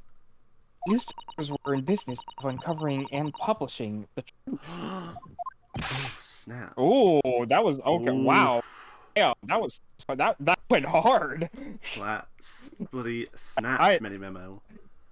I know exactly what she was referring with that. Like, oh, so Yeah. if the newspapers want to tell the truth, why are they spouting lies? Like, wow, that was hard. You're spot there. The press doesn't lie, which is why I'm proud to wear the emblem of the Shoyu News on my arm. Oh, Shoyu News. This game is fucking stupid. Shoyu News. Oh no. In a way, that's for Many Memoism. Sadly, though, seems the journalists who write for those papers don't always share the same passion for the truth. What are you suggesting? What are you suggesting with those recriminatory words, Counsel? Many Memo-san, you recognize this fountain pen? This pen was found at the scene of Miss Brett's death. Oh. In fact, the murdered victim was gripping it in her hand as she died. What are you? If you look at the barrel of the pen, you'll notice that its own initials are engraved there. R.M. Yes, thank you for bringing that up, Counsel. The initials of the accused, Ray Membami. Do you get the pun for that, by the way, now? I only realized it a couple of days ago. What? Ray Membami? Ray Membami? Ray Mamba? Ray Remember me? Remember me? Remember me? I did not get that at all. I get it now, obviously, because you mentioned that, but I did not get that before. It took me a second, but that is the pun. It's Remember me. That's a great one. That's a great one because it was so hidden. Remember. And maybe we'll remember her now because of that. Maybe we'll be like, remember who? Anyway. No, remember you. Oh. Wow, remember me? Remember you. Okay, it is a coincidence, I wonder. That your initials are also RM. No! Write in Many Memo. RM. That's horse dung. Can't you see? One of the central tenets of Many Memoism is being a pencil user. That is true. And yet, as the court will clearly see, on your right hand, there's a very obvious blue ink stain. It would appear that you must have rather carelessly left it somewhere recently. Your favorite fountain pen, that is. Horsey horse dung! Many Memo-san, is it not the case that before she died, you met with Giselle Brett in the beach hut? Objection! Why should we listen to this absurd nonsense? It's nothing but another excuse. Yeah, exactly. Shoyu News will stand behind me all the way. I deny everything. There must be as many people with the initials RM as there are stars in the night sky. The defense has neither the time nor the inclination to count every star in the sky. Hmm? There's no need, anyway, because this man has more to tell. Yes, another clue. A clue that undeniably proves who its owner really is. In that case, counsel, the defense will now show the court where this alleged clue lies. Ah, here we go. Of course, Your Excellency. We've got this. We've got this. The clue is on the bottom The of emblem, the right? pen. Yeah, the emblem. Yeah. Oh, I accidentally, Oh, I oops. accidentally, I examined it as well. That was mine. There's some sort Oh, of well, emblem here. there we go, then. Look at these beautiful faces we Is have it here. a Yume University one? It must belong to some other one. It's a business of some kind. But I would seem to buy that the patent doesn't in fact belong to Ray. I wonder whose it could be. Boom!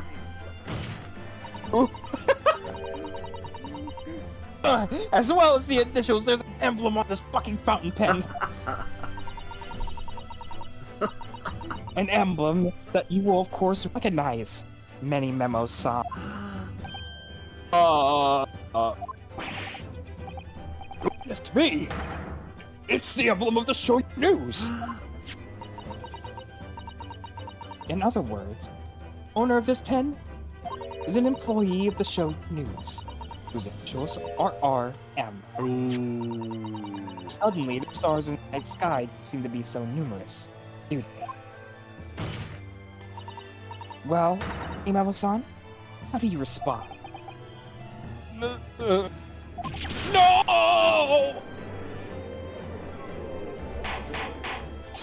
Order! Order! Explain yourself, witness.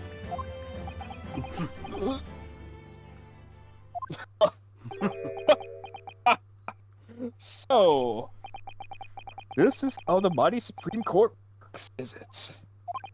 Using coercive tactics to have well-meaning citizens reveal harmless secrets. I've used nothing but honest tactics. Alright, then fine. I won't try to hide it anymore. Yes, not long before that grim tragedy unfolded, I, a Show News reporter, on behalf of the public, conducted an interview with that Englishwoman. An interview? You never mentioned this before. What exactly was this? As I said, it was before that evil little student girl showed her face in the hut. It couldn't have lasted more than 2 minutes, or 3. But that's all. It was a brief exchange. It came to nothing. As we say in Memimenawism, people will pay their dues for unworthy news.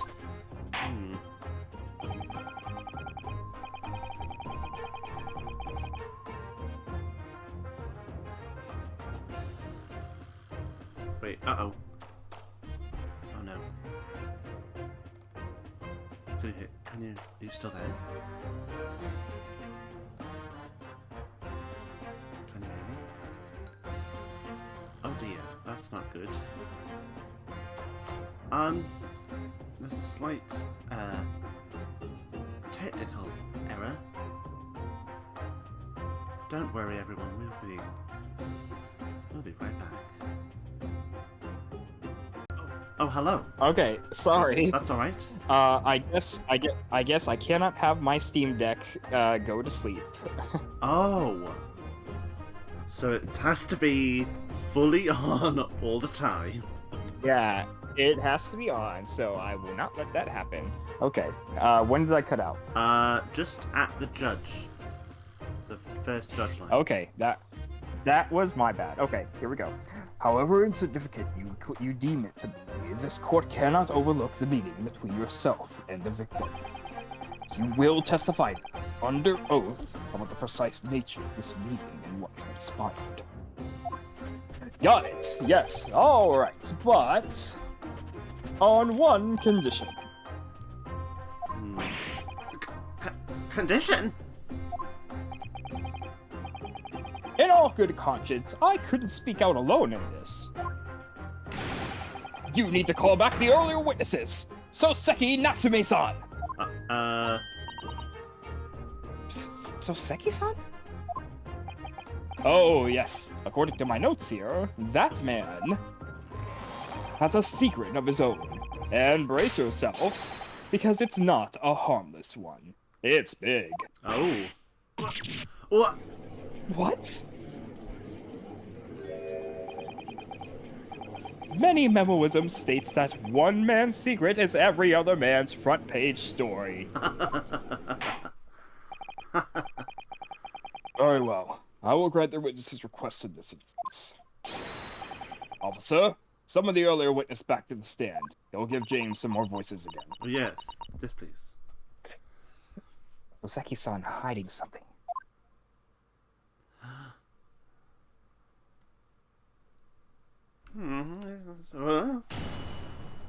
Witness testimony. Oh, we're gonna have to straight into witness testimony now. Oh, Witness's okay. secrets. I asked the Englishwoman for an interview, but she declined, so I left the hut without making a fuss. Then, watching secretly from outside, I saw the woman being stabbed from the other witnesses running in. The detective realized that the victim had a pulse, so he ran off to fetch help. And that's when this writer man here asked the woman a very significant question. Oh boy. But he didn't say anything about that in his testimony, which is why many minimalism demands he reveal it now.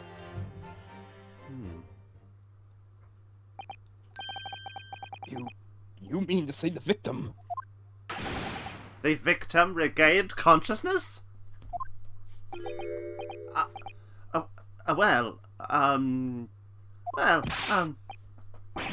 And when she did, you decided to ask her a question.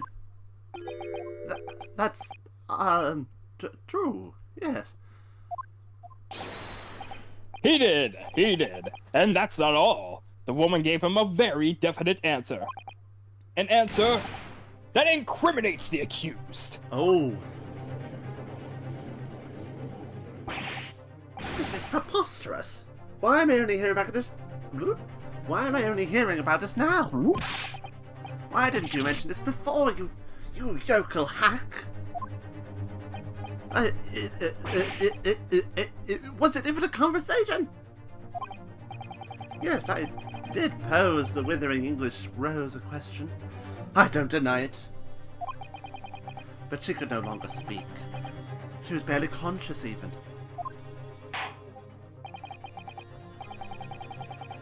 Counsel for the defense. I expect a thorough cross-examination to be conducted here. This court must and will know the truth. Absolutely, Your Excellency. Porter is claiming that Miss Brett implicated Ray somehow. What on earth could have happened? What could have happened? Cross-examination? The witness's secrets. Okay. So I left the hut, watching secretly. I saw them being stabbed. Wait, what? Okay. What? Okay. Again, you're taking most of the reins here. This is well sus. Okay, let's press statement 4 when he says about asking the woman a significant question. Hold it! Hold it! What question? What exactly did he say? Whoa, now. You should hear from the horse's mouth, I think. Don't you, Mr. Rider Man?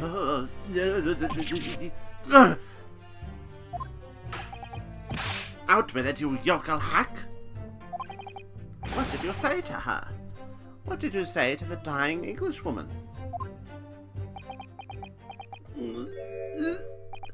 Oh. Well, in truth, I'd been catching crabs at the water's edge and building castles in the sand, you see. Well, the seaside is a place to be at leisure, I suppose. Even for a grown man. But then, all of a sudden, from that little beach hut, a young girl's panic-stricken cries for help pierced the air. Ray? I ran up the beach to see what was happening, to find the defendant leaning over the collapsed victim. As soon as Inspector Hosonaga saw Miss Brett on the ground, he sprinted off to get help. And then, just a moment later, I heard a faint moan. A moan from the dead Englishwoman. I nearly jumped out of my skin. But what did you ask her, Soseki-san?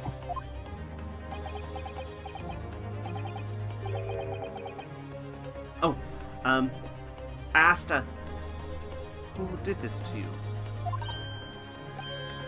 Huh? I? Don't protract this any longer. How did the woman respond? She didn't. She said nothing in response. But...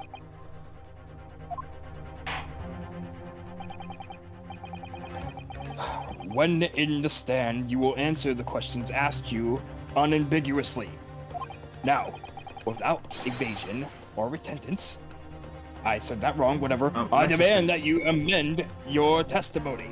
Reticence, whatever. Fuck. I will.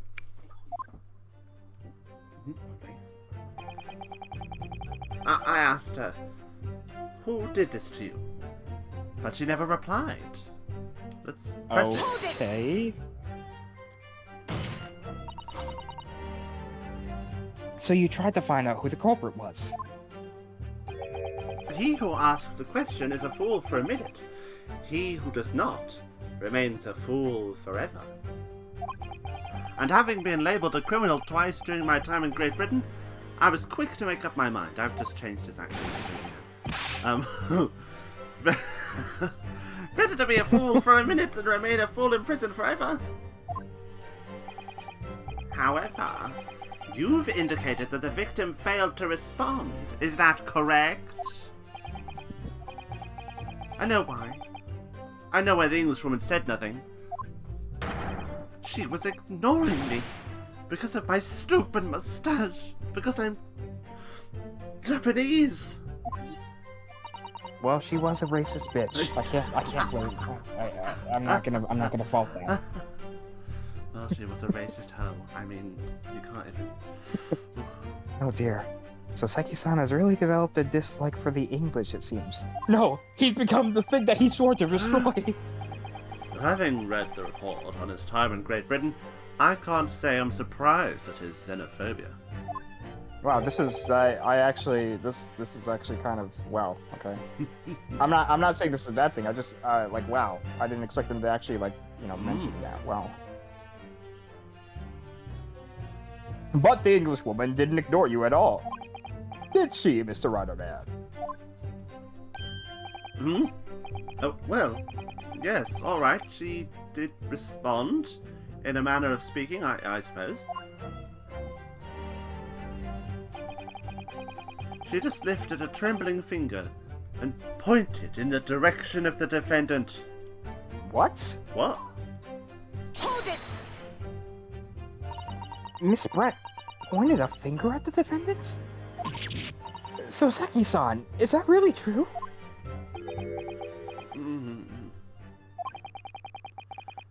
It's not easy to stand here and say this, but when we first entered the beach hut,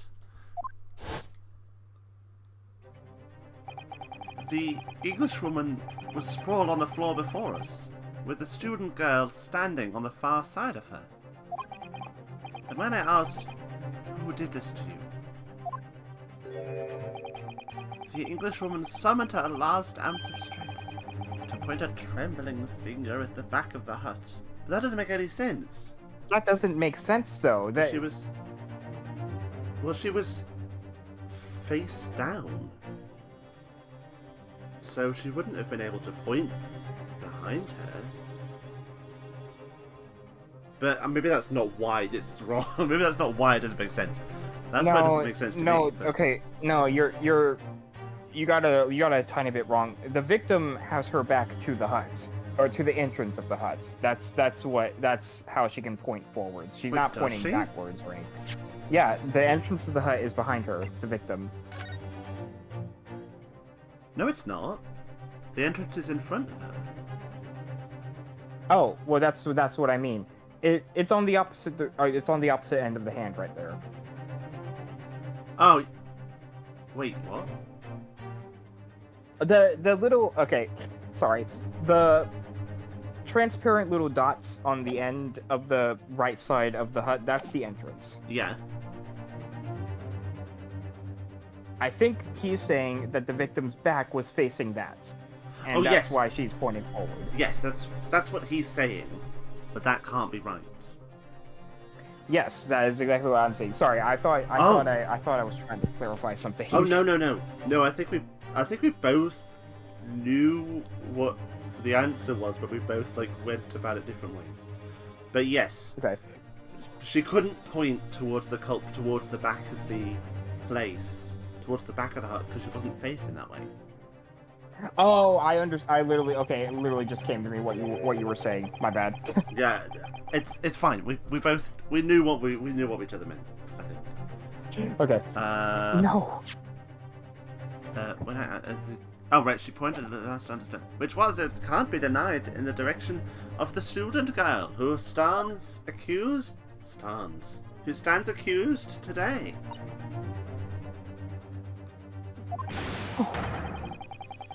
So Seki-san, your accent is all over the place. It's fucking crazy. You know what? I kind of like it, though. It kind of makes sense for him in a way. It's really because every time I try to give him an accent, I immediately forget what accent I've given him, and I'm like, shit, what does he sound like? Oh my god. It kind of fits him, though, with his eccentric nature. Yeah, let's go with that.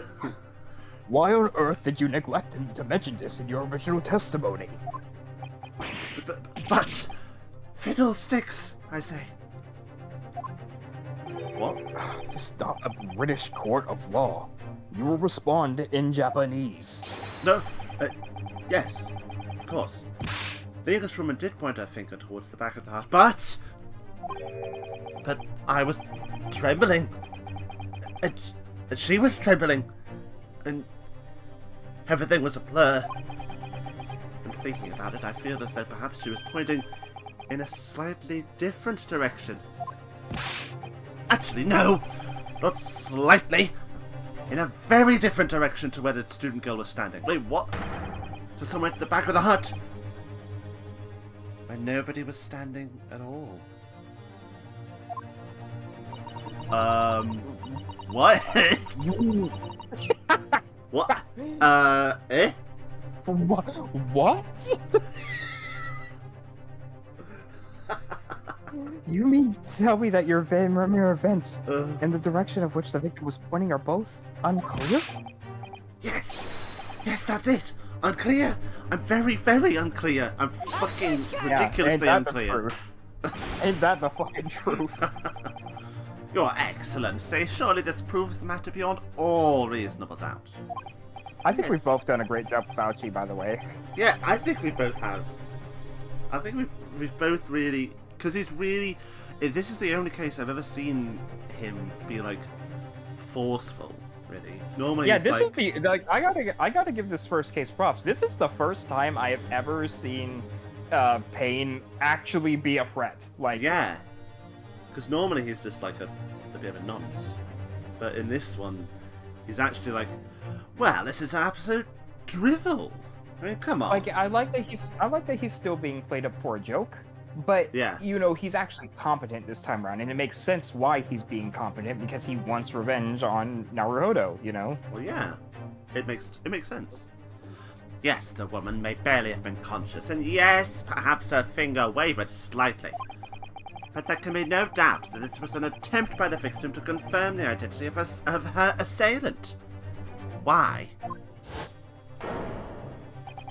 Because as the court can see, there was no other than the accused in the direction the victim was pointing. Very dainty hand. That It is a very dainty hand. It's like bloody Kitty Powers matchmaker hand. I was literally about to say, oh my god, I literally saw like a notification from like Game Grumps or something that they played Kitty Powers again. I was like, oh my god, that was a game that existed. That's why I just mentioned it, because I watched it just before we played. Oh god. It is now abundantly clear that no one besides the accused could possibly have committed this crime.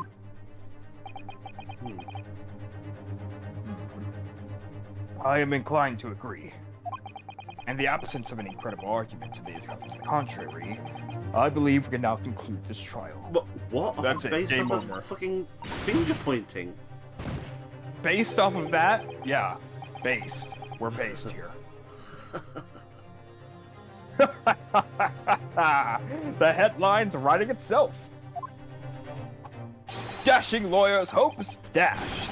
92 point across the whole page. We're doing an extra edition. This is a serious blow, Susato. Unless we're able Nice to... bars. Nice what? Nice bars, my man. Nice bars. This is a serious blow, Susato. Oh, thanks! This is a serious blow, Susato. Serious blow, Susato. Blow, Susato. Serious Hey, blow. wait a minute. Oh.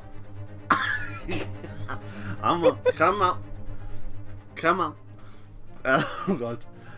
Unless we're able to identify the true culprit, and substantiate our claim with evidence. The judge will give his ruling, and the trial will be over. Oh god. No. No. But that's impossible, Father. Wait, that's We true. don't even know how the crime. We don't even know how the crime was committed yet. This shit is rigged. It's so flawed. Be like, well, they say they pointed towards the murderer. Case closed. That's it, really. Yep. We don't need to know how they were killed. Nah.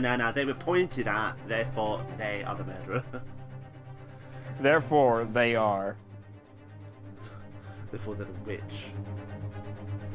Impossible though the task may seem, we have no choice. We must think back over everything we've learned thus far. Somewhere in all those details, I'm confident we'll find the clue we need. I think we already do. Like, I think we both know what's wrong with that. Yeah, I mean, I don't know how they'll if it'll be part of evidence. I don't think it'll be. I don't know. Or maybe it'll just be that photo. Ray gave us her Ray gave us her account of how things unfolded in the defendant's antechamber for the trial. Who's it? Red leather, yellow leather, red leather, yellow leather, red leather, yellow leather, red leather, yellow leather. Oh, Yes. I guess we always in Britain it's like red lolly, yellow lolly, or red lorry. Red yellow lolly, red lolly, yellow lolly, red lolly, yellow lolly, red lolly. Oh, that's much Yeah. worse. Oh my god. Or is either that or red lorry, yellow lorry, like something that transports goods. Like a Red high- lorry, heavy- yellow lorry. Yeah. Oh god. That one, I can't you do see, those. Nope. they're fucking impossible. I Red can't lorry, do yellow that. lorry, red And lorry. I can fucking do Betty bought a bit of butter, but she said this butter's bitter. If I said this, no, I fucked it up. What about Peter Piper picked a peck of pickled peppers? Nope, I cannot do that. I can do how much wood could a woodchuck chuck if a woodchuck could chuck wood. See, that one's quite nice because it's sort of like it's almost like a rap. It's like, how much wood can a It woodchuck is- chuck if a woodchuck yeah. could chuck wood? Ha ha. Oh. I didn't know we were creating some albums behind the stand. We were fucking rapsters on this episode. Tagar. Attorneys on the mic. Attorneys at rap. No. Okay. That's a She told us what rap. had happened at the precise. She told us what had happened at the precise moment that Miss Brett was killed. Oh god. Oh no, sorry, I'm laughing too much. I don't want to laugh as Ray. The Englishwoman was sitting at the back of the hut, listening to what I was saying. And then, a moment later, she suddenly got to her feet. Before collapsing on the floor in front of me, with a knife in her back.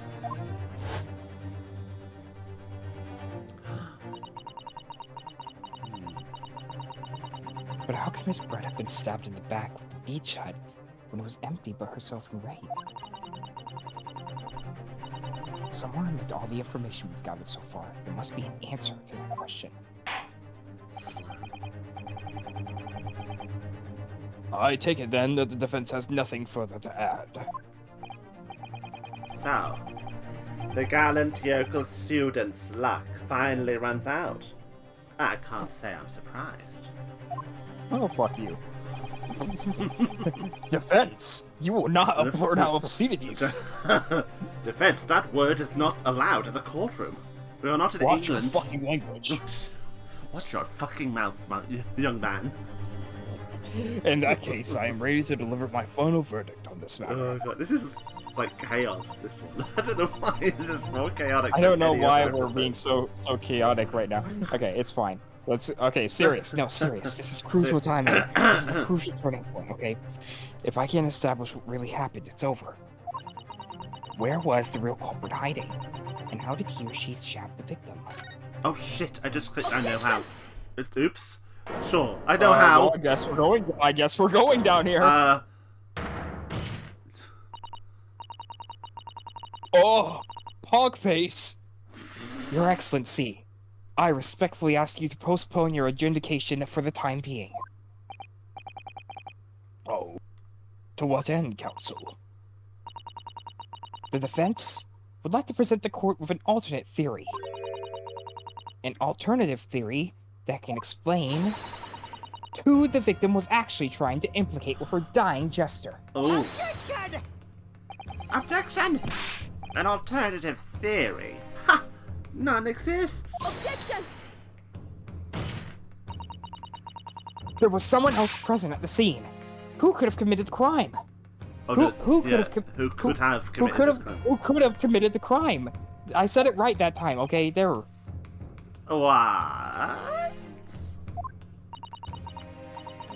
And the victim, Miss Brett, tried to reveal who it was around the. I'm gonna restart this sentence. Okay. And the victim, Miss Brett, tried to reveal who it was around the those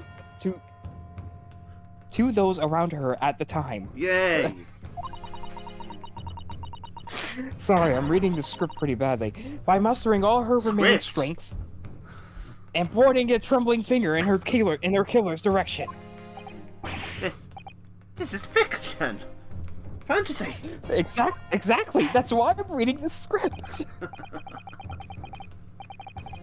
Very well. As you seem so sure of yourself, Counsel, I'm prepared to hear your alternative theory. So, young Ryutaro Naruhodo. Yes, Your Excellency. You will present your latest theory to the court by means of this plan. At the moment the victim was stabbed, where exactly are you proposing the culprit was concealed? Well, it's gonna be in that, like, dress thing, right? I think so. That's what I thought. Wait, really? That's what I thought since the start of the game. Like, right?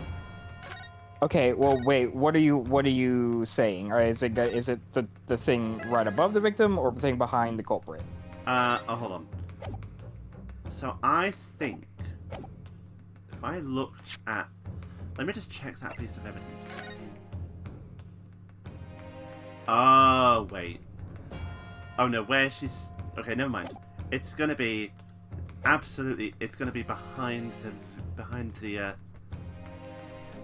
like to the left of where the culprit is, to the left of the stool, outside the whole thing. Okay. Take that! Take that. Naruto-san would never give up. And I am a Naruto now. The true culprit, who fatally stabbed Miss Brett, was concealed in this location here. Are you mad, Council? You're suggesting the culprit was outside the hut. What? Order! Order! Order! But student, lawyer, Naruto-san Esquire, that makes no sense at all. You've just pointed out the exact spot where I was hiding to get my scoop snap. Ew. I didn't see any suspicious individuals loitering about. I can swear to that. Obviously, if the culprit had been outside the hut, there is no way that he or she could have stabbed the victim who was inside the hut. Actually, Prosecutor Ouchie, there is a way. Ugh. And, in point of fact, the defense can provide evidence strongly suggesting that is precisely the way Miss Brett was killed. You're bluffing. You're bluffing. You're... The defense's assertion is clearly too fantastical for the court to comprehend. You will need to give us more guidance, Counsel. What piece of evidence corroborates your theory that the victim was stabbed outside the hut?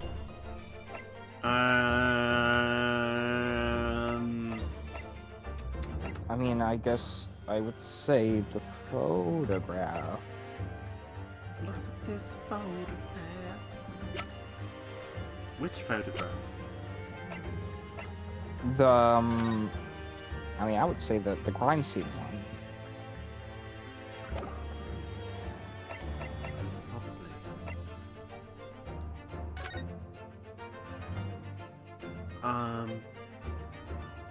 Yeah, because there aren't any footsteps over there. Or is there footsteps near the front? So, yeah, let's try that. Let's try the crime scene photograph. Take that! Take that. Take that. The original photograph to see. Yes, it's clearly visible in this print. The trace of the fatal thrust that was delivered from outside the beach hut. Oh my. Attention! Oh, wait, sorry. Do you take us for fools? There's no hint of any such thing. I'm not sure that everyone present would agree. Someone, at least, appears to have noticed what it is that I'm referring to. Counsel, once again, I must call you to be explicit for the court. Where in this photograph is the trace of the stabbing? Oh, it's that little bit at the top, just by the seat. That little bit Yep. of, like, white area. Take that! Look closely, just here. Oh. The screen at the back of the hut. You can see the effects of a blade having been forced through the reeds. No, I can't. I can't see any such thing. It's true that the hut in question had 4 walls as you'd expect. However, by parting the reeds, a knife blade could easily penetrate them. However, there was actually a 5th wall that you can't see. No, that's some Danganronpa shit. Yeah. There's actually a 6-sided room. It's actually a pentagram. Yeah. It's actually a pentagon. This is extraordinary! Yes. The true culprit actually stabbed the victim from outside the beach hut. Oh. And of everyone present at the scene, there is only one person who could have done that. The only person who was directly outside the hut when Miss Brett was killed. Raiten Menimemo-san! It could only have been you! Oh dear. Objection! This preposterous idea leaves me almost speechless. Just look at the photograph again. The victim lies almost exactly in the centre of the beach hut, does she not? Are we to assume, as part of this farcical scenario, that the assailant was a knife thrower? Objection! No, of course not. We're not?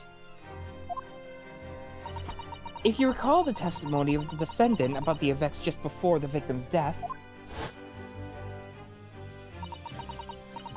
Inside the beach hut, I confronted Miss Brent. But she just sat on a stool at the back of the hut, smiling sweetly at me as if she knew she was untouchable.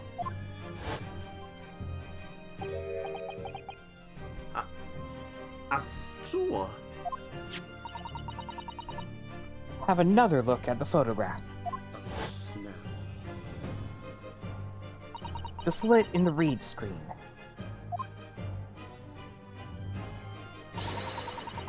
Would align perfectly with the back of a person who was sitting on that stool. My word! So, in fact, the victim was... Killed while sitting on that stool. By a stab wound to her back delivered through that read screen. Ah! Ah! Having been attacked, Miss Brett rose to her feet instinctively. But then, unable to speak, she collapsed on the floor in the middle of the hut. Before the defendant, Membami-san, to the defendant's, Ms. Bami-san's, appalled eyes. And that, Your Excellency, is the truth of what happened on the beach that day.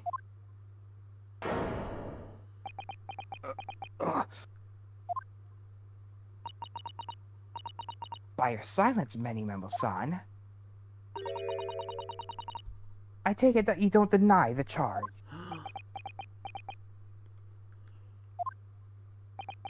This is absurd.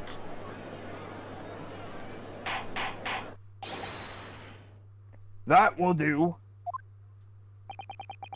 It would appear that we have a tact admission of guilt from the witness. Accordingly, this court has successfully established the truth of this matter. Which means that the defendant, Membami-san, is innocent of the crime. Wait. Oh. Goodness, that was it? Well, hold on. Wait, what? I finally made him cave. I must say, I've never been more proud. All those times where you did amazing things before, I wasn't proud then. But this moment, I am proud of you. Thank you, finally. Because you look like the son I never had. Oh, damn! Wow! Oh my god. Just imagine if it was like, because you look like the son I never... No. This can't be. The Ouchi clan can't... What of my growth? My growth of hope? It wasn't all an apparition. I can't accept this. I won't. I see no reason for the continuance of this trial. I will therefore move to conclude proceedings by delivering my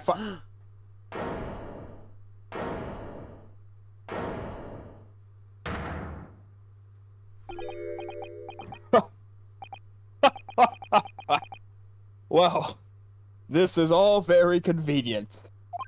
This is how the highest court in our mighty empire delivers justice, is it?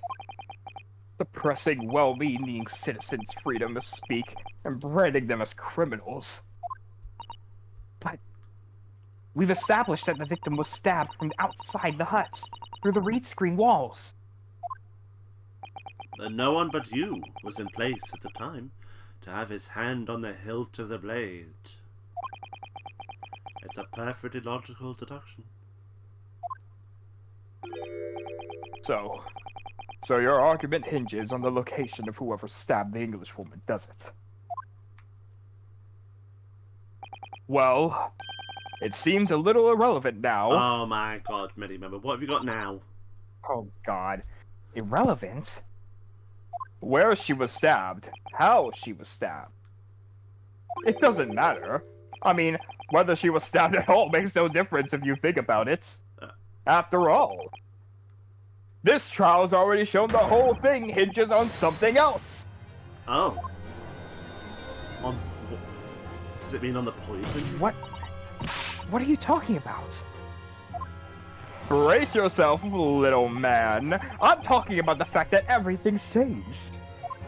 Because of the dirt you dug up. Uh-oh. What? Oh crap, it's gonna be about the poison. Enough obscurity. Explain yourself.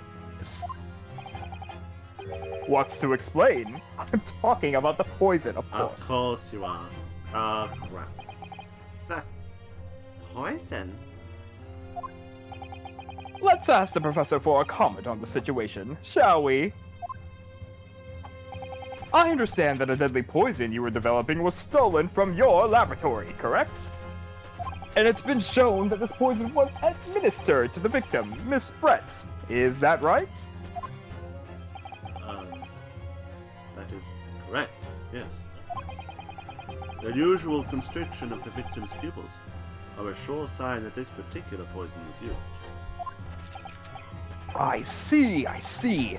So, presumably, that means that the victim already had the poison in her body before she was stabbed. Oh. Given that her pupils were clearly constricted, it seems highly likely. Yes. If she had been dead already, the poison could have not have circulated in her blood. Oh. I didn't even think about that.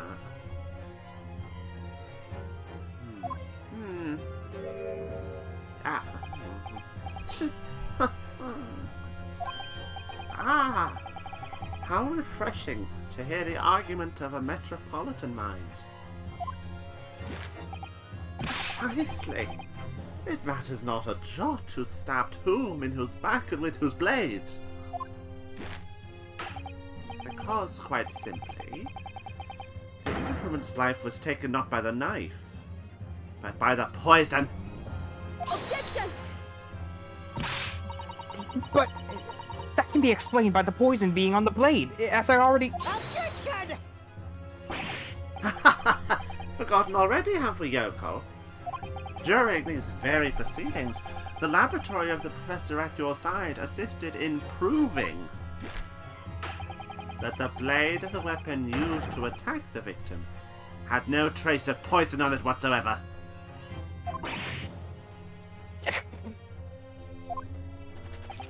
So, let me get this down. The facts, as skillfully established by the defense in this trial, turn out to be a headline-making red herring! Is that about right? Well... Oh dear. Order! Order! But where does this leave us? Hors d'oeuvres. How? Hors d'oeuvres. Hors d'oeuvres? I need my hors d'oeuvres. I already have my little glass here. I was looking at that little glass as well. Like, what is that? What is I like that that. glass of? It's. I think it's a little water glass for him. Ah, You can see the cup on top of it. maybe a bit of sake. That's a cute little detail. Oh, it could be sake. I could be getting a little bit of bubbly in his. Oh, in that case, did the poison enter the victim's body like this sanguine poison will enter mine?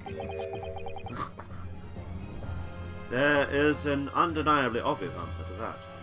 The lady most likely imbibed it. Because whatever the hell that means.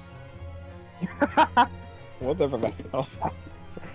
Oh, you mean she drank it, right? You're Yes, just saying that to that's- sound smart. Yes, that's the word I meant. She drank. You're just saying that to sound smart, father. She drank the poison. Have another look at the Thank you. photograph. You're Please stop welcome. embarrassing me. You're welcome, son. I mean, daughter. God, Daughter? please stop embarrassing me. Have another look at the photograph here. As you can see, this bitch be dead. A bottle of Give me the facts. A bottle of carbonated water and a glass had been knocked onto the sandy floor of the beach hut. The poison could have been slipped into either. You're not fucking helping. Even though it's You're not not helping colourless, even though it's completely coloured. I don't actually know. Is it coloured or colourless, do you think? I don't know. So somebody made Miss Brett drink it. Well, what do you know? Look at those dashing eyes. This will make a great front page shot.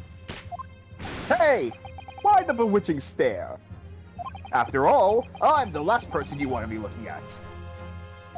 It would make no sense at all that I poisoned the woman, would it? I mean, that's been established already. Hold it! Established? What are you talking about? Oh, don't tell me you forgot. That's a little hard to believe, given that the person who established it was you. Oh. Me? Uh-oh. What on earth does he mean? Ooh, let me capture those wide eyes. This is prime press fodder, this.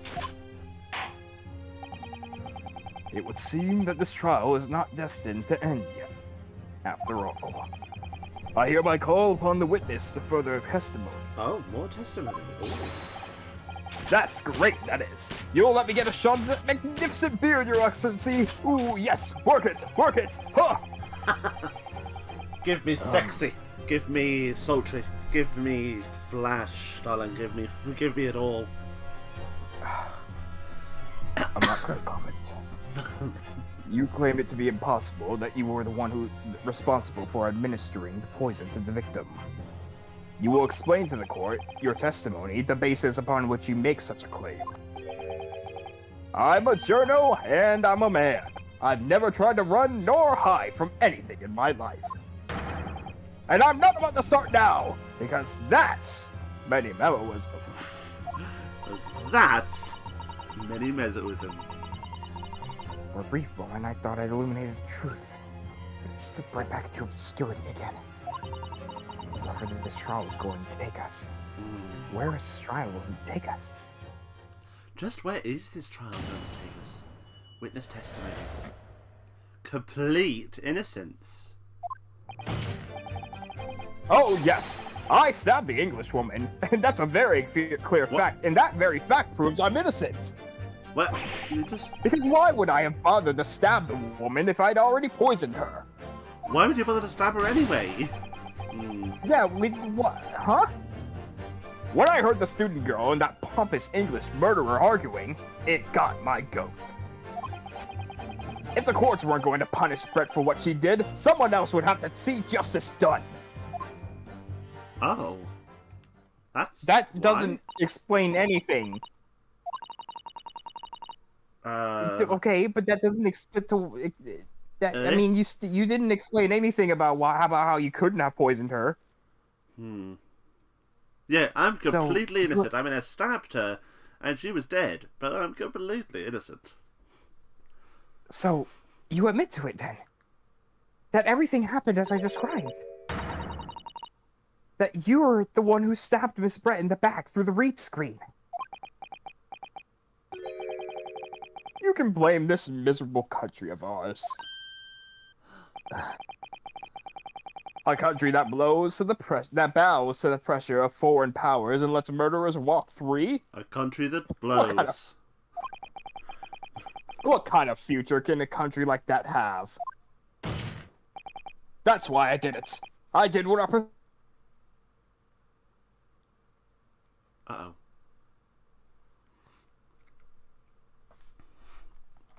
Oh. Is that mine, or is that... Oh, that's me this time. Don't worry, everyone. We'll be right back. Just another technical difficulty. I'll just keep you entertained with a little bit of dancing. Oh, except you can't see me dancing. Oh well. Oh, are you back? Hello? Can you hear me? Hello? Yeah. Oh, can you hear me now? I can't hear you.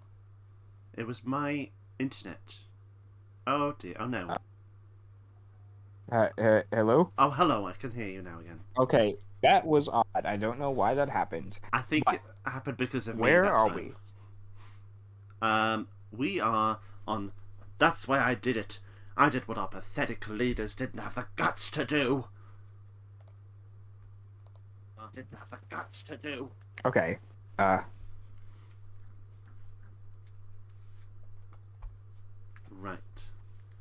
So you might. I don't know how far you've gone forwards.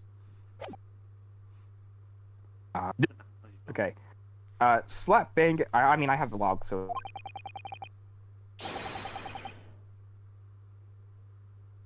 Oh, then it... There.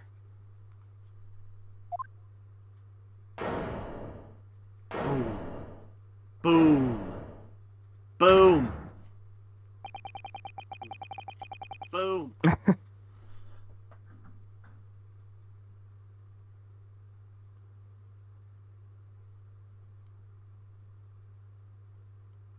Wait. Someone who spends his life saying that the truth is told is what he's saying. Can you not hear me again? Sometimes it like. Let me do it with me as well.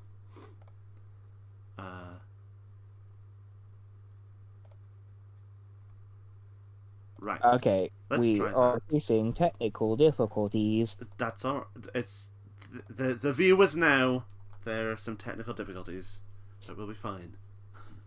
Let's give some golf claps. Oh my god! Have you got some Oh, it's on Discord, isn't it? I only have the. I only have the default ones. Oh my gosh, I love them. So maybe I'll have to ask you for some random like random noises. If you you've got the air horn, I think as well. If you ever think an air horn is appropriate. Yeah, Oh god. It's we're playing Fuser all over again. Oh my god. Okay, the last All line. right. To be fair, you might as well go back to slap bang in the middle of that charming lady's back. Okay. Slap bang in the middle of that charming lady's back. I plunged the blade of sweet justice then and there. And then it's like boo, Boom, boom, boom, blam. As someone who spends his life seeing that the truth is told, I feel really, really awful about giving false information in my testimony before.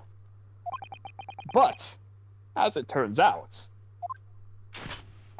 there was someone else who had it in for the victim, and that got to her before me. That's right, you guessed it. That pretty little student girl. Now there is a woman after my own heart. She's like 16. Yeah, she's like. Is she even that old? I think she's like 15, isn't she? Wait, She's 16. Oh no, yeah, she's 16. bro. Okay, but yeah, that's How old you be? 38. 38. Wait, I'm sorry. He's 38 and Mikotoba is 43. They do not. he looks- I don't know. I'm sorry, and Sosuke is 33. What? Sosuke looks Mikotoba's age. Yeah. And many remember look. I mean, listen, he looks pretty good for 38. Well, it's like, Don't say that. Well, okay, okay. Don't say that he looks that the killer looks good. no, okay, maybe, you know, well, I can't have a Tumblr sexy Tumblrman fangirl as a friend.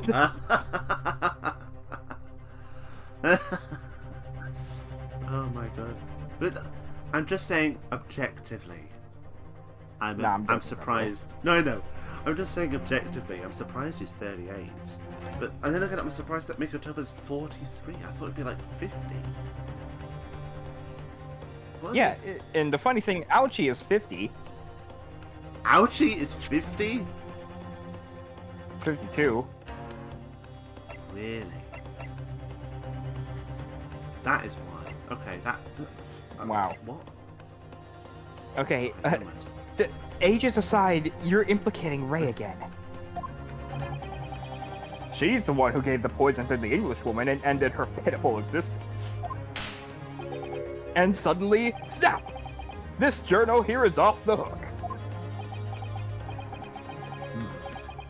The argument is sound, certainly.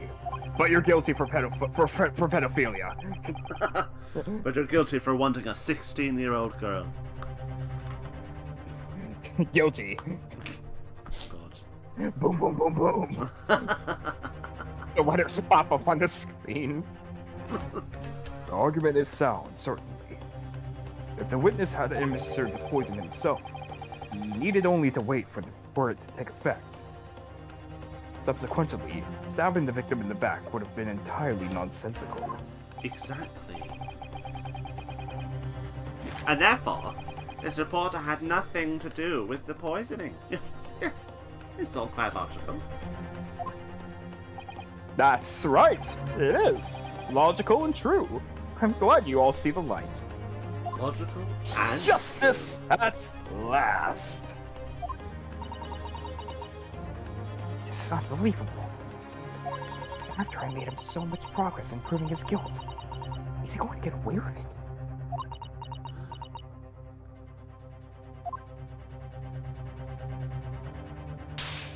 slam. Think of Kazuma-sama, Naruhodo-san.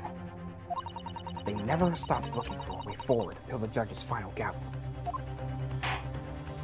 That was it. That was my final gavel. Yeah, that was it. That was the final thing. They're not guilty. Or they are guilty, sorry. I mean, the defendant's guilty, Very yes. well then, counsel.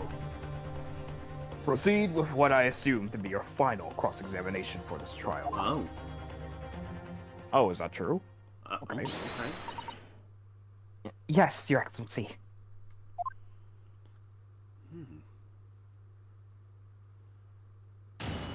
Cross-examination. Complete innocence. Okay. Why would I have bothered to stab her if I'd already poisoned her?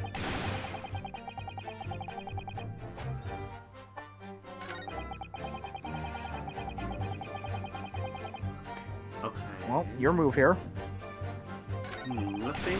Nothing is like absolutely like launching at me at the moment. Maybe the second one. Let's go for pressing the second Okay. statement. Hold it! So you still maintain that you didn't give the poison to the victim? Obviously, that'd be like putting a belt to your trousers when you're already wearing braces like these. The accused administered the poison, following which the witness stabbed the victim. An unforgivable act, certainly, but not one of murder. That crime rests on the accused's shoulders. This is a very weird technicality we're having right now. I mean, yeah. That is how the law works, you see, Yoko. Who knows? You may even learn something here today. Wow. Bitch. 2 consecutive attempts on her life in the space of minutes. Quite a day for the victim. Very sad. Do something that evil, and you've got it coming. That's how the law works. The law of reckoning. Oh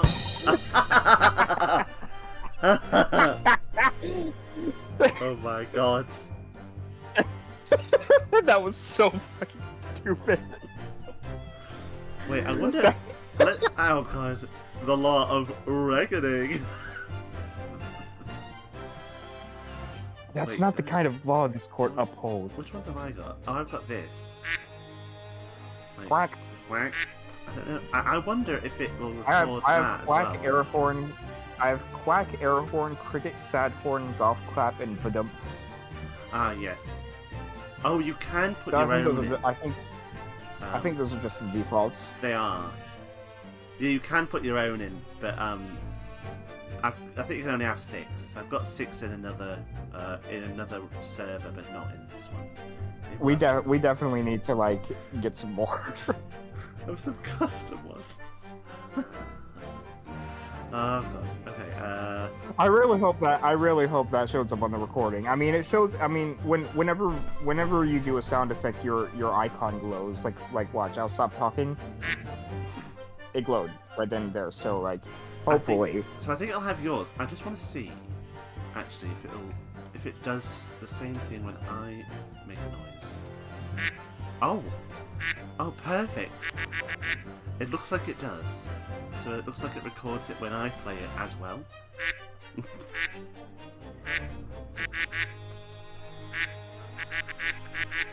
Is it the fucking lake we're at? Oh god, they're everywhere! Okay. If this doesn't show up on the recording, we are going to look like fucking maniacs. They're gonna be like, what? The hell are they talking about? Okay, that's not the kind of law this court upholds. You will reiterate why you were compelled to stab the victim then, witness. When I heard the student girl and that pompous Englishwoman murder her arguing, it got my goat. Let's press that. Hold it! What exactly were they arguing about? About what happened in that restaurant 9 months ago. That's what. The student girl was laying into the Englishwoman for killing her beloved mentor, Dr. Wilson. Yes, John H. Wilson, a professor of medicine, invited here from England by Professor Mikotoba. Right, but the Englishwoman just jeered. Our case was to be heard by the British Consular Court in Shanghai. However, there is little doubt that she would simply have been acquitted and sent back to her homeland a free woman. Actually, there's probably a high likelihood of that, but regardless, it was eating at that student girl up inside. You could see it. I really felt for her, I did.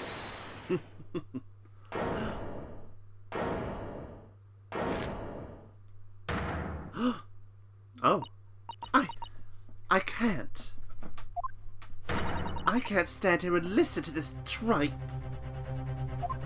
Ray! Young girl, you stand accused here. You can just blurt out whenever you feel like it. No, you can't. Sorry, but I'm in the middle of some very important testimony here. Just keep quiet and listen. But this awful man is making all of this up. Susato, please. You have to make them listen. Return to the dock at once, Membami-san. We are in the middle of a cross-examination. Hold it! Your Excellency, please, I implore you. That journalist is clearly not a trustworthy witness. Exactly. He's a filthy, rotten, black-hearted, bigoted, dirty, great peeping Tom. That was great. I like that. Thanks. Whoa! Take it easy there. Please, I really think the court should hear what the defendant has to say. Your Excellency, I see no need whatsoever to entertain the accused's remarks. I will grant the request of the defense. Oh, but your Excellency! Up. This is likely to be the final cross-examination of these proceedings. As such, I believe it would be ill-advised to stifle the defendant's obvious concerns. Hey, thanks, Judge. So, whilst recognizing that this contravenes regular protocol, I hereby call upon the defendant to speak. Oh. Thank you so much, Your Excellency. Oh. It was nothing to do with Dr. Wilson. We were discussing the stolen poison. Oh. Okay. Wait, I okay. think we should press that. Yeah, let's press it. Hold it! Okay. The stolen poison that killed the victim. I suspect to have been the one to steal it. I mean, just think about how to kill Dr. Wilson with that fucking random steak. That's... With the steak specifically. I'm just imagining her slapping John across the face with it. That's true. Additionally, Miss Brett certainly had knowledge of the new poison. But surely it would be no easy task to steal a highly secret toxin being developed for the government. Indeed. All visitors to the laboratory are thoroughly searched when they leave. Even if a thief managed to avoid being seen by myself or a colleague, getting the poison out would be very difficult. That's true. I pestered Professor Mikotoba until he agreed to show me the poison when I visited his laboratory. But as I left, I was searched from top to tail. Miss Brett rather bluntly revealed the existence of the toxin we've been developing, you see. And since Soseki-san expressed such an interest in it, I felt unable to refuse. Obviously, I gave nothing away, other than the fact that it was an extremely potent substance. I'm very ashamed of myself. Just that I've had a singularly terrible experience with a deadly poison. I wanted to look my old enemy in the eyes. Surely you can understand that. To find out if my suspicions were true, I confronted Miss Brett about the poison. I told her that if there were to be an incident involving it somehow, it wouldn't just be the university. The military would be dragged into it. The whole government even. It would be a complete disaster. And how did Miss Brett respond to your concerns? She just curled those beautiful lips at hers and said she didn't know the first thing about it. In English, actually. Ah, yes. Minimomo-san, one small question, if you don't mind. I do mind. Can't you see I'm busy? Clearly, you were outside the beach hut listening in, while the defendant and Miss Brett were conversing. I mean, that much is obvious. You were looking at them. Presumably, then, it was you who wrote this article about what you'd heard.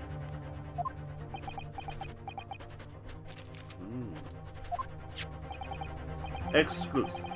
Deadly poison stolen from Yume Medical Research Laboratory.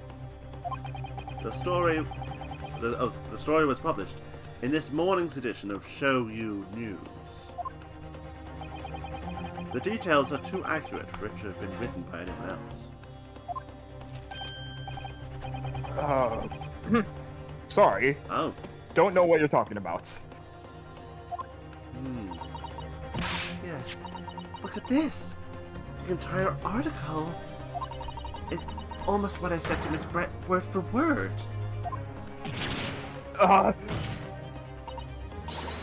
Well, Minimomo-san? As a journo and a citizen of a free country, I don't have to reveal my sources. That's a founding principle of Minimemoism. Father's clearly right about that. That reporter did write that article, and he based it on what he heard from outside the hut. Oh. The details of the poison article have been updated in the court record. The reporter based it on information he gleaned by eavesdropping. So that's what it was all about. You were trying to cover up the fact that you were listening in. That's why you came up with that stinking story about me arguing with her. Shut up! My stories never stink! Look, whatever you say, little girl, it doesn't alter the facts. Your Excellency, there's something I want to say, and I wanted to go on record.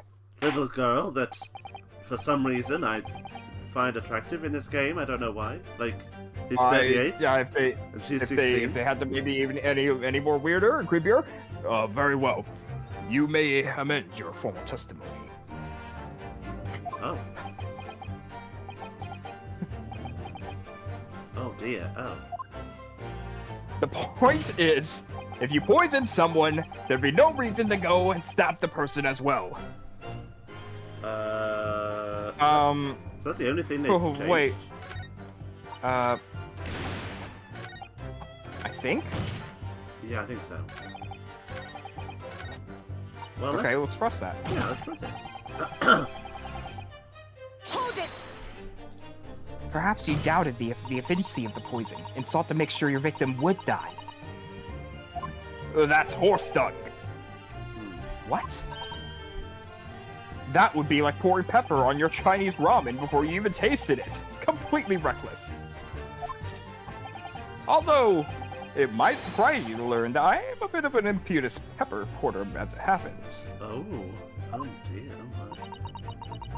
Once the victim had taken the poison, she would have been only minutes away from death. Yet, this man then proceeded to stab her in the back.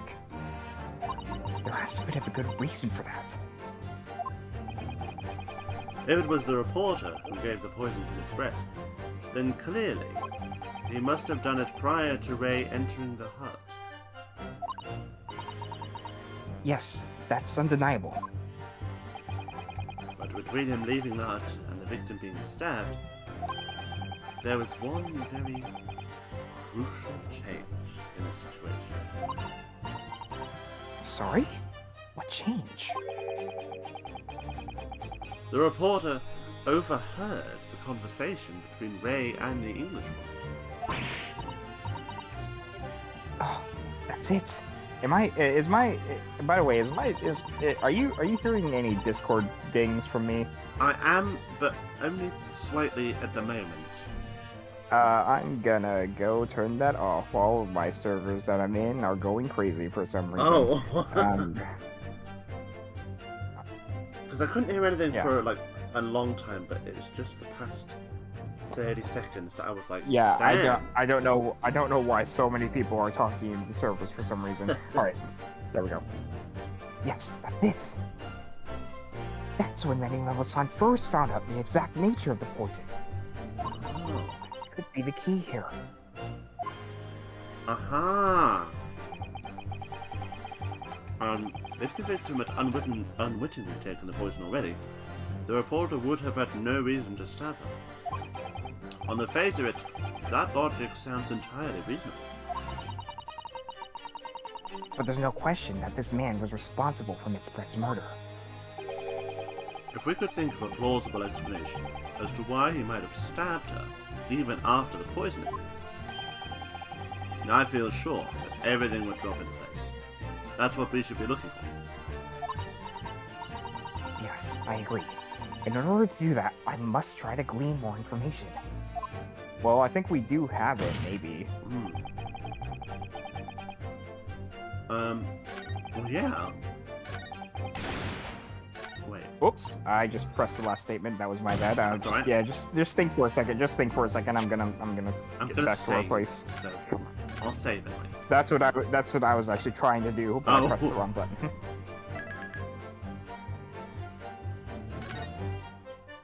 What are you thinking? I'm thinking there's gonna be that it's gonna be the bottle of poison, maybe? Oh no, wait, hold on. Wait. So wait, it could. Well, to be fair, the article about the poison literally was updated, like very recently. So I wonder. Because I don't know. Let's see if anything actually changed in. I mean, I don't know if anything Oh, actually yeah. changed inside the report itself, but we can read. Following lecture. What is some secret minutes? Blah blah blah. No, I don't think anything actually is different in here. But I think this is very helpful because it does say one onset of symptoms occurs in minutes, starting with impaired breathing and ending with acute contraction of the pupils prior to death. So I think this is the thing we need to present because if he gave her that poison but didn't know that their pupils would be constricted before they die and would make it really obvious that they were poisoned, then he probably was thinking, oh shit, I just need to kill her now because otherwise it'll be obvious that she was poisoned. So I think it's the poison article. Let's see. Objection! Oh, okay. Well, I can think of one person. Or reason. Oh, well, one reason. Well, what? But before I explain, I'd like you to confirm something for the court. Did you glean all the information for this newspaper article from what you overheard outside the hut?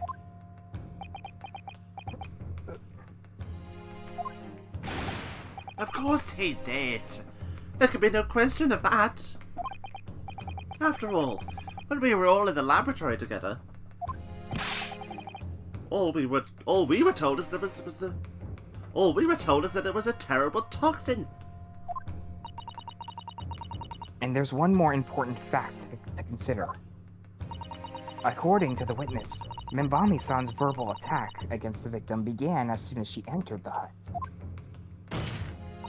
In other words, it would have been impossible for her to have slipped the poison into Miss Brett's drink. Objection! Where are you going with this, counsel? Menimemo-san has made it quite clear that he observed every single thing that happened in that beach hut. If the defendant had somehow found the opportunity, this man would have seen it. Ugh. Well, yeah. Which means that Miss Brett couldn't have imbibed, drank Ryotaro, or drank the poison. Please stop embarrassing me. Couldn't have drank or drunk the poison whilst the defendant was present. In fact, it must have been administered to her before Membami-san entered the hut. Yes, very articulately put. When I walked into the hut, I immediately started to press Miss Brett about the poison. At which point, Menimemo-san overheard some worrying information. Worrying information? What worrying information?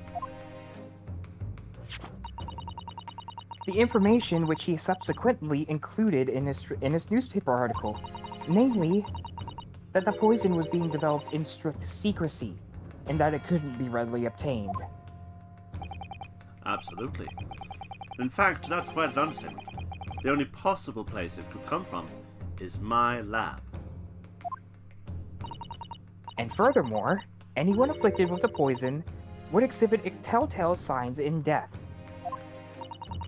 The extreme constriction of the pupils.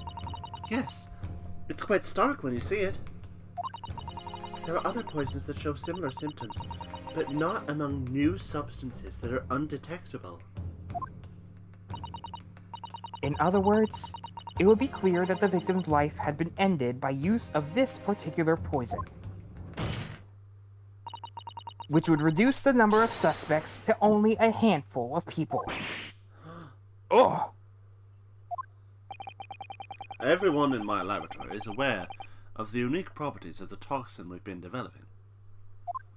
They wouldn't be so fucking stupid to actually put it in, to use it for some nefarious deed. None of them Yeah, would this be man, foolish. this man kind of fumbled with his methods, I must say. Yeah. None of them would be foolish enough to attempt to use it for some nefarious deed. Membami-san being no exception. Therefore, we can conclude that whoever administered this unique poison to the victim was a layperson, unaware of its telltale properties. Ah. In other words, someone like you. Right in Many Memo. Oh dear. It was you who stole the poison from the laboratory that day. And it was you who administered it to the unwitting victim. But you quickly realized that was a terrible mistake. Because the poison caused such unusual symptoms and was so traceable.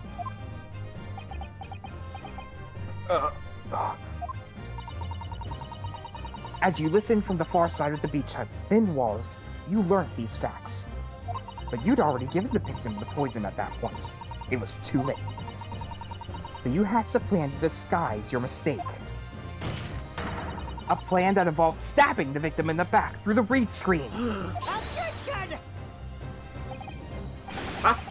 But what good could that possibly do? Isn't it obvious, Counsel? Da-da-ba-dum. The plan was to kill Miss Bread before the poison could take effect. Once in the blood, the poison causes the onset of pupil constriction. I missed this theme. But he had hoped to precipitate the victim's death before that happened, hadn't he? Exactly. Because without any revealing signs of the new secret poison's use, no one would have suspected. This is extraordinary. Yes, the effects of the poison meant it would be too easily identified, so the killer had to mask its use. Which he attempted to do by plunging a knife into the middle of the victim's back.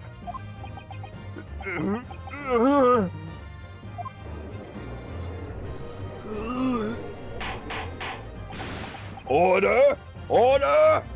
Order! The argument presented is sound. The court is satisfied and it warrants consideration.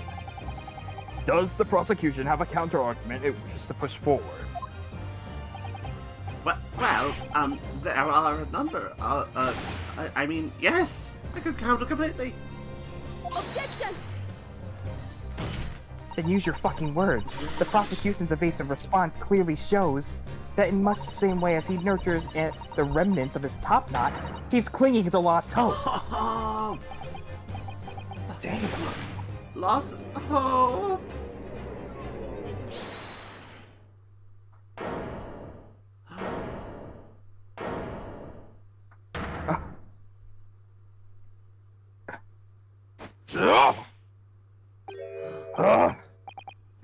That useless fallen samurai! Fallen? Who are you calling fallen? My burgeoning growth is on the right. I don't need a counter-argument! What are you talking about? It should be blatantly obvious. I stole the poison, you say? Gave it to the victim, you say? Stabbed her, you say? A lot of fine theories. You said that you stabbed her. But I don't need a counter-argument, because you don't have an argument yourself! Where is your evidence? Well, your own testimony. Yes. Oh, you make it sound all so plausible, don't you? But without evidence, it means nothing! Whereas I base my news on facts. Facts? Oh, what do you mean? Explain yourself. I mean, what the professor said earlier in this trial. It's all here, in my many memos, every word, every slip of the tongue, all noted. That's what the Show You News is famous for. It's the power of the printed word. But surely it would be no easy task to conceal a highly secret toxin developed by the government. Indeed. All visitors to the laboratory are thoroughly searched when they leave. Even if a thief managed to avoid being seen by myself or a colleague, Oh, how did he get it out? getting the poison out would be very difficult. Well, I know how we know how we got the poison out. Oh yeah, we know how Like, we're we getting know. out. Like, come on. Yeah, we I'm know. just gonna focus on voice acting him because Yeah. I feel really good about his voice. How's that then? Blowing the story wide open.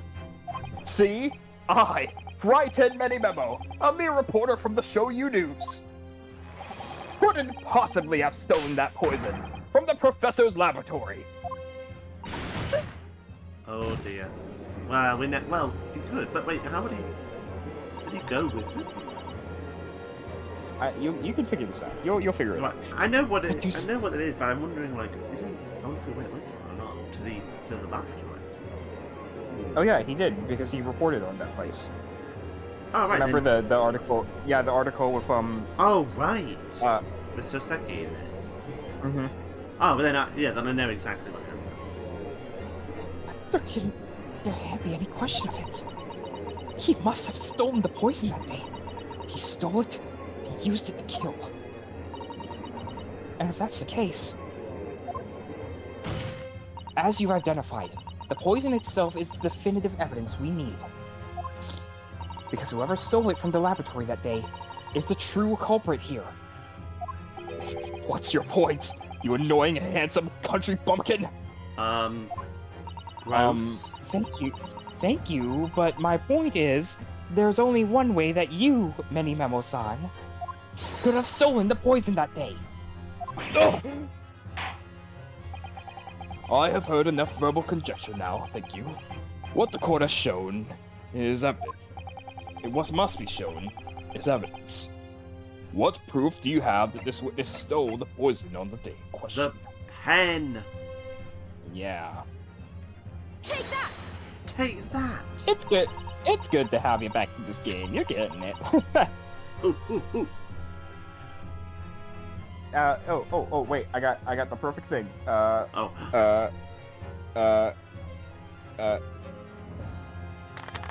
There we go. Oh, you The see, proof, Your I Excellency. thought you were gonna go like, you're getting back to it, so you like, you're getting back to it. Oh, The God. proof, Your Excellency, is in this fountain pen. A fountain pen? How can that possibly be relevant? These magical pens somehow seem to have enough ink to write many of thousands of kanji characters. They really do. Oh yeah, like have you ever just taken apart a pen and just played with the ink? Like that, like it is so surprising how much even the tiniest bit of droplet like stains, like, you know? It is. Like, if it bursts in a pocket or anything, it is like, those trousers or shirt or whatever, that's ruined. You know, that's impossible. Yeah. I believe they arrived in our country for the first time about some 15 years ago now. Ah, I swear by a weasel hair, calligraphy brush, and nothing else. These newfangled pens are merely a fad.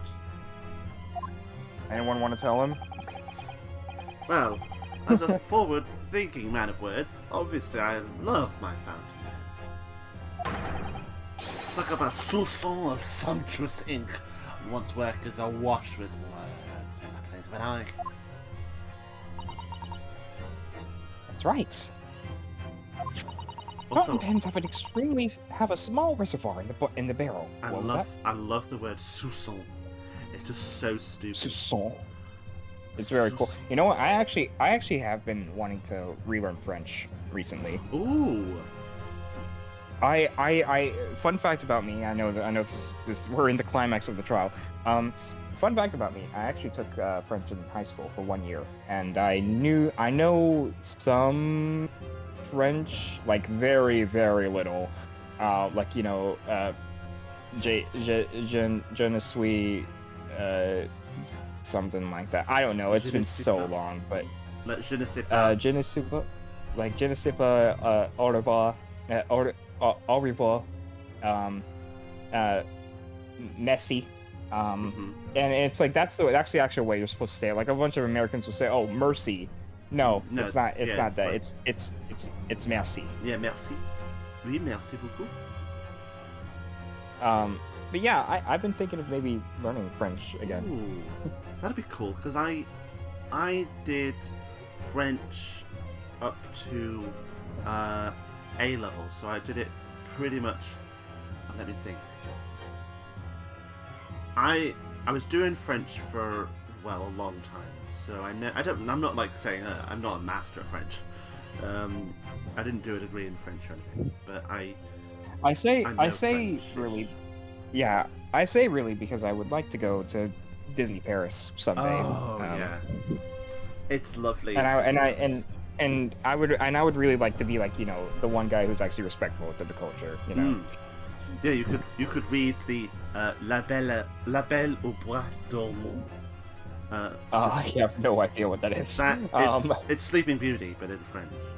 Oh yeah, So okay. it's- Oh La Belle. Oh yeah, La Belle. Okay. Yeah. La Belle au Bois dormant. The beauty who sleeps well. I think like, have you ever seen those videos of like a guy walking into like a Chinatown place, and then he's an English guy, but then he opens up with English, and then he just starts speaking like instantly speaking like perfect Chinese, and the cashier's like, oh my god, what? No, I've not seen those videos. Oh, they're very wholesome. I like them. Oh, I remember when I went to Sweden, and I learned a smidge of Swedish, like just enough to maybe buy a drink. And I remember I was in the airport, and I said like something in Swedish, and they were like, "Thank you very much. Do you want this?" Or like, "Here's your change," in English. And I was like, just have it for free. yeah. They were saying it in English, and I was like, The Swedes are very nice. thank you. They'll do it. "Thank you," but I said, "Tack så mycket," which is like, thanks very much. Yeah. The Swedes are very nice. I'm surprised they didn't just give it to you for free. Oh my goodness. Anyway, the viewers Small probably just skipped that entire section. It was- yes. Skip to this time frame. No. Into which ink is sucked up through the nib of the pen in order to write with later. I already said the other line. My bad. Yeah, no, it's fine. What does all this talking of sucking up ink have? Oh, What is all this talk of sucking up? I can't. The internet has ruined me, man. And just as it's possible to suck up. to suck ink up. The word "suck" is like, no, it's awful. I hate the internet as much as I love it. And just as it's possible to suck ink up from the reservoir, it's also possible to eject it Oh, from the no. nib again. No, don't say eject it. Stop! Please stop! No. It's also possible to eject that ink. My word! Can this really be? Ew. No, stop it. We can't be fucking third graders right now. No, oh god. Ugh. Right. Well, Mini Memo-san, Did you eject your ink all over the place? did you eject your ink all over the place? Did you Mini Memo all over the place? I bet that's one of your many mannerisms, isn't it? Did you say it's Mini Memo-whizzing time and inked all over the place? Ew. That was my favorite part. Many memo-whizzing time. Mini Memo-whizzing!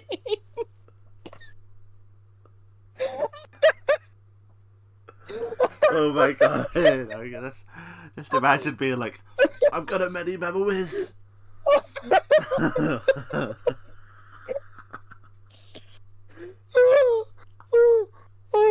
Oh my god, I'm crying. Oh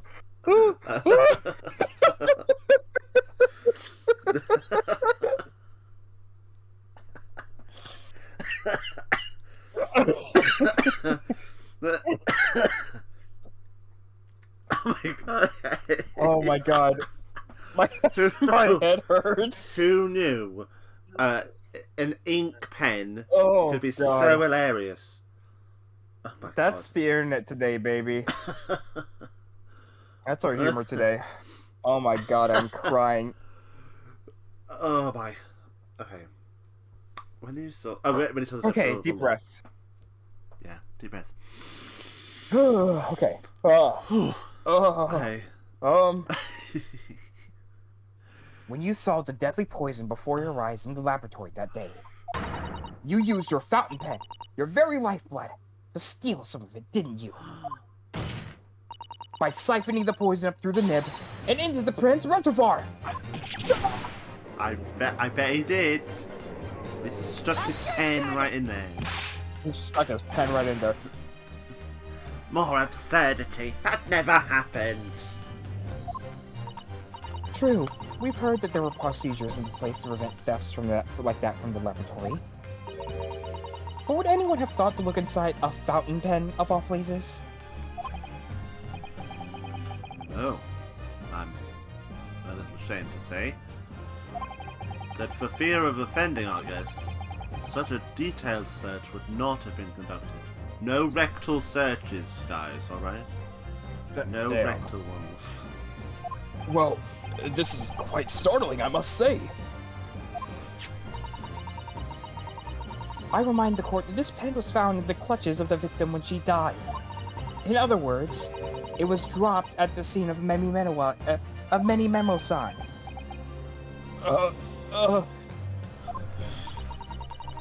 So the crucial question is this. When exactly was the pen dropped?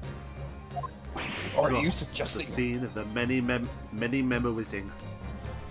that the Many Meta was The natural conclusion is that in your haste to act whilst the victim was distracted for a moment, you dropped the pen after emptying the poison from it into her glass. Objection! There could be any number of alternative explanations. For example, the witness could have been using his pen to write down details of his conversation with the victim, and when shocked by one of her outrageous answers, the pen fell from his quivering hand. Objection! No, that can't be. If it was, how do you explain why the pen was devoid of ink? What? As you can see for yourself if you examine the evidence, there would appear to be no ink present in the reservoir. What newspaper reporter goes to interview someone with nothing in his pen? Oh, that is true. No. The pen was dropped after the poison filled the reservoir and emptied into the victim's glass.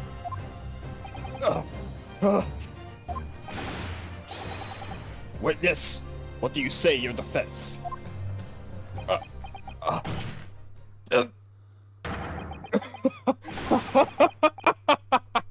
So this is how our modern justice system works, is it? Oh god, here he goes again. God. So what if the ink in my pen runs dry? So what if my pencil snaps? Oh. I can always claw my way back into the game. I have plenty in reserve. Ah! Oh, Jesus. Oh, Jesus! Oh. Ah! Oh. Oh! You claim I sucked the poison up into my pen? That's wild speculation, nothing more! You claim I If you sucked. thought you could bring... You claimed I sucked? I'm blue! You thought you could bring down the fire? Upstanding citizen with a trick like that? Think again! It looks as though it's going to take one final decisive blow to finish this matter. As I see it, the situation is now simple. It rests upon whether or not this witness did indeed steal the poison through the pen. And therefore, it depends on whether or not the defense can prove it. Ha! No such evidence could possibly exist. Objection! Objection! Many Memo-san, this is how our modern justice system works. What? In the courtroom, evidence is everything. Something you would do well to remember. Because we are well past the point of speculation at this stage, I assure you. Very well then. I call upon the defense to present the final aforementioned piece of evidence. This is it. will be the final piece of the puzzle.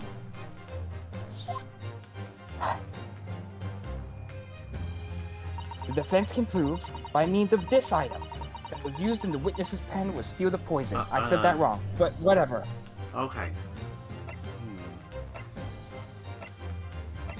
It's very easy, I assure you. Well, I'm assuming it's either the pen or it's the poison.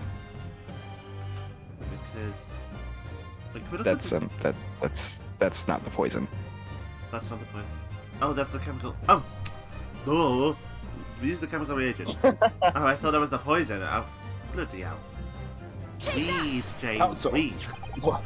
What is this bottle? It clearly says reagent on it. This bottle contains a unique chemical reagent that can identify the poison in question. Right, the poison.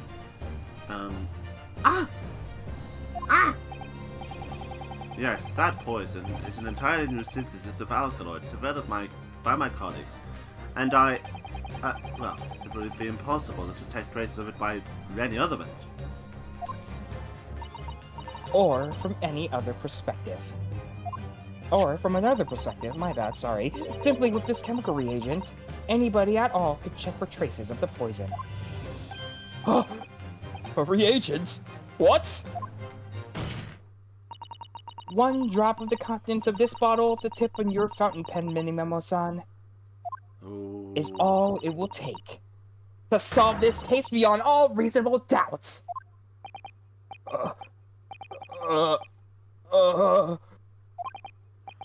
No, you can't. I won't. Your crimes are bad enough, but at least know when to admit defeat. Your Excellency, the defense requests permission to carry out the test on the fountain pen at once.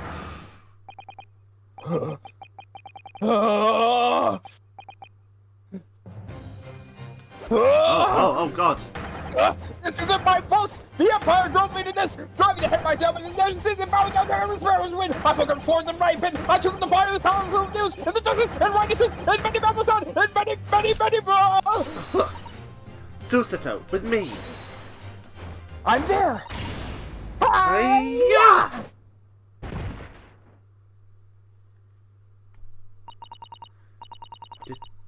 Did I do it right? That was a Susato takedown, wasn't it? Not quite. That was a Ryutaro takedown. Wait. Oh no, Nice. It's too late to do the air horn, but Damn. that was a Ryutaro takedown. Bang! Takedown. That was good. We did good on that. I kind of just babbled. I kind of just babbled on that last line with many memo, but whatever. But he was like babbling anyway. Like that's the idea, because there's no way we could read that quickly. Like that was insane. The instant the first drop of the reagent touched the nib of the fountain pen was clear for everyone present.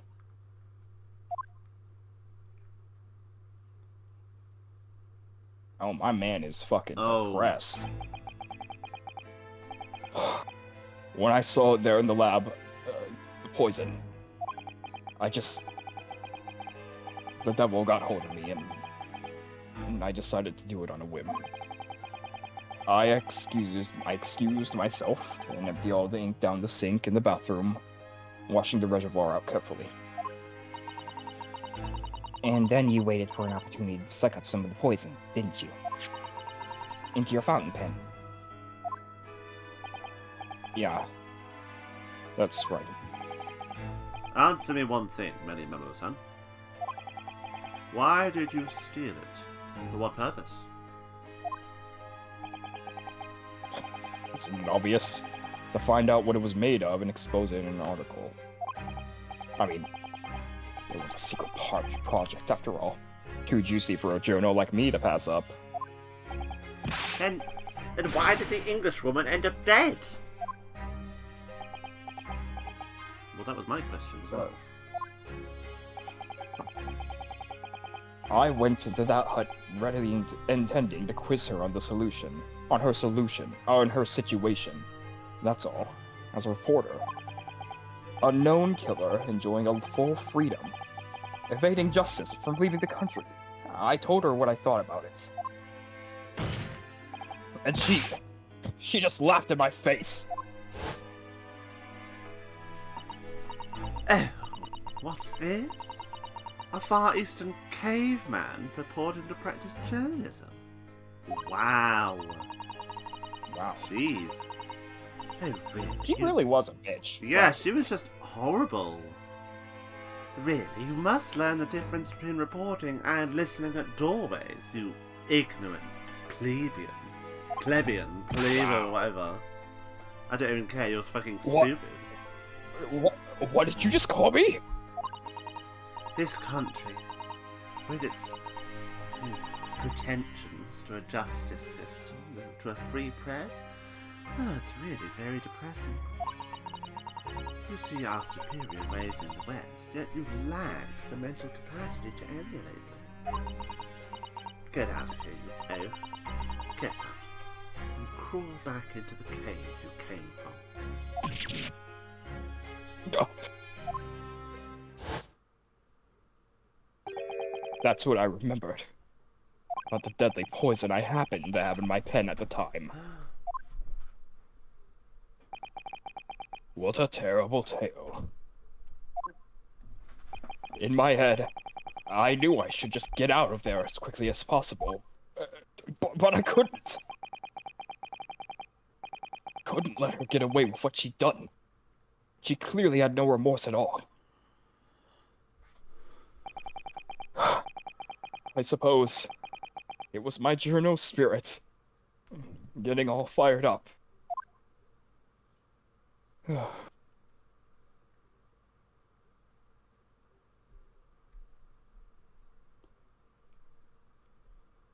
Yeah, well,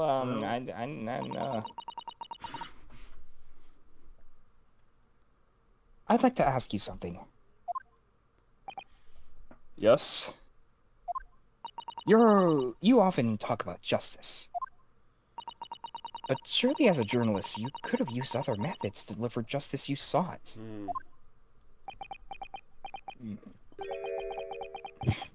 There's no justice in the press. Sorry?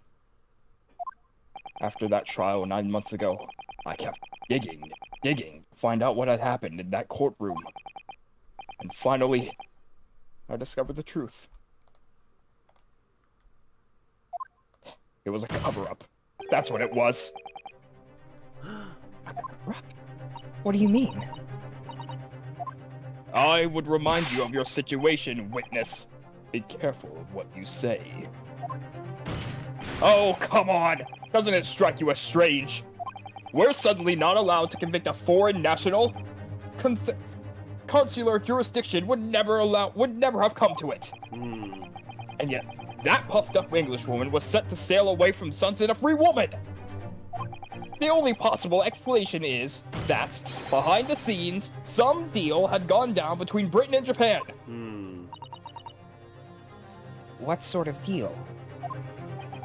I'd done my research, dug up the dirt. It was all ready to be published. But you know what happened? The editor just tore the article up. He came under pressure from the government, you mean? If our government is going to let criminals walk free, if they're going to crush the free press, then I chose what I have. Then what choice do I have to do but to see that justice is done myself? Let's not forget, Mini-Memo-san, that you committed murder yourself. You tried to lay the blame on the defendant's door.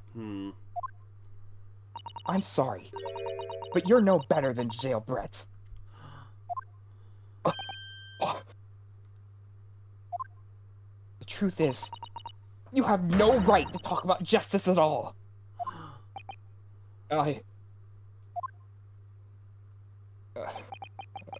suppose not.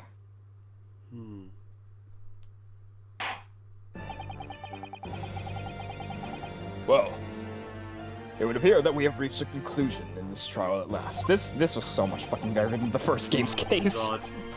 Like it's like night and day. First game's case. And you know was what the just funny- so slow. And you know what the funny thing is? What? This is like nearly the same length as the first game's first case, but it doesn't feel like it. Yeah, this feels a lot shorter. I think because there are some things that you know, but they aren't like. It just flows super better. obvious. It's not bloated. We'll talk about it when we're done. Yeah. Counsel for the defense, Ryotaro Naruhodo. Oh, yes. Sorry, Your Excellency. I'm just musing in a manly way here. It's almost unbelievable that this is your first experience in the Supreme Court. This was an excellent experience. In truth, it very much reminded me of your cousin's exploit. Oh, Naruhodo... Ryunosuke, you mean?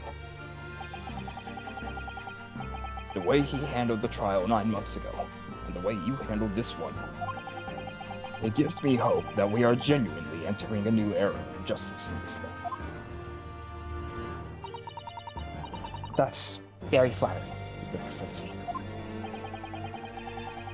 Hearing the defense you put forward today made me feel most keenly that the future of our justice system will be forged by you and your contemporaries. Thank you. So, Prosecutor Aochi, do you have any final thoughts? Oh, what is that? Prosecutor Aochi?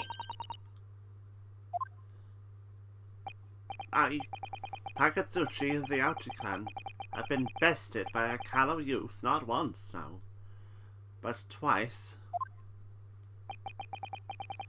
If there was any shred of my former self left, it is withered and died today.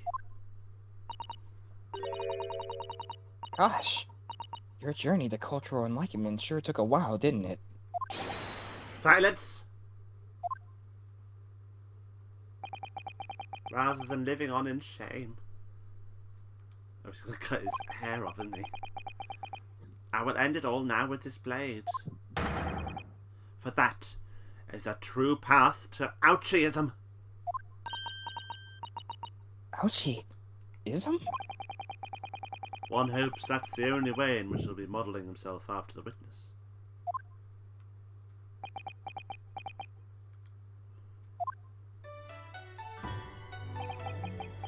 Sprig of my top knot, the time is right for farewell. Hope is lost forever.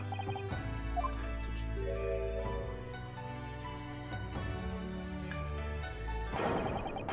Oh!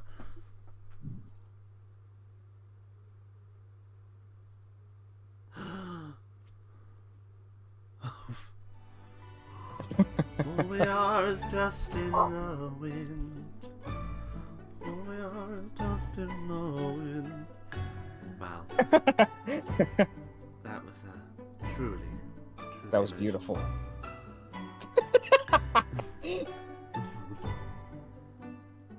I love this game.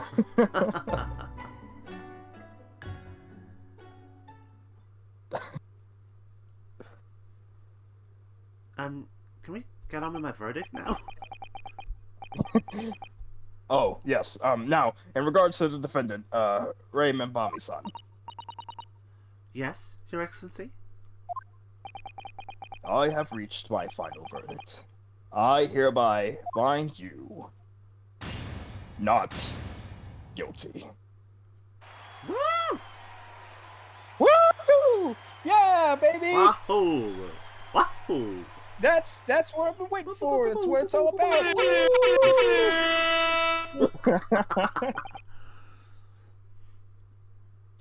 Court is adjourned.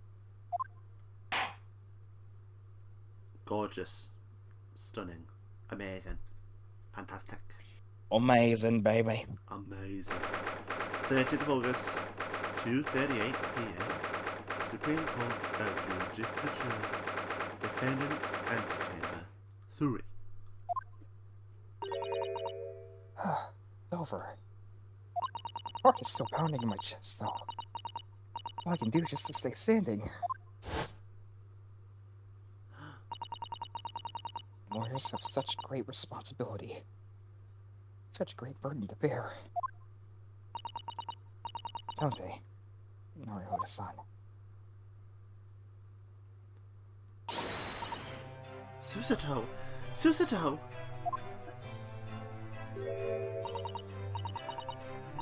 Thank you. Thank you so much. You were so dashing in there. Ray and Father. Honestly, I'm so touched by everything you've... Oh no.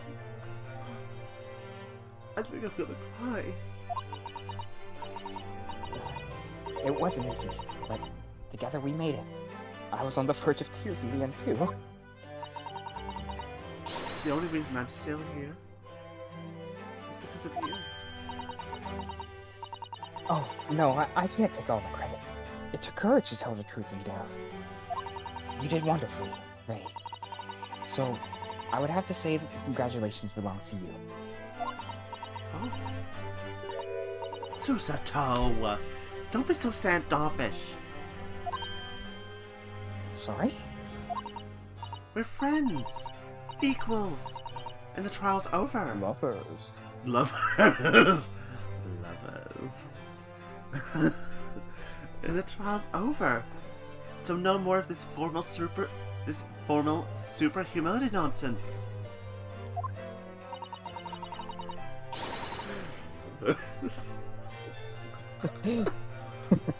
It's time to celebrate with swagger.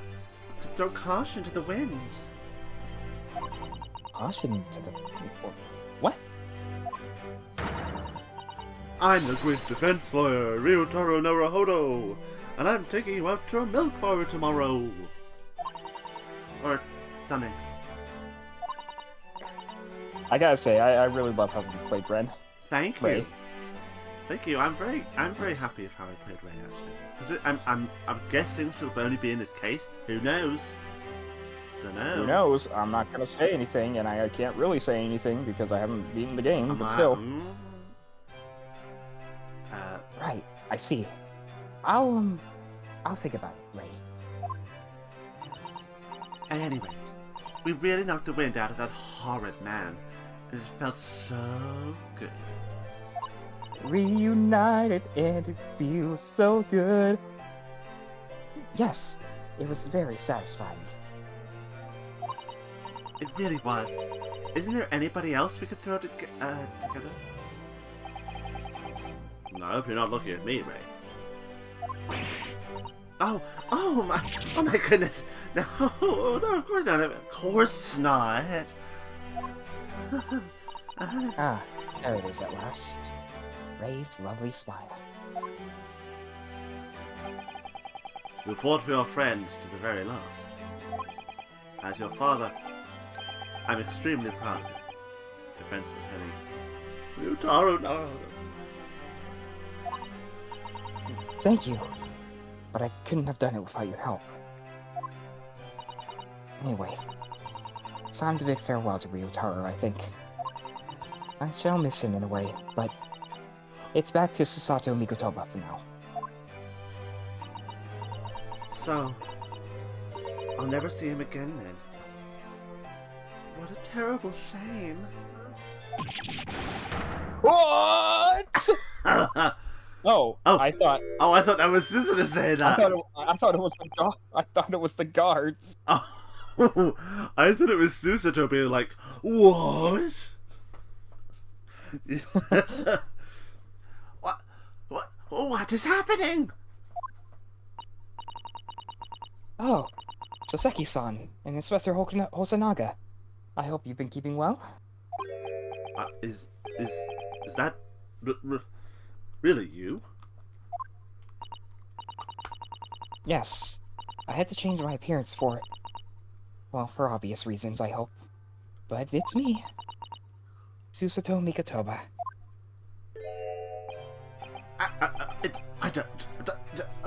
Don't. So dirty. So divine. Oh, that's so dirty. Oops. I thought it was Sazanaga because he coughed. Whatever. No. Doubly dashing. Yes, and devilishly divine.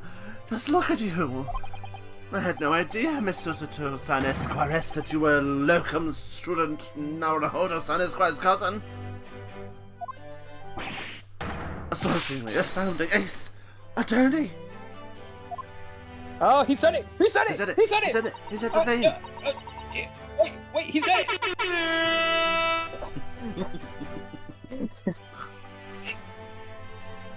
Oh my god. Poor Soseki-san. So confused. So confused. Oh. I still remember the first time we ever met him. He was in prison cell in London.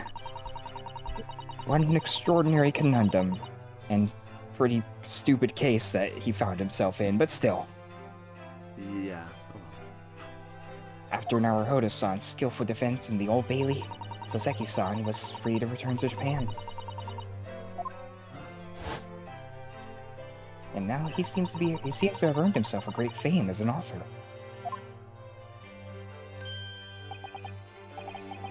I'm stunned. That's a truly impressive disguise.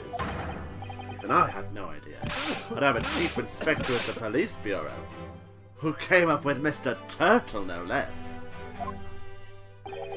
Mr. Turtle is quite cute. Yeah. I'm not sure you should be admitted to that, Inspector.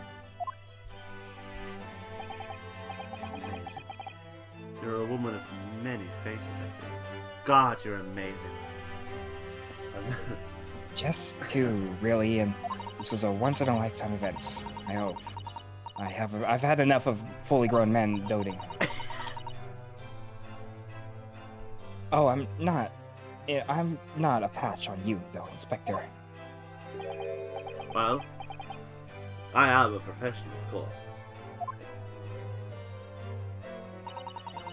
I do worry about Inspector Hosonaga sometimes, really I do. 9 months ago, when he appeared here at the Supreme Court to testify, he was undercover, disguised as a head waiter for the restaurant. And then on the steamship, the Great Britain, of course, disguised as a sailor to keep us safe on the journey. Remember all that? Oh, though, I didn't hope you did it, Kazuma-sama.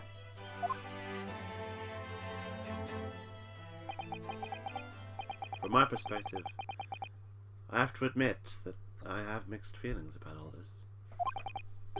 I mean, now the truth has been lost forever. What do you mean? Truth. I'm talking about the murder that the Englishwoman committed at the end of last year. Ah, yes. It was an English doctor she killed, as I understand it. And my accent is all over the place again. I just can't seem to speak. Dr. John H. Wilson. Oh, Dr. John H. Wilson. Yes. The man I invited to Japan personally. The mystery is, why did she kill him? And now that the culprit herself is dead, we'll probably never know the answer. I mean, that is true. What was the motive? On the voyage to Great Britain, we had a most unexpected encounter with Mr. Sherlock Sholmes, the great detective, I mean. Yes. I remember Mr. Sholmes well, of course. Ah, my arch nemesis! How lightly you utter his name.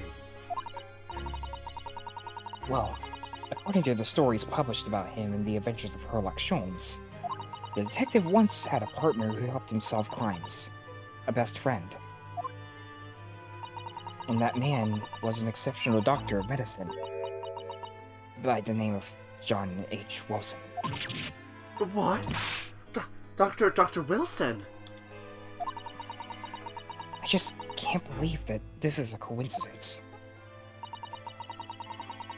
I think that the English doctor of medicine killed here in Japan 9 months ago must have been the friend and partner of Mr. Sholmes. Hmm. And if that's really true, then You alright? poor It's girl. me, Iris. What? It's me. Poor girl won't ever see her beloved father again.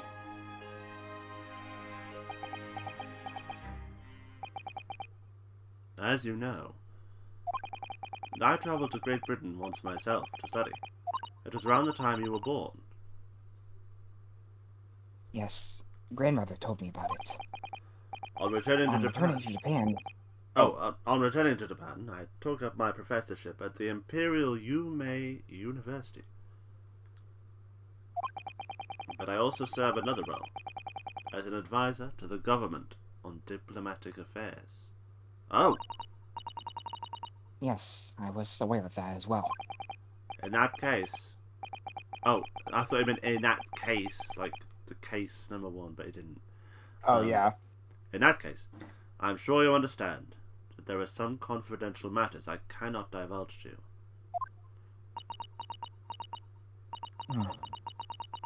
Could you just tell me one thing?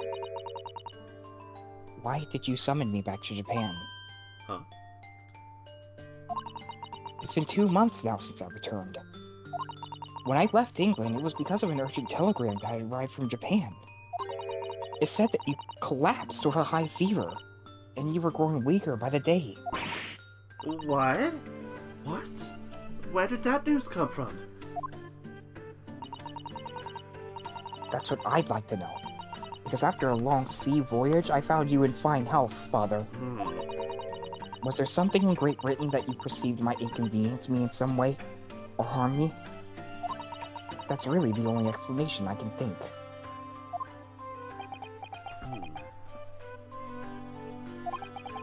Dear me.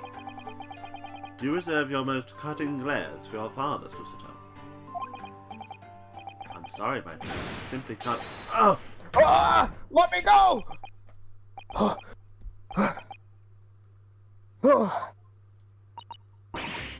Many Memo-san? So, one throw wasn't enough for you. I've got one last thing to say before you take me away, Professor. What? Me? I know the truth. I know you had a hand in what went on. In that visiting student's fate. What? What? Visiting student? Giselle Brett, you mean? No, not her. The student of law who left for Great Britain 8 months ago. What? Student of law? He must mean... Kazuma-sama. What are you talking about? What does any of this have to do with Kazuma? Sama, I have to... Sorry. I almost didn't give, I almost didn't give respect. Nobody here in Japan knows anything about it. They don't know that the guy never made it to England, that he died on that steamship, Wait, they don't know? and that he will never. Ah! Oh my god, it's the judge! What? Well, I didn't expect to find him here. What were you officers playing at? Terribly sorry, Your Excellency. Terribly sorry. I don't think we've ever seen Okay, the but judge, what- like, outside of the courtroom like that, have we? Yeah, no, we haven't. No. What? But also, why did he cut many Memo off right there? Like, sus? Question mark? That's really sus. Everyone's a fucking suspect. I was coming to tell you that the rickshaw has arrived, Eugene. And a good job. And it's a good job I came by. Yes, thank you for doing it. And I'll be there shortly. Oh, Your Excellency. The trial's over. I'm not your excellency anymore. Merely your father's friend. Seishiro Jigoku. Wait, Seishi... Jigoku. Ro... Okay. Ro... Seishiro Jigoku. Okay. I don't know if there's a pun in that, but I'm just getting the name right. Seishiro Jingoku. Okay. Jigoku. I'm merely your father's friend, Seishiro Jigoku. And may I say that since I saw you last, you seem to have taken a more dashing appearance. Susato. Oh. Did you know all along? From the start of the trial?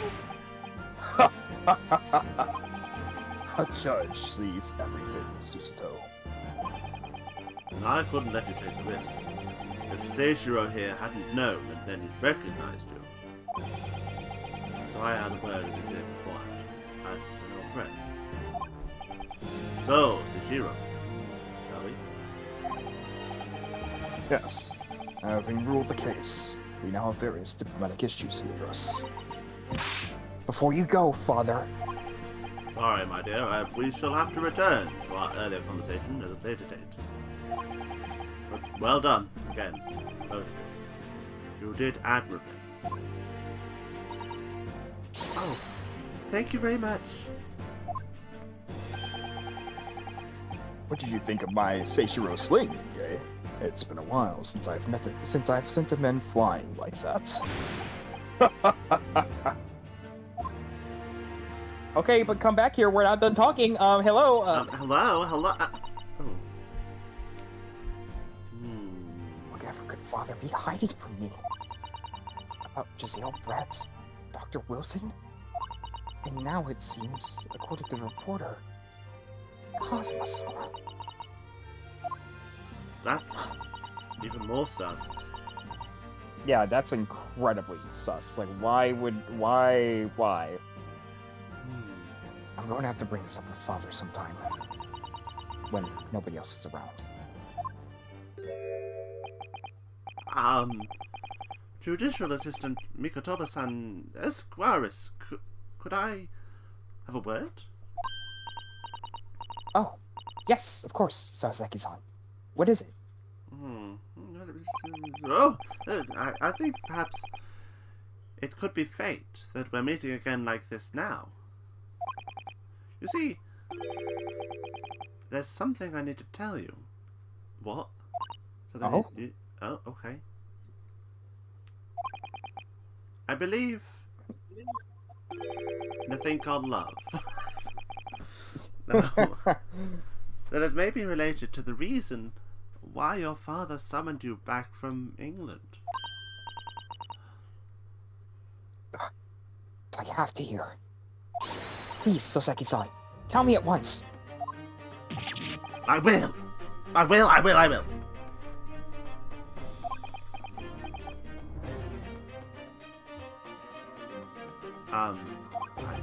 mean, as you know, my time in England was terrible. Cursed, I have no doubt. Such awful things I was embroiled in. Thank goodness locum student Darahoda-san Esquire stepped in. After I secured my freedom, I couldn't wait to get on a ship back here to my homeland. Having arrived in Japan, I submitted a report about my experiences to the Ministry of Foreign Affairs. The next thing I knew, I had a visitor. It was your father, Professor Mikotoba, who wanted to ask me all sorts of things about my report. My father? He seemed to be especially taken with a particular part of the report. Anyway, he left eventually, having thoroughly quizzed me. But it was the very next day that he sent the telegram to you, asking you to return to Japan. What was it then? The particular part my father was interested in. I don't really know exactly. But do you remember them? Those two terrible cases I was caught up in? Of course. I could never forget. Your father seemed to concern himself mainly with the second case. The second one? You mean The one Mr. Sholmes forbade us anyone to talk about in public. Wait, which one was that? I'm not gonna say anything real quick. Okay. Which is why the only case involving you or any member of the public aware is the first. Well, I don't care. I don't have to listen to what that dastardly detective says. Anyway, the point is, it seems that case somehow holds the key to all these curious and unanswered questions. That horrific, hideous, heinous case. The case of the haunted lodgings. Wait. Ooh! That case somehow caused my father to summon me urgently back to Japan. I thought that whole business was over, but it seems I was wrong. Perhaps that was only the start. Perhaps the story is not told yet.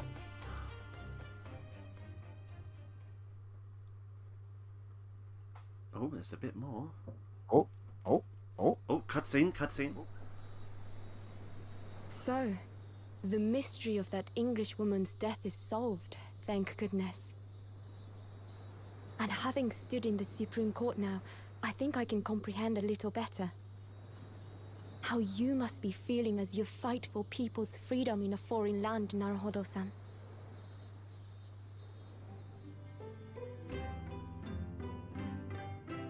But actually, I'm writing to you today because of another matter.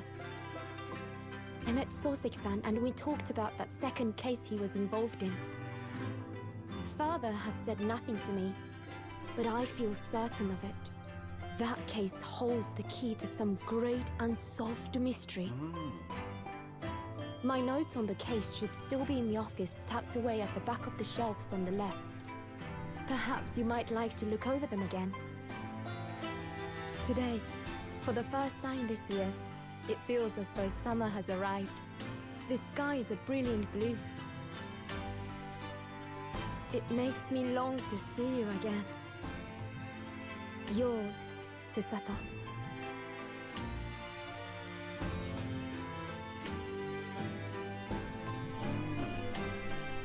Very interesting.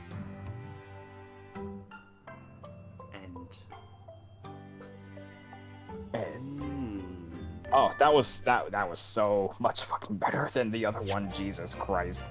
Yeah, that was much better.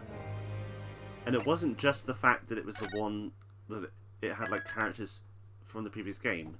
Like, they were just minor witnesses, if anything. Yeah, they were just window dressing. Yeah. That was just so good. All Oh right, my so full thoughts on that one though. I really enjoyed it. I think the characters were all... Well, obviously we know two of the characters already.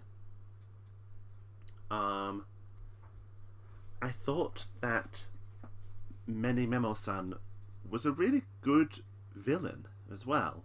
Yeah, I think this game, besides one, and I mean I don't know the rest beyond Case 3, but besides one villain in this game, I think this game has some pretty good culprits so far. And Memo, I mean you could tell I love voicing Memo. Mm-hmm. Oh my gosh, like your version of Many Memo-san was just really oof. It was really great. I gotta say, you did good. You did good with Ray. Oh, thank you. To try to give her like sort of like Susato, but not the same because she's a bit more. Oh yeah. She's a bit more. Oh my god. Yeah. Oh my god, well, I'm a fangirl, but we're totally not lovers. But... We're not lovers, but Susato. Oh, Susato. Yeah. Anyway, that's the start of Tagawa 2, and it's a good start. It's a very good start. That's a very good start. I don't think you could have a like the only one I think that I think might be better. Well, the other one. There's only one that I think is probably better than that start, and we know Well, what. I mean, that it's one is. it's definitely not. It's definitely no Turnabout Trump. It's not even No. Turnabout Memories, really. But, No, but it's definitely one of my. It's definitely one of my one of my favorite first cases in the series. I think. Oh yeah, I agree. It was Like very there's nice. there. I mean, there's Turnabout Trump at the top, and then Turnabout Memories second place. I think Which one was Memories um, from? that was Trials and Tribulations first case with Okay. Mia. Mm-hmm. Oh yeah. And then The first one from I Pure actually Destinies, maybe. I kind of do want to say that Turnabout Countdown is actually, yeah, I do kind of want to say that Turnabout Countdown is maybe third place. But this one, this Blossoming Attorney definitely battles third place, in my opinion. Yeah, I think it was very. It felt very solid. There wasn't really any. I mean, there was like a point right near the end where I was like, okay, I sort of know what's going to happen, so they just need to ask it now. But literally, they asked the question within like 3 minutes, so there was nothing. Yeah. It didn't feel like it was a slog. Mm-hmm. As Yeah, much as and that's the first funny case thing. was. That's the funny thing too. Like this case is only ever so slightly shorter than Great Departure, which is crazy to really think. Because it didn't feel like that. No, it felt. That other case felt twice as long, which is crazy. And it's because it has so much bloat and unnecessary characterization to characters we will never see again. Yeah. Like specifically the steak. Fuck that Steak. fucking steak, bro. Oh god. No, it wasn't it like I've heard of a wolf in sheep's clothing, but I've never heard of a bullion in bull something. It's something really, really bad. Worms. It was something really bad. Some really terrible joke. I was like, this is awful. Yeah, but yeah, much like the case. Yeah. It's just so long and bloated, and it's like, do you even remember how Giselle actually killed Dr. Watson? Was it with a gun? It was with poison, if you don't It was remember. with poison.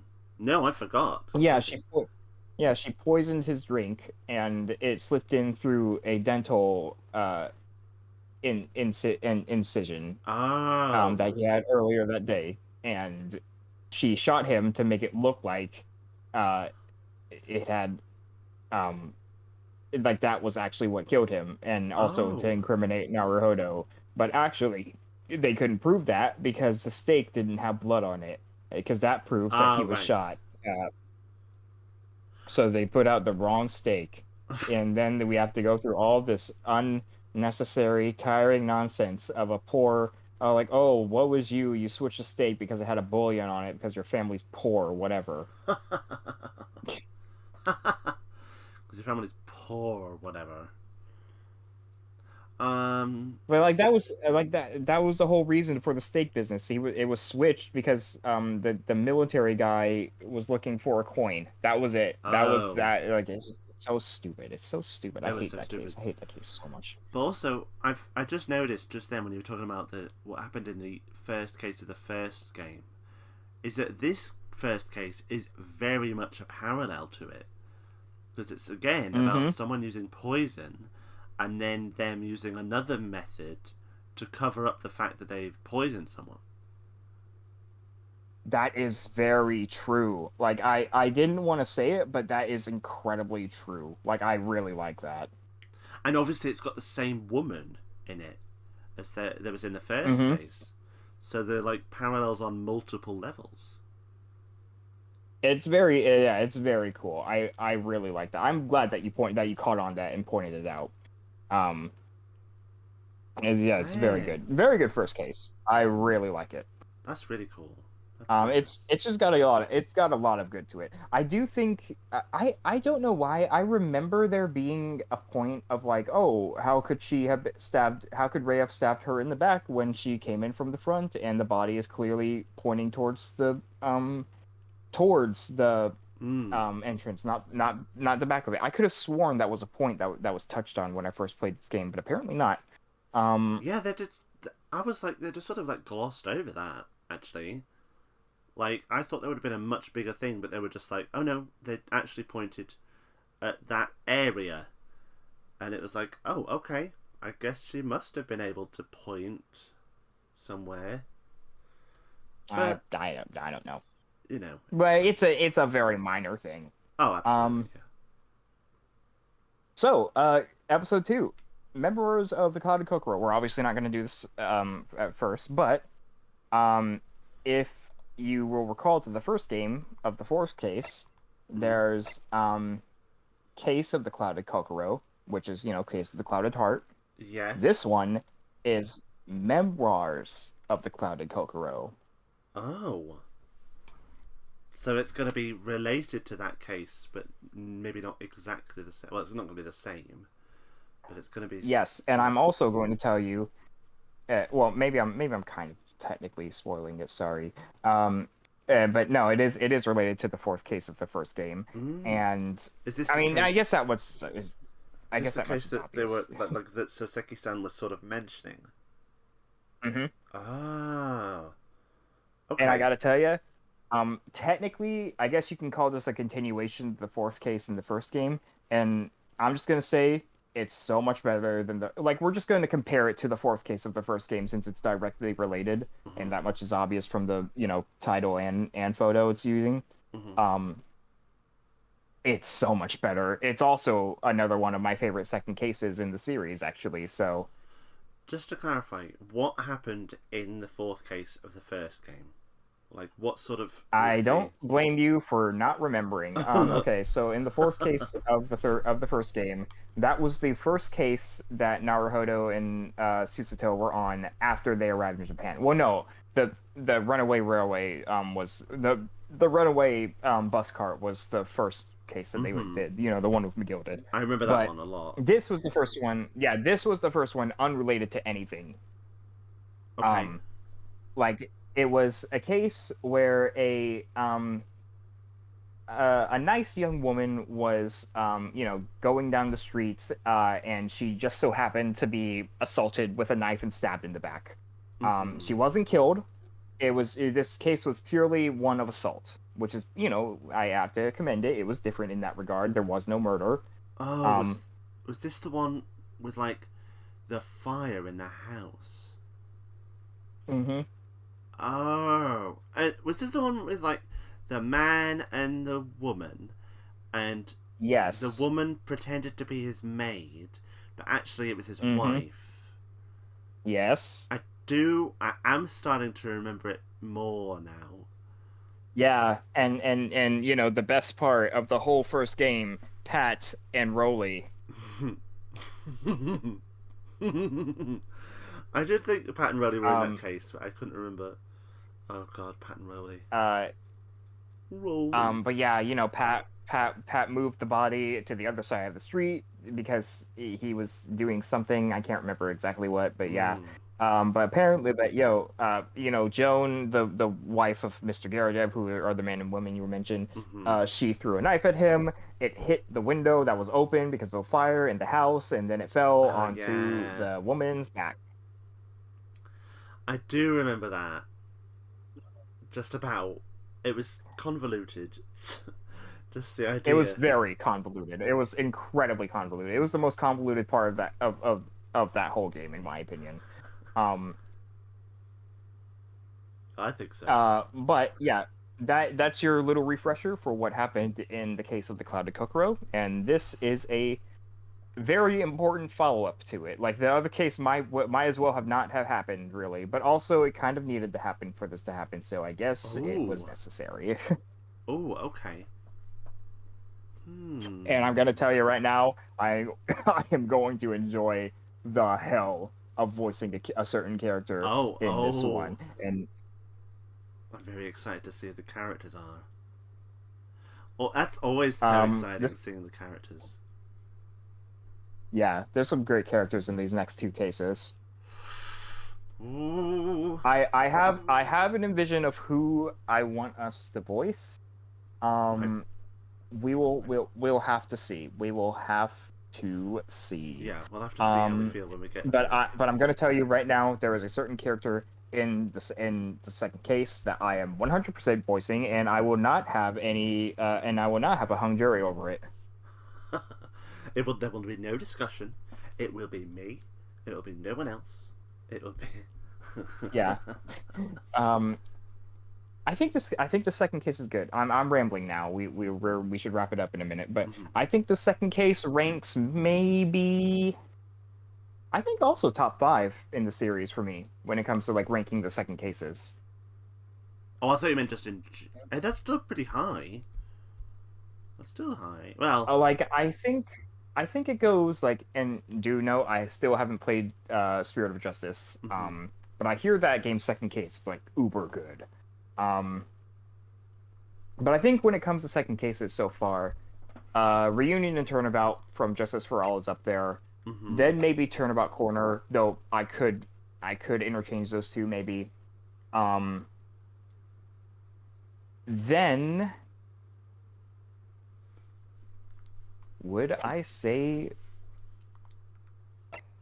definitely not the Imprisoned Turnabout. I hate that case. Honestly, Turnabout Airlines is up there, I think. I really like Turnabout Airlines from Investigations 1. That was a really nice case. Actually, I like that a lot. Then Investigations were just very good overall. Yeah. I think this maybe ranks 4th or 5th place, and it could possibly go higher depending on what on the day, you know? So this is a good case in my opinion. Ooh. I like it. Yeah, I like. That's what I they're like. all- That's what I like. That's what I like. Yeah, I mean, but the thing is with Ace Attorney is that even when the cases are terrible, like even with that first case of the first Great Ace Attorney, Yeah, It's great still- departure. yeah, it's still fun. It's not the best one, but it's still a fun case to play. Oh yeah, there's very few cases in the series I would actually call bad. Yeah. You know, like the only we're kind of just going on a little spiel at the end of this, but the only cases in the Ace Attorney series I would actually call bad are very few and far between. There's the Lost Turnabout from Justice for All, which is the first case of that game. One's just I was just about to say that one. yeah, that one's just bad. It's just bad. Like it's not even just bad. There's the Imprisoned Turnabout from Investigations 2. Well, I know that case is just okay to some people, but I just did not like that case. That case nearly killed me on the entirety of Investigations 2. I'm not even joking. Right, we haven't tried Investigations 2 at all. Well, we haven't even gotten through Investigations 1. But, well, I'm gonna tell you right now, the Imprisoned Turnabout is not good. It's not Really? good. I mean, there's some good in it, but like I personally just hated it. There's what other cases why I say are outright bad? In my heart of hearts, I should say Turnabout Serenade, but like there's a certain charm about Turnabout Serenade that is just so like Turnabout Serenade. It was so ridiculous. It was so over the top. I mean, one of my other friends played the Ace Attorney Apollo Justice recently because they played it on 3DS, like about, let's say, 6 months ago.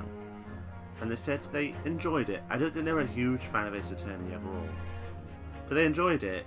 They enjoyed that case, and I was like, yeah, but it's so stupid. Like, it's so...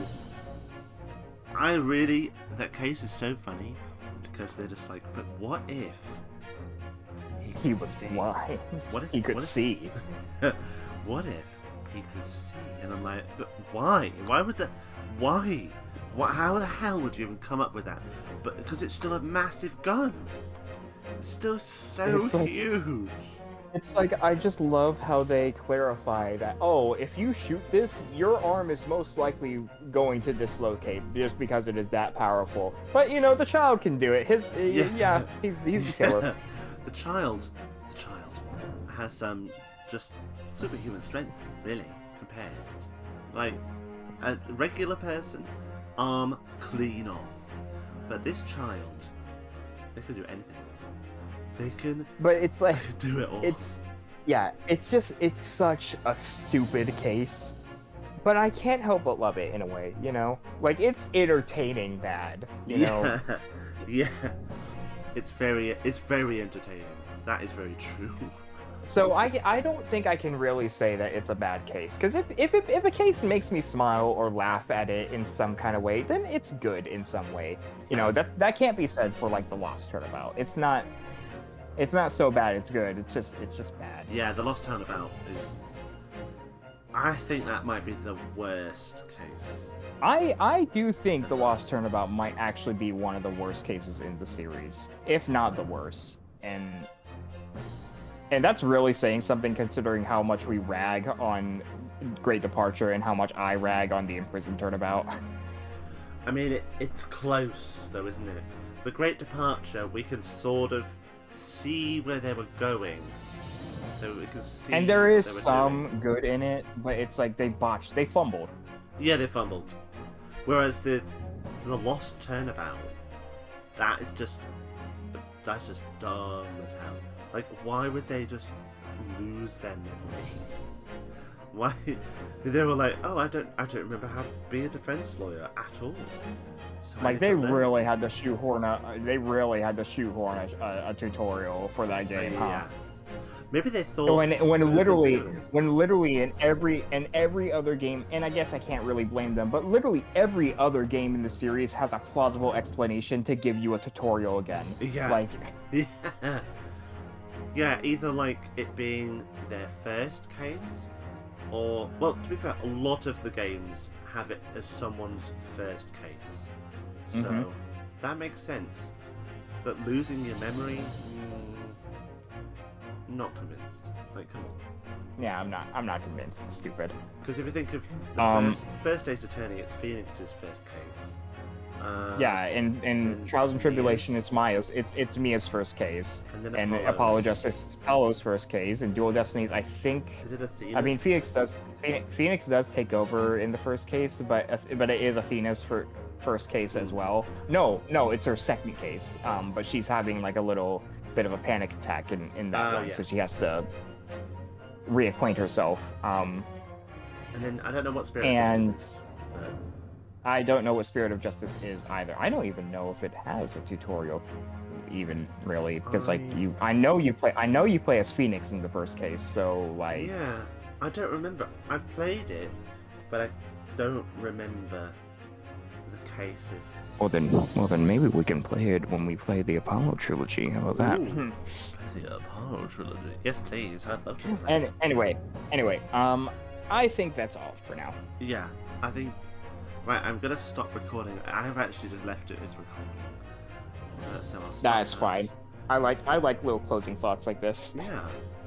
Right, so I'll stop the recording in 3, 2. Clouded Kokoro coming soon, baby. Coming soon. Boom.